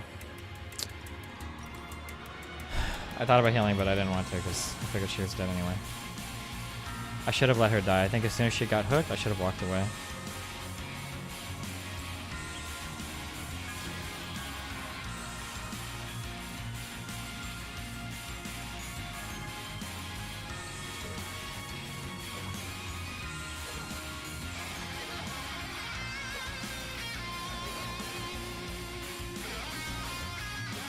Oh fuck, it's my account.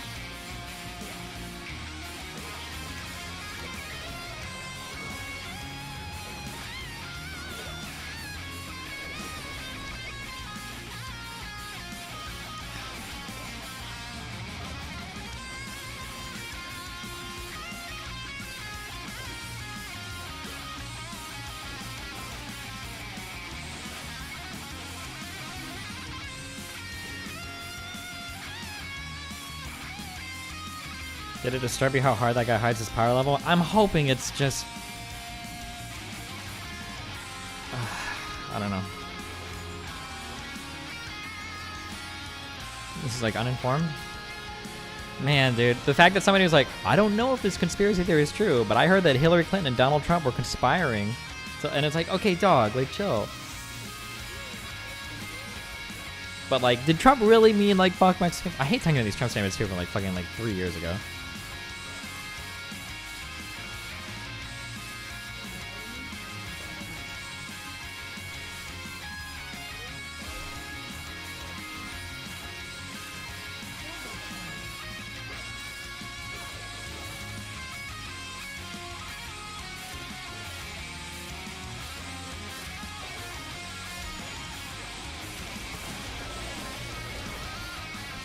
Zyra, please.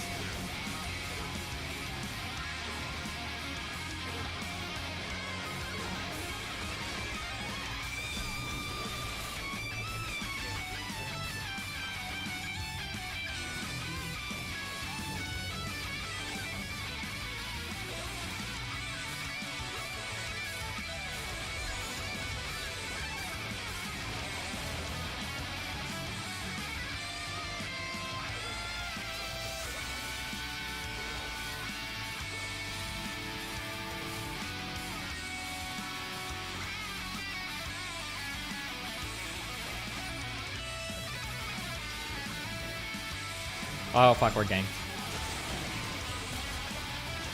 Oh, she had a flash. That's good. Can I not see him with that pink ward? Really?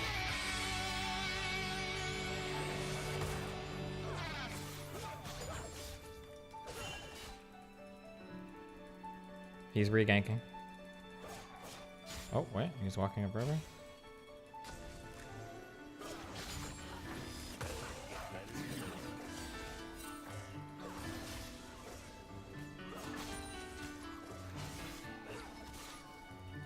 Pink wards don't reveal.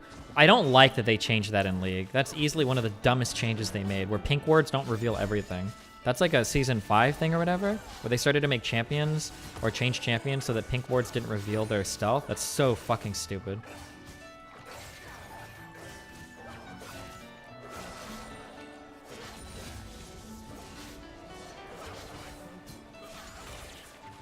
Oh.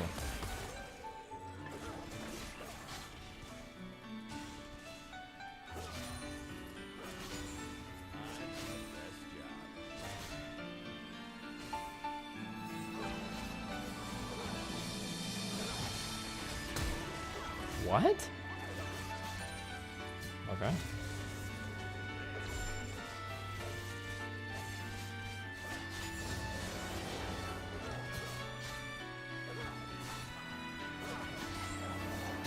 Nice.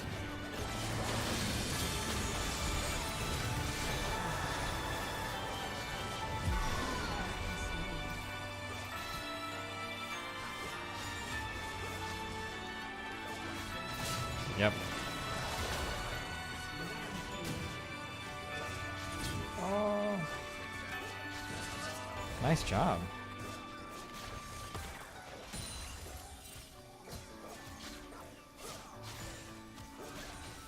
Do you think he'll kill me if he shows up?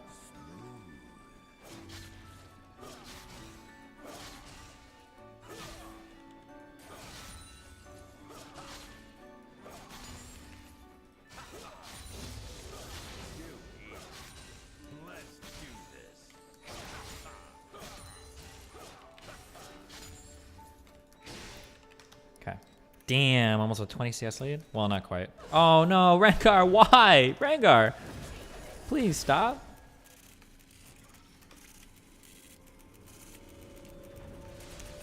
Hi, Lily. How often do you poop? Probably like once a day. Wow, that's amazing. If you're going less than that, you said once every 3 days? Yeah, You should probably get that checked out, Lily. but if it's normal for me, they said it's okay. Your doctor did? Like in general, everyone has their own. They do, but once every 3 days might be like too long. I don't know. Fuck, hold on 1 second. What's up? Yo, Destiny, I need to talk to you. I need to talk to you about political stuff, mate. What's your question, buddy? Okay, some fucking idiot. Stop donating your fucking socialism fucking donations. Some idiot comes in my thing. He says, if you raise taxes, people will lose motivation to work, therefore quit working, and the shit will get worse. Is this true? Partially, I think that's bullshit. But No, I think it's bullshit because if you raise the if you raise the taxes, okay, and use it on making the world a cleaner and better place, therefore making the people in your city happier, they will be happier to go to work in a happy environment, therefore make more money. Theoretically, yeah. So what you're talking about is something something called the Laffer curve. That has to do with like the amount of optimal, the optimal taxation level to collect the most amount of tax from society. If you set it at 0% and you up it to 1%, you're going to collect more taxes, right? Because you're going from nothing to something.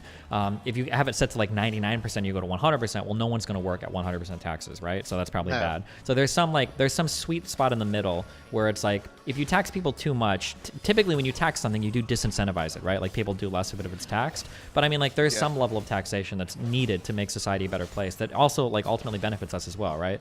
Like I'm pretty sure like the fact that you guys can have like vacations and shit and maternity leave and stuff and healthcare that we don't have in the United States probably makes you guys more productive, more happy, more healthy, right? Yeah, but what I'm trying to say is the only problem is I get taxed a fucking ton, okay? And I don't actually benefit on much stuff that the government gives me, like free healthcare, yes, but I rarely go to the doctors. And that's pretty much it. I did benefit a lot when I was a kid, but no way as much as what I'm paying for it now. Okay. So it needs to make a system where people don't benefit from it, don't have to pay less. No, unfortunately that's not how it works. Like the people that don't benefit from it are very important to pay in so that the people that do benefit from it don't have to pay as much. That's the whole point behind like insurance, right? Well, that's fucking bullshit then, because I'm fucking quitting working then. Okay, but then you're destroying society. Like, I mean, what do you want me to say? So me, Greek God X, is what's keeping society running right now. I mean, that kind of, that kind of thought would, yeah. Let's say, for instance, that you can get a surgery that you can't afford that's $100, right?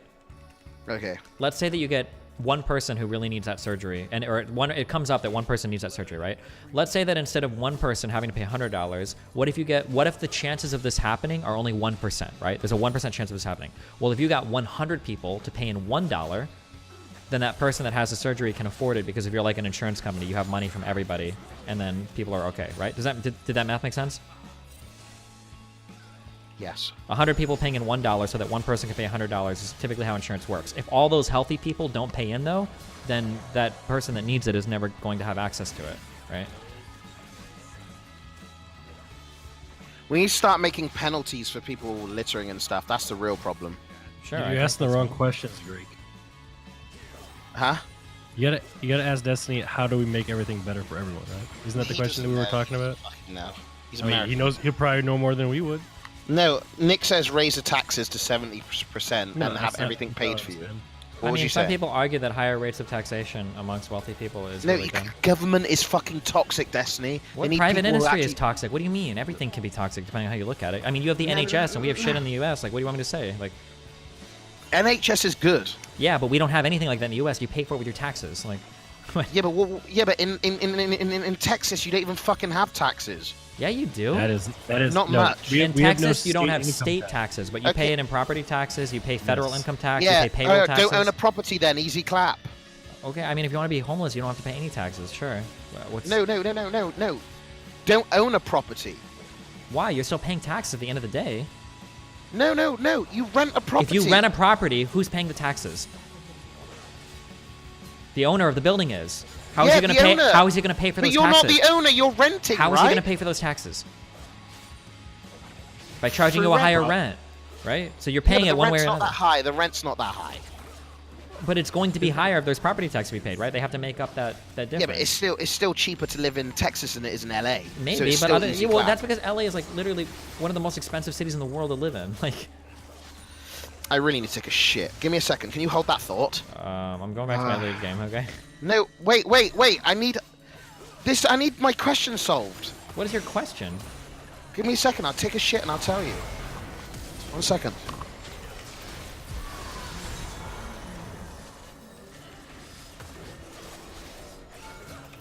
Oh my god, I really took a fucking turret shot. Did he really go to... He's gone. If I get hit by this Ezreal, I'm gonna fucking be very mad and not do anything else. Because I'm on Twitch TV and I love this thing. Oh, not me.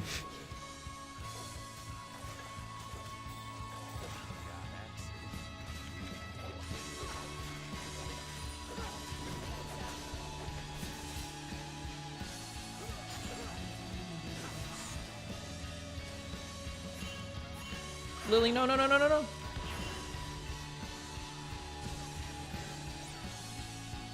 How do I get back to that Discord? Oh, okay. What's up?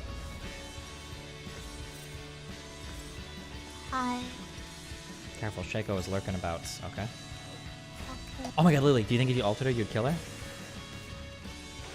Lily? Oh, not quite. Close though. Ooh. Are you losing? Are we losing? I don't think so. Ezreal is pretty big, but that's it right now. Ooh, Karma's good. Ooh, Darius. Nah, we got this.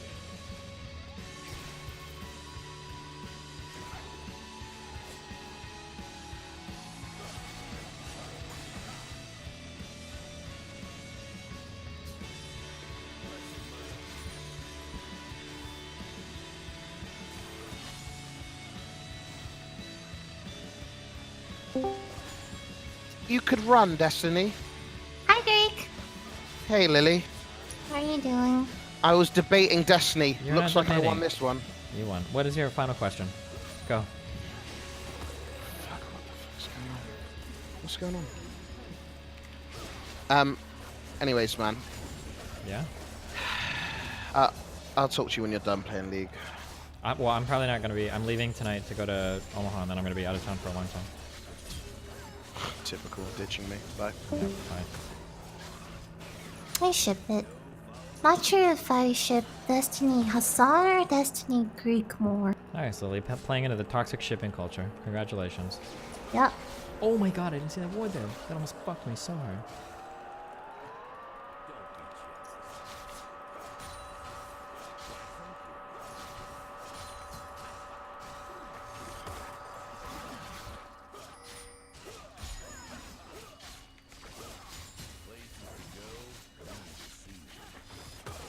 Do you know where Shaco is? Mid. Mid. He was just mid.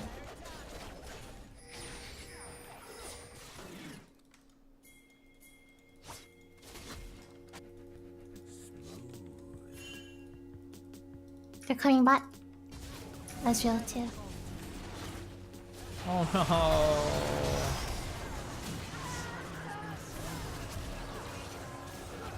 Should I go for it, guys? I'm not going for it.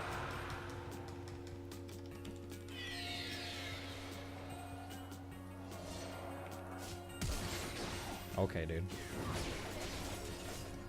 Lily, do you believe in me? I believe in you. You do?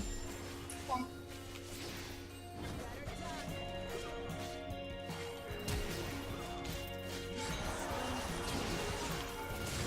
I knew you could do it. Thanks. Oh my god, the dick ride is so real in every game I play. Holy shit.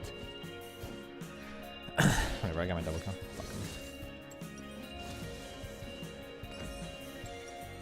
Fed Darius or Fed Ezreal? What's scarier? Fed Darius. They just did Dragon? They finished Dragon like fucking like, fuck off. It was like 20 or 30 seconds earlier.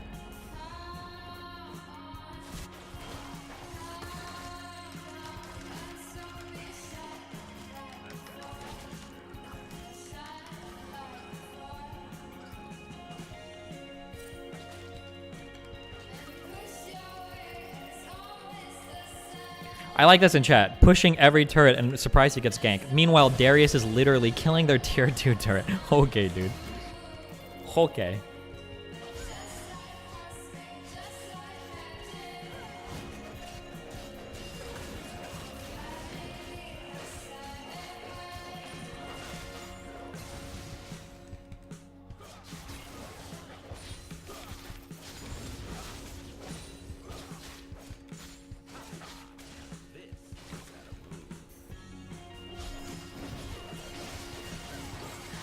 Oh, good heck.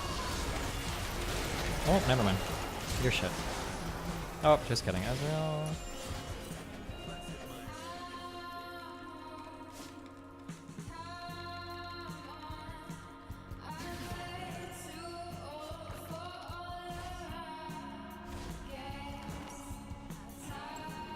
I'm doing it. If Shay goes here, fuck me and fuck my life.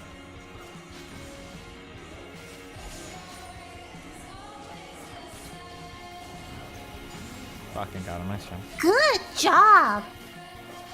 Thanks, Lily.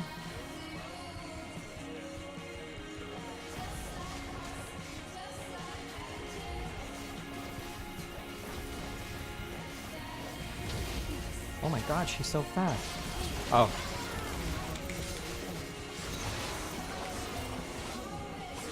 I forgot, he's always here. They work as a team. Okay. Nice, man. I mean, he's been everywhere. He's been mid a lot too. Oh, okay.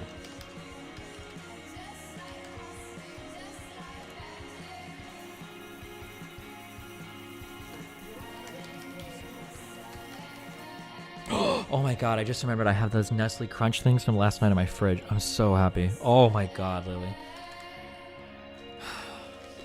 Amazing. Okay. Amazing.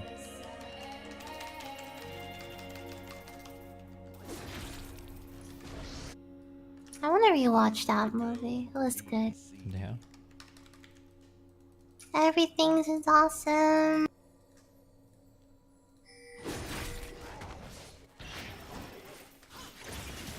I'm coming, Lily. Don't call me that.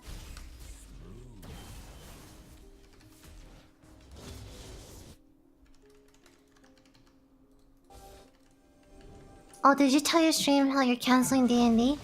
No, because I'm not sure if I am or not. But you just said you're leaving for... Yeah, I have a laptop. I can do things mobilely. It's the whole point of buying that laptop. Hmm. Okay, well, let me know. I'll let them know, actually.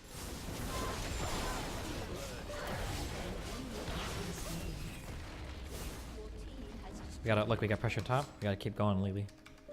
Don't stop! Oh my god, it's so annoying. That's Koibu's nickname, okay? It's not yours. Think of a new one. Oh, fuck me.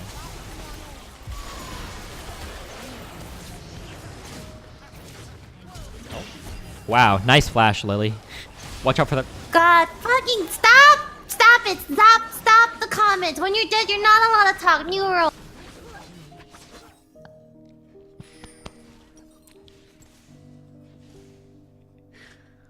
That was a really good flash Q though, Lily. Stop talking, you're dead. Lily, you're dead too. 50 seconds!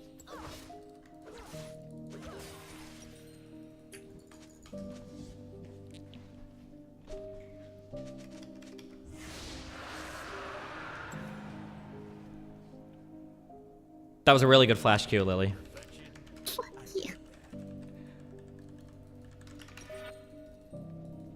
Alright, Darius is 8-1. He's gonna carry it. Darius, Carius.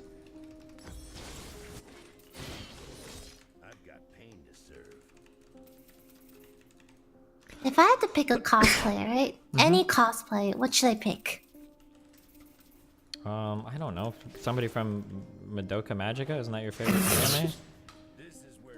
Never mind, wrong person to ask. Okay, do one of the Steins Gate. Do me or Sheer, whatever the fuck, from Steins Gate, okay? Oh my god, isn't that your favorite anime? You don't even know her name? After season 2, I disowned that anime. Okay.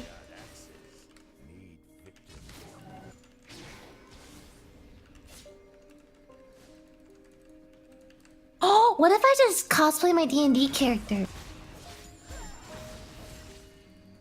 Can you guys just do Baron? You literally 100% can do it.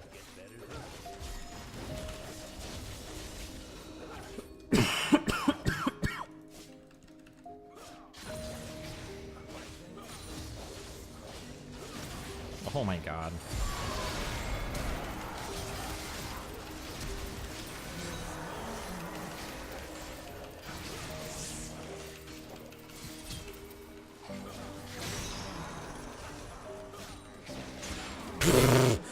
Please, please, please, please, please. We're not doing this. Oh my god, he's Shaco's bottom. Okay.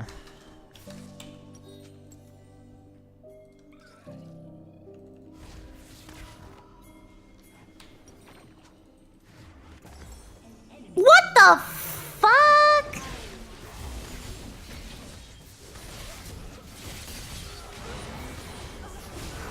He's just gonna get kited by him. It's Darius. He He's knows just what gonna he's get doing. kited. Oh, Yeah? oh my Is he, Lily?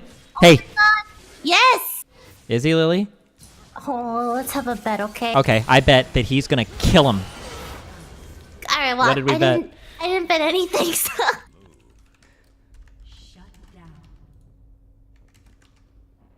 An ally has been slain.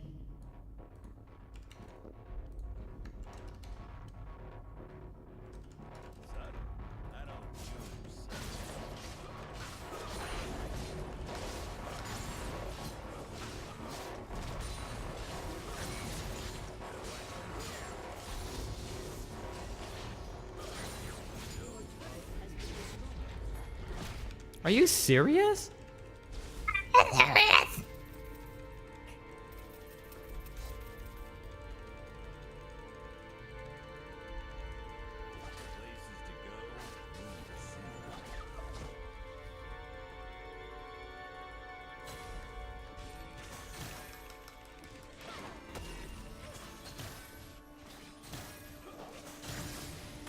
Oh my god.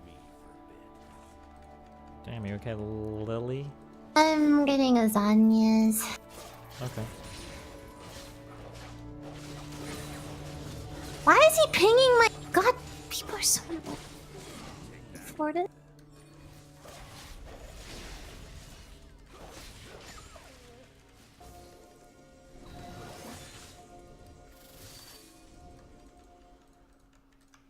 Don't be jealous. That Shaco. Guess what? What?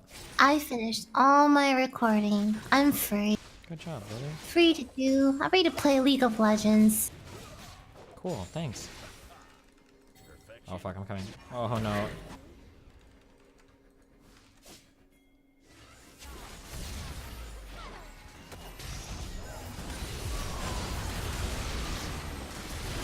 Damn! Damn! Damn!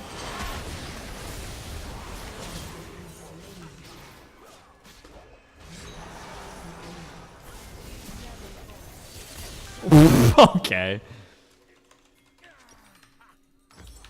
AIDS. I'm kind of feeding. Good luck. We just need one good team fight and we'll get him. I think we got like 4 flashes there. So.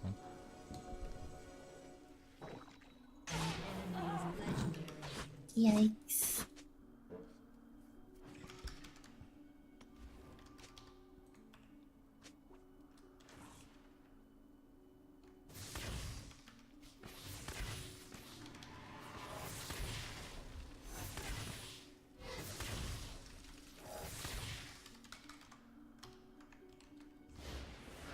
That was fast. Because it's sort of not relevant anymore. But we had an issue with Total Biscuit at one point, where after having a relationship in the past, we had him on the WAN show at one point, he put me and Luke personally on blast publicly over something that was posted by a user on our forum. And that was instead of contacting either me or Luke directly. And the really bizarre thing about that was that I know 100% that he had my email, since he had no problem asking for and even receiving multiple times tech support from me. And then, like, when I reached out directly, rather than replying on Twitter, because I'm not going to do that, when I reached out directly, like, yo, WTF, can you retract your comments publicly? Because that's really unfair. Like, this is a user comment on our forum. You didn't even contact us and ask us to have it dealt with. He basically said, and I'm paraphrasing here, I didn't feel like pulling up the email because it was really annoying. He basically said, like, I don't get why you expect me to reach out to you directly. We're not friends, and you need to moderate your forum better. Our subreddit is moderated. You're responsible for the content on your forum. And I'm kind of sitting here going, what are you even talking about? Like, at its peak, your subreddit was a small fraction of our forum. We have like a really, really massive shout out to our forum moderators. We have a dedicated community over there, and it's a lot of work what they do to keep the Linus Tech Tips forum running. They're amazing. They do a great job. And you go after my moderators, you tell me they're subpar just because someone posted something that was offensive to you, but not necessarily even against our community guidelines. I actually don't remember exactly what the post was, but like, yeah, he went on the list. You never saw another acknowledgement from Linus Media Group, because that's the way to me things should work. Okay. Places to go, me to see.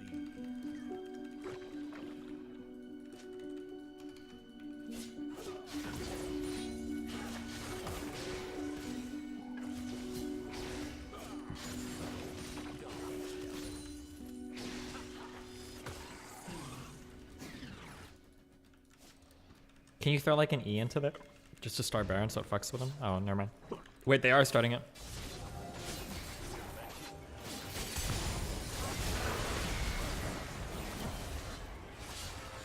Are we really just giving this?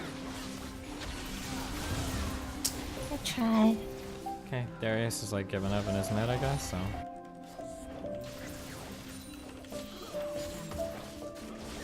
Killing Sever does not help us. Oh, cool.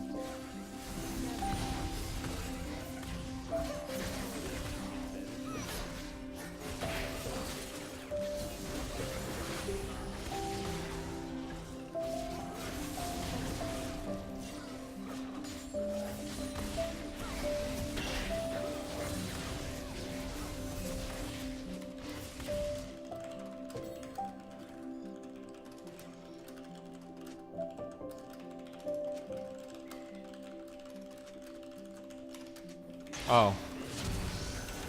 God damn it.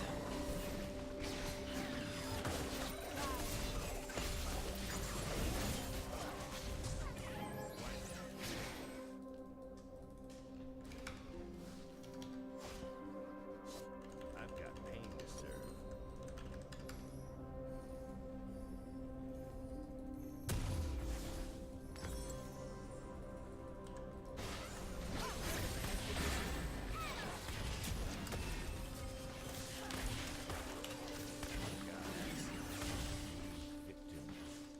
Darius, why? Oh my god.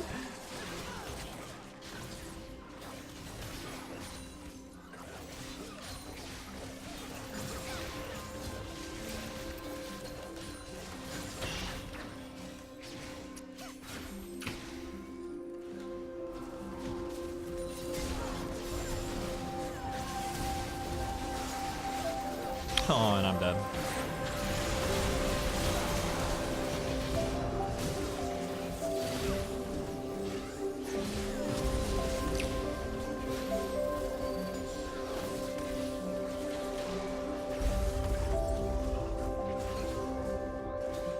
Okay. Darius, why do you think you're gonna catch her? Oh my god! Okay, I don't know. These people are so bad. I don't even know what I just watched. But you got him. That was so fucking stupid. Holy shit. What the fuck? It's so stupid. I don't even understand. On so many levels, I am confused by that interaction.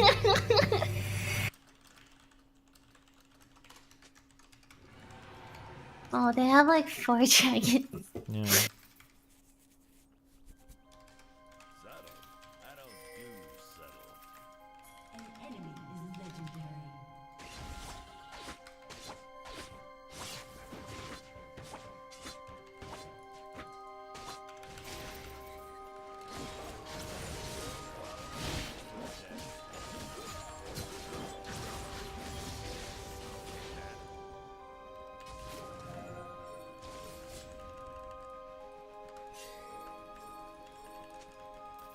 You just wanna push? I mean, yeah, we might as well. We can only team fight. Shaco just picks us off, I think. And who knows what the fuck Rengar is doing. Are you serious?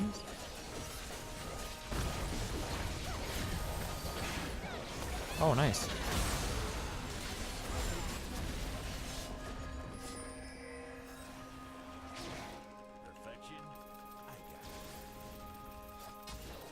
Stay together, stay together.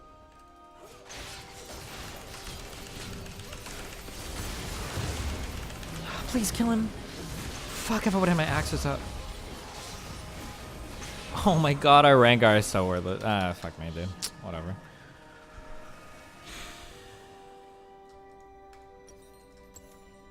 Did I crit him at all, or did I just get really unlucky? I don't know.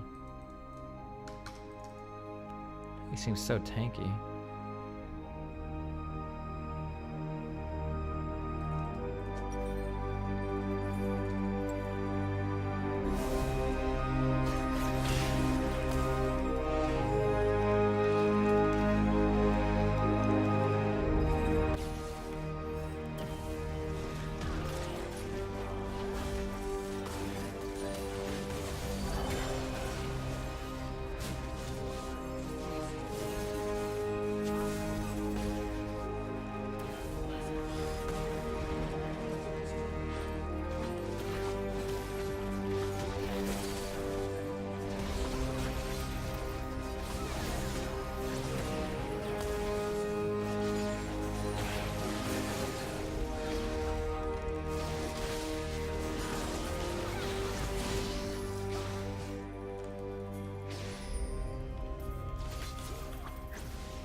Hey, we got the Shaco's GA, Lily. Yay!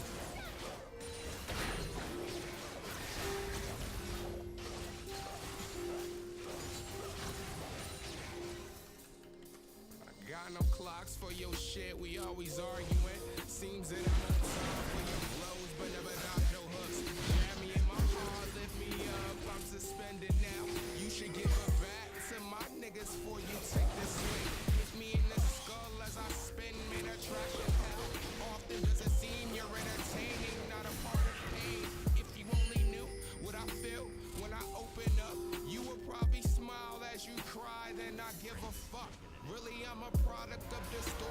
Nice.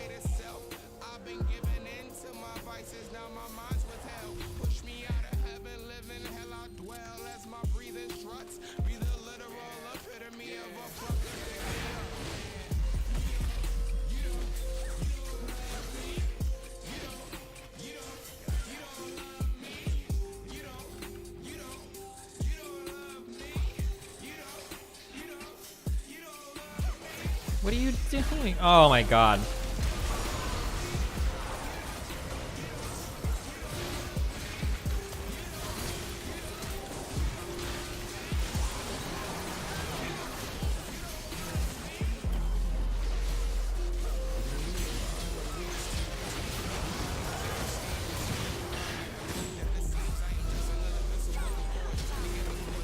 No. Darius, no. Oh god. All right. Well.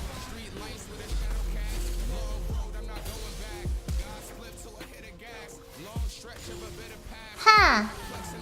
Dude, I rank R is completely worthless. Ha!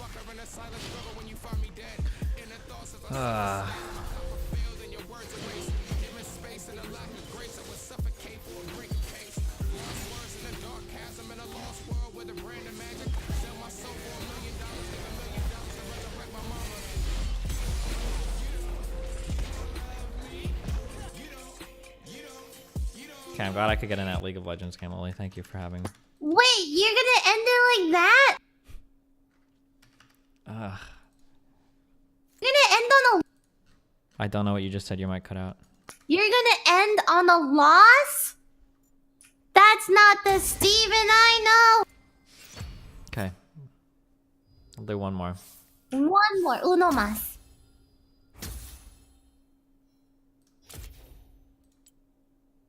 One more. One more. Steven, you have to click the play again button. Stop looking at your damage graphs. Thank you. Okay. One more. This is a win. I can feel it. Do you feel it? I can feel it.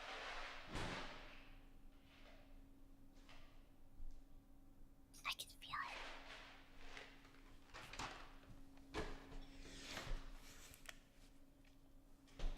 Damn it, oh man, this is a win. This is a win, Steve. What? This is a win. Okay. I don't consider myself psychic, but I predict good things for this game. Keep your chin up, buddy. Everything is going to be okay. Okay, Lily. Everything is okay, Steven. You're okay. You're a cool person. Everyone's a cool person. You have good friends. Lily, stop. Shut the fuck up. Okay.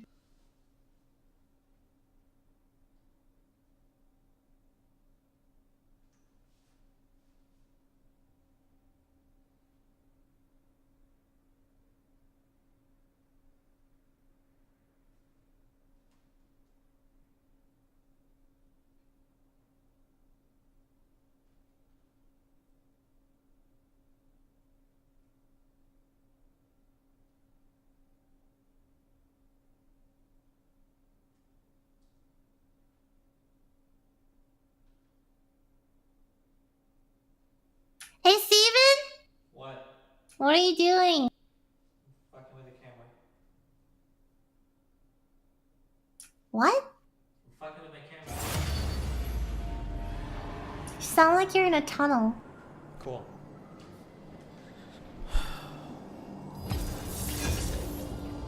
Okay. Okay. Okay. If my picture is too dark, what can I do to change that? We can either do less shutter speed, higher ISO, or wider aperture, right?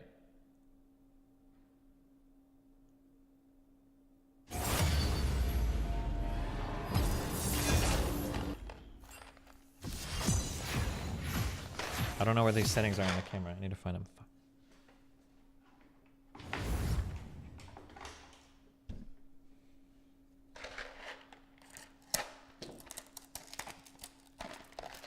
It's fine. Why did it fine? It looks really edgy right now. It looks way darker than it was before with my other lens.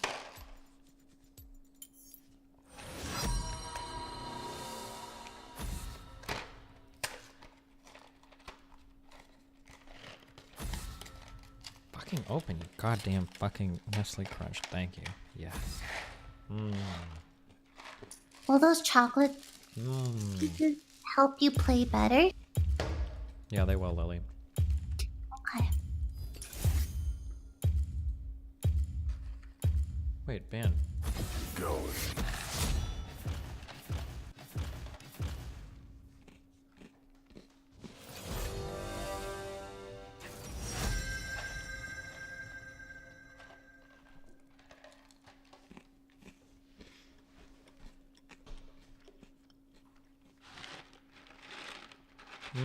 Lily.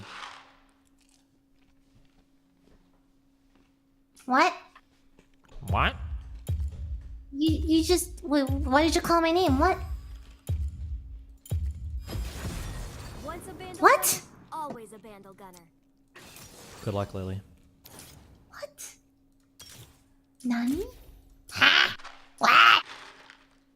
If I talk like this the entire Do it, Lily. I want you to. Really? Mm-hmm. Okay. Okay, this is what you do. You round them up, okay? Do you You think say, it's a "Alright, Velcro look, support you or have mid? two fucking choices. Oh. You either join us or you fucking Okay. die. Okay, it's quite simple. Greek, what the? Okay, no, you don't actually kill them. You have the threat out there, so it scares them. Okay, so what you say is you join up, then you use them to actually, like, for projects, to work on projects. Like, I don't know, man, like cleaning up America. Okay, this is what you do.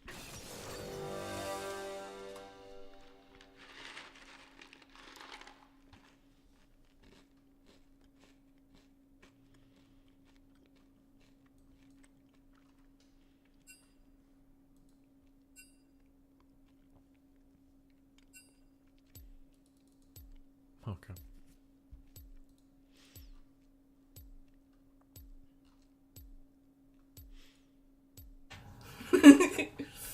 Oh, don't do that! She's gonna cut herself, isn't she?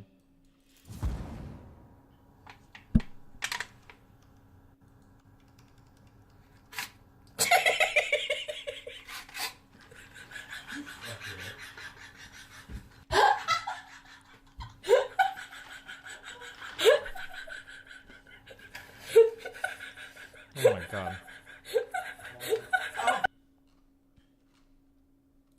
Dude, imagine that was really a thing. I probably would not promote that.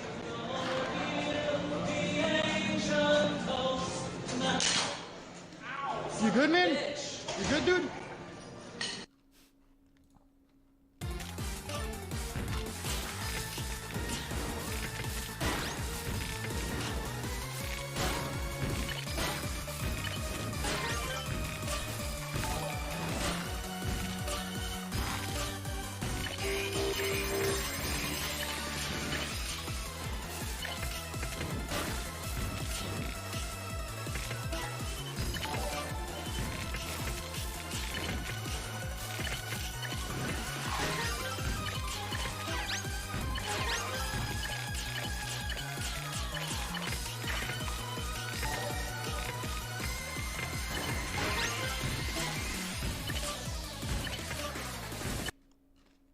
Okay.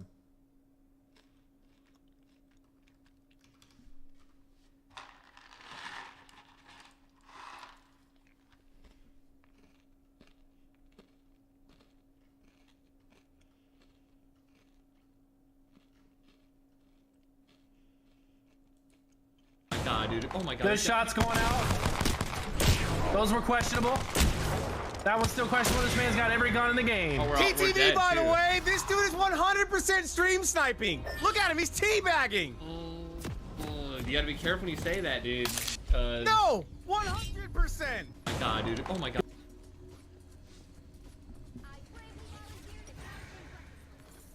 Good luck, Lily. Listen, it's not hard to pronounce Lily. Not Lee. Lily. Lily. Say it with me, Steven. Lily. Lily. Lily. Are you Lily, right? Lily? Yeah, Lily. Oh my god, you're trolling me. What do you mean? Whatever. I'm gonna call you Esteban. Okay, Lily. Okay, Esteban. Can you prove it to me somehow? Yo, it's Nabil Durrani from Chaparral High School. Remember Chris Uglietta? Okay, I believe you. That's crazy. Wait, how'd you find my stream? You believe me? How'd you find my stream? I was on YouTube and I was seeing like this.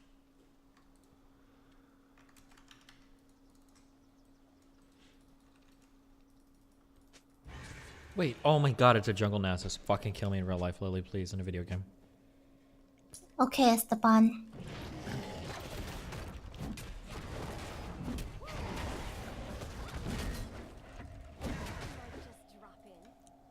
Does his Q stack off of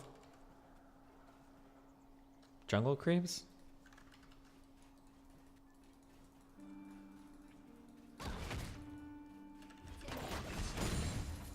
God damn it, why did I hit that?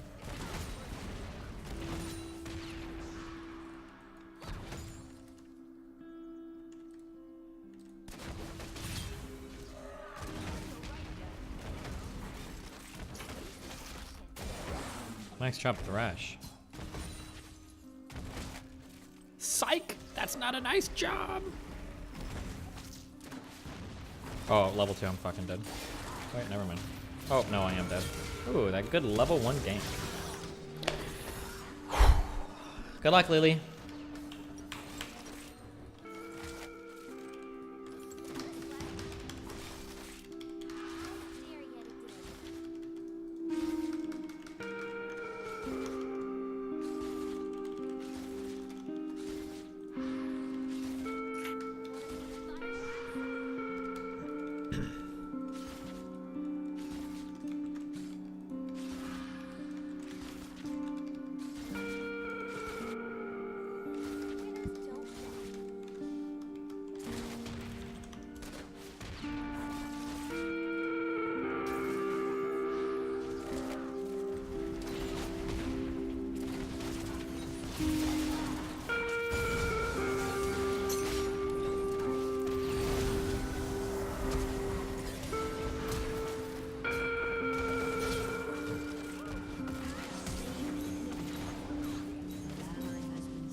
Are you fucking kidding me?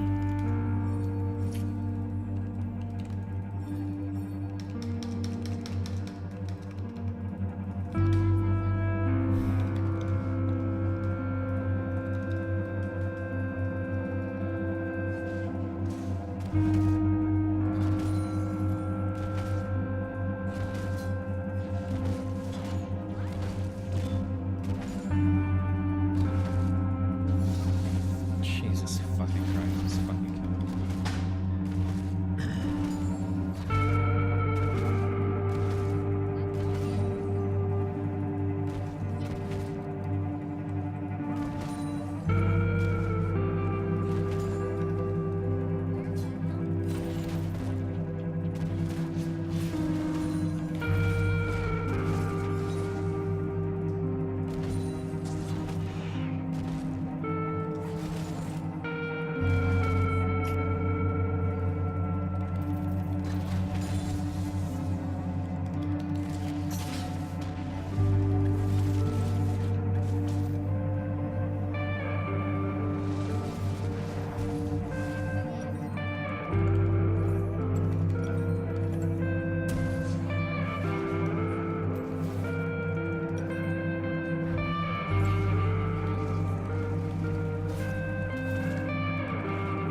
Stop.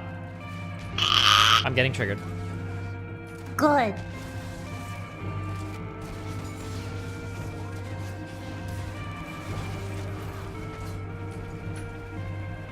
Oh my god, dog, you're crazy. Chill, Fiddle.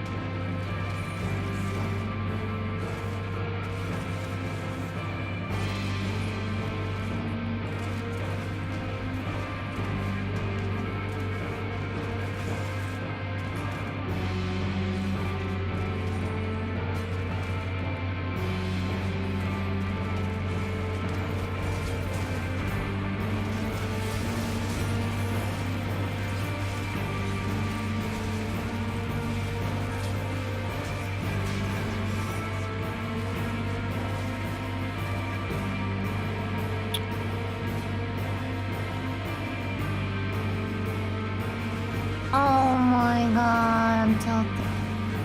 You want me to tilt with you, Lily? No! No! I'm You about have to carry this. I'm about to tilt with you, Lily. Here I go. Please don't jump in here. I know you want it, but that's not a good idea. Oh, you're... no, you shouldn't.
What?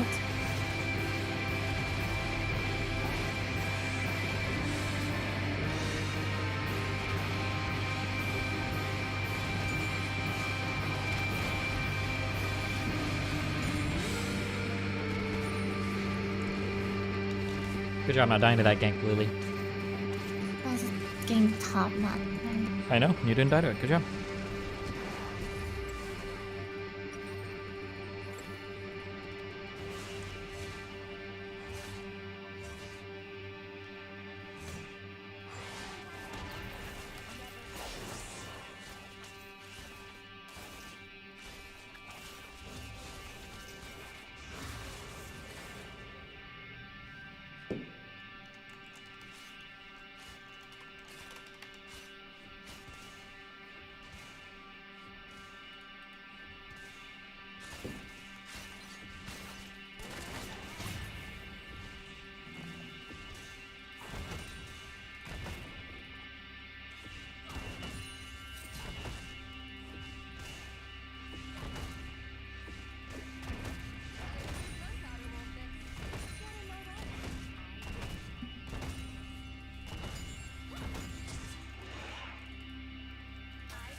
Wow, dude, you're so fucking pro at video games. Nice job. Dude.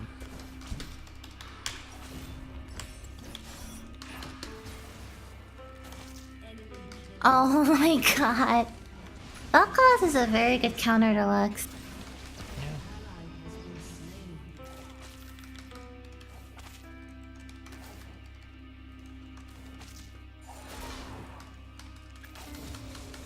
Playing against Thresh's Triss just feels not really. It's just they're getting fucking dick ridden every fucking game. It's so irritating. You're losing to shitty laners. I'm not even losing to this Tristana. They're really bad.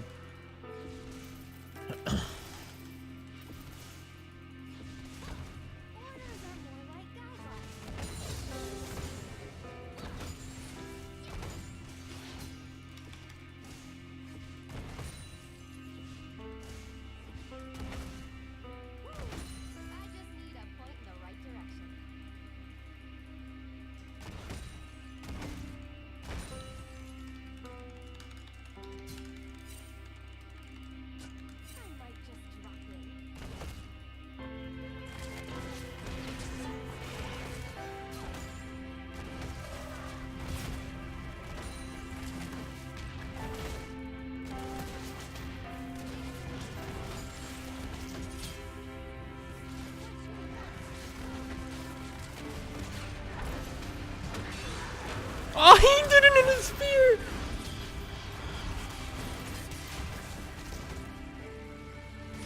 Okay.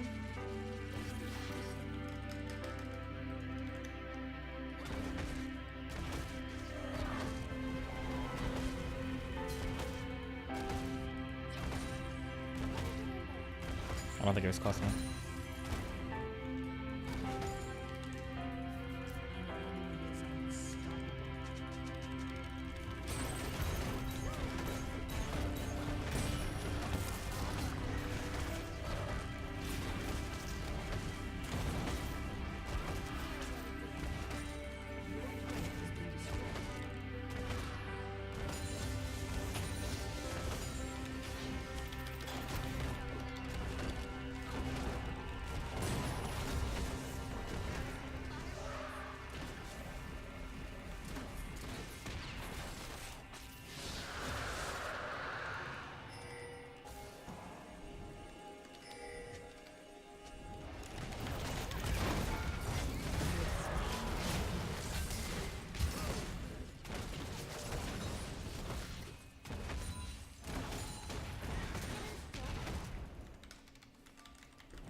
What are you doing? Okay. Just hard inting. Why would you even think that was ever good?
Oh my god, I'm suffering, Steve.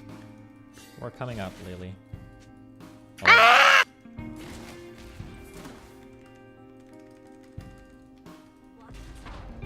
What are you doing?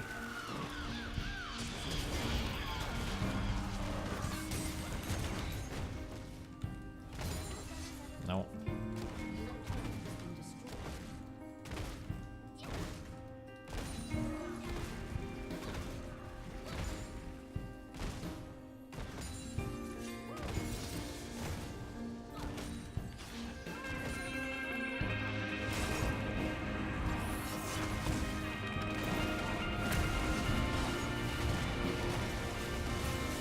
Cool.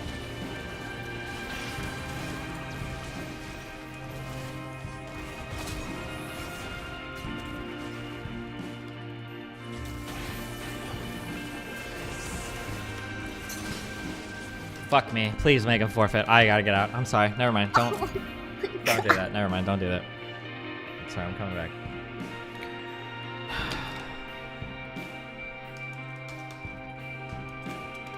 Imagine being so fucking bad. You get so many ganks, you still fucking lose your lane, but you still win the game. Imagine that, guys. What must it feel like?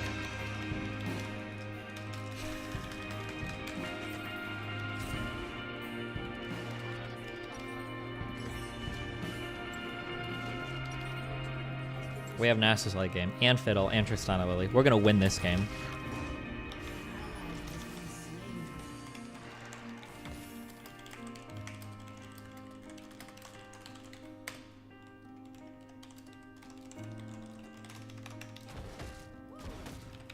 Why do you ban people and say child porn? So that Mr. Mountain doesn't unban him when they email him and cry about getting banned. Oh my god, what? That's the reason?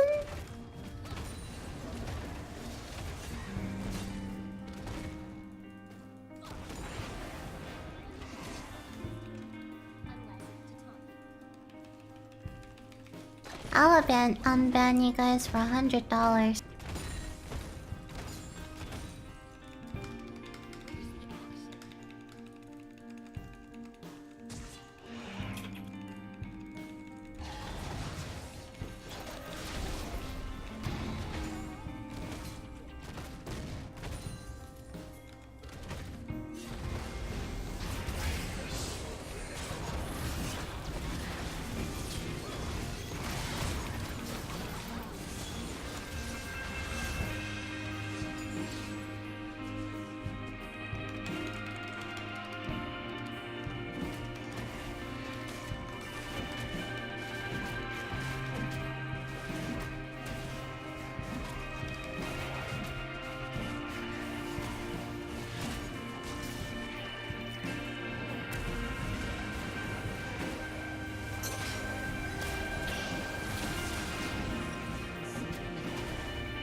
That Nasus is coming online soon, don't worry.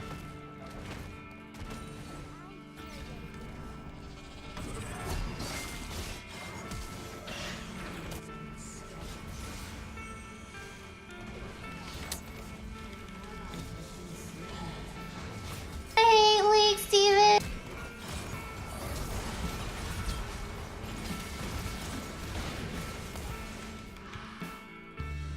Why did we play another game? You should have stopped me. We should have dodged this fucking team comp, dude. Fuck me. Warwick top, NASA's fucking jungle. Holy AIDS.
Looks like the fiddle is bad with the NAS as well. I don't think fiddle's done anything horrible this game.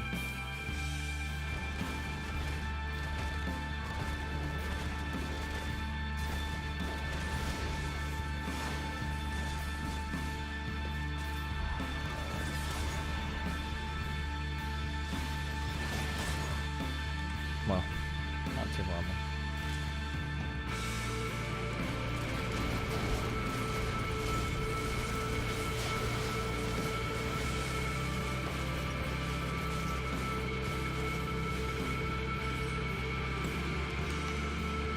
Did that random tower dive? Yeah, that was bad, but it's not Fiddle's fault we're losing this.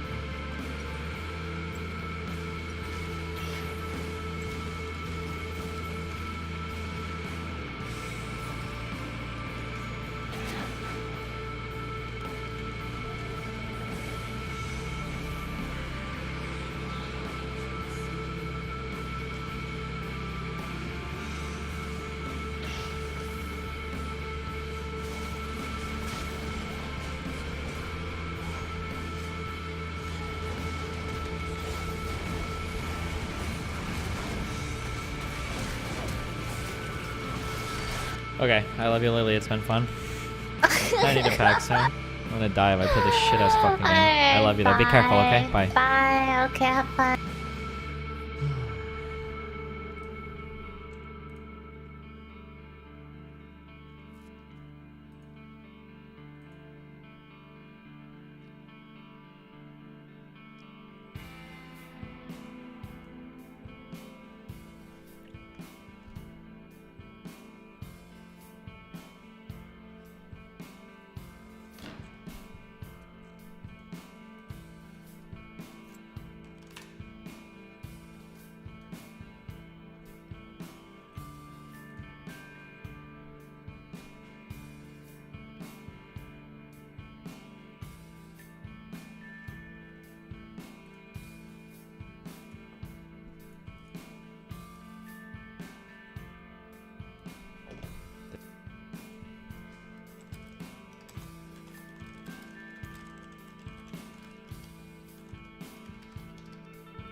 I'll be in New Zealand from the 21st to the 7th in American days. Read last dono. Wait, why are none of these going on? Oh my god, why has this been muted?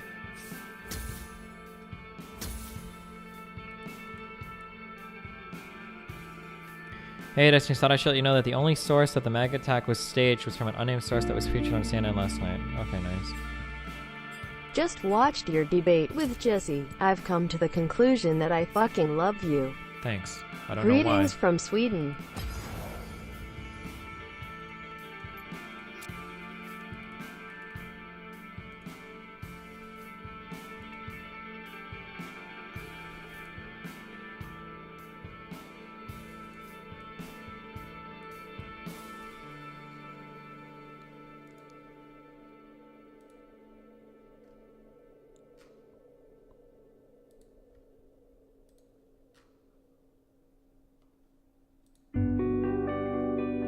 Thanks, Loy Pokey, Poikoi, whatever the fuck. The joke is that I Loy keep Poikoi? subscribing. Thanks for the entertainment, love.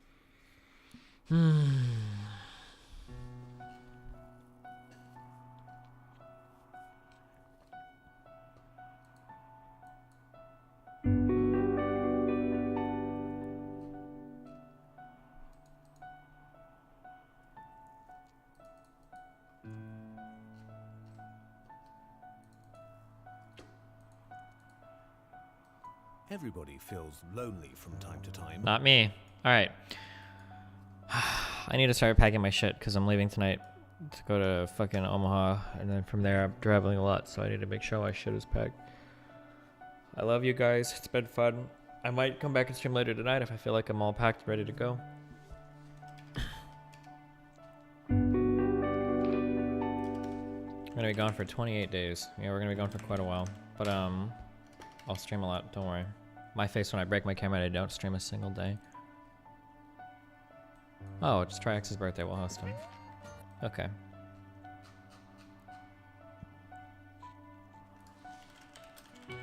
Wonder how hot it's gonna be in this fucking place. Oh, this isn't too bad. God damn. I wanna go to the zoo tomorrow with Nathan. 18 fucking degrees. Oh, why? Yee boy.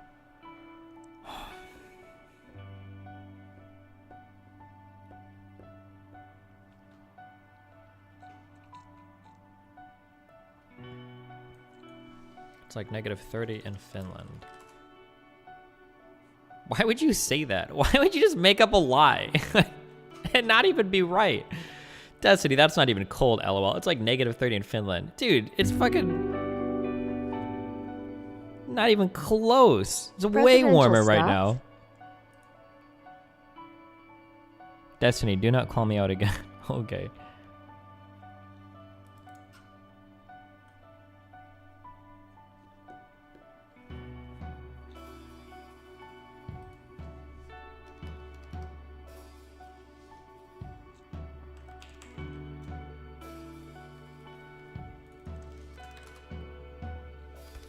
You guys are fucking okay. All right, I love you guys. It's been fun. I might stream later tonight. I'll probably stream later tonight. I can't imagine it'll take me this long to pack, but I just want to make sure I'm good to go on my shit. Be careful. Hassan is doing the opposite of you. What? Rather than taking it from the rich by force, then there's nothing we need to talk about further. Go watch Destiny play fucking League of Legends, okay? If you genuinely feel that way. Holy shit. Oh shit, this is good. We can give each other our fans. I'll take all the capitalists from Hassan. He can have all the lefties for me. That'll be. I like this exchange. That's a good ass exchange right there. Hell yes. That's what the fuck I want. Hell yeah. Hell yeah, boys.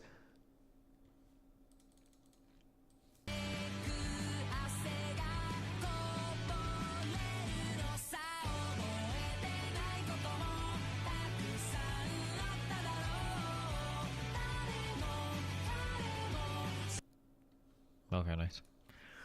Okay, hopefully I'll be back later tonight. It'll probably be political shit, or maybe Apex. I don't know. We'll see what I have time for. Ripper and cappuccino, my dudes. Be careful.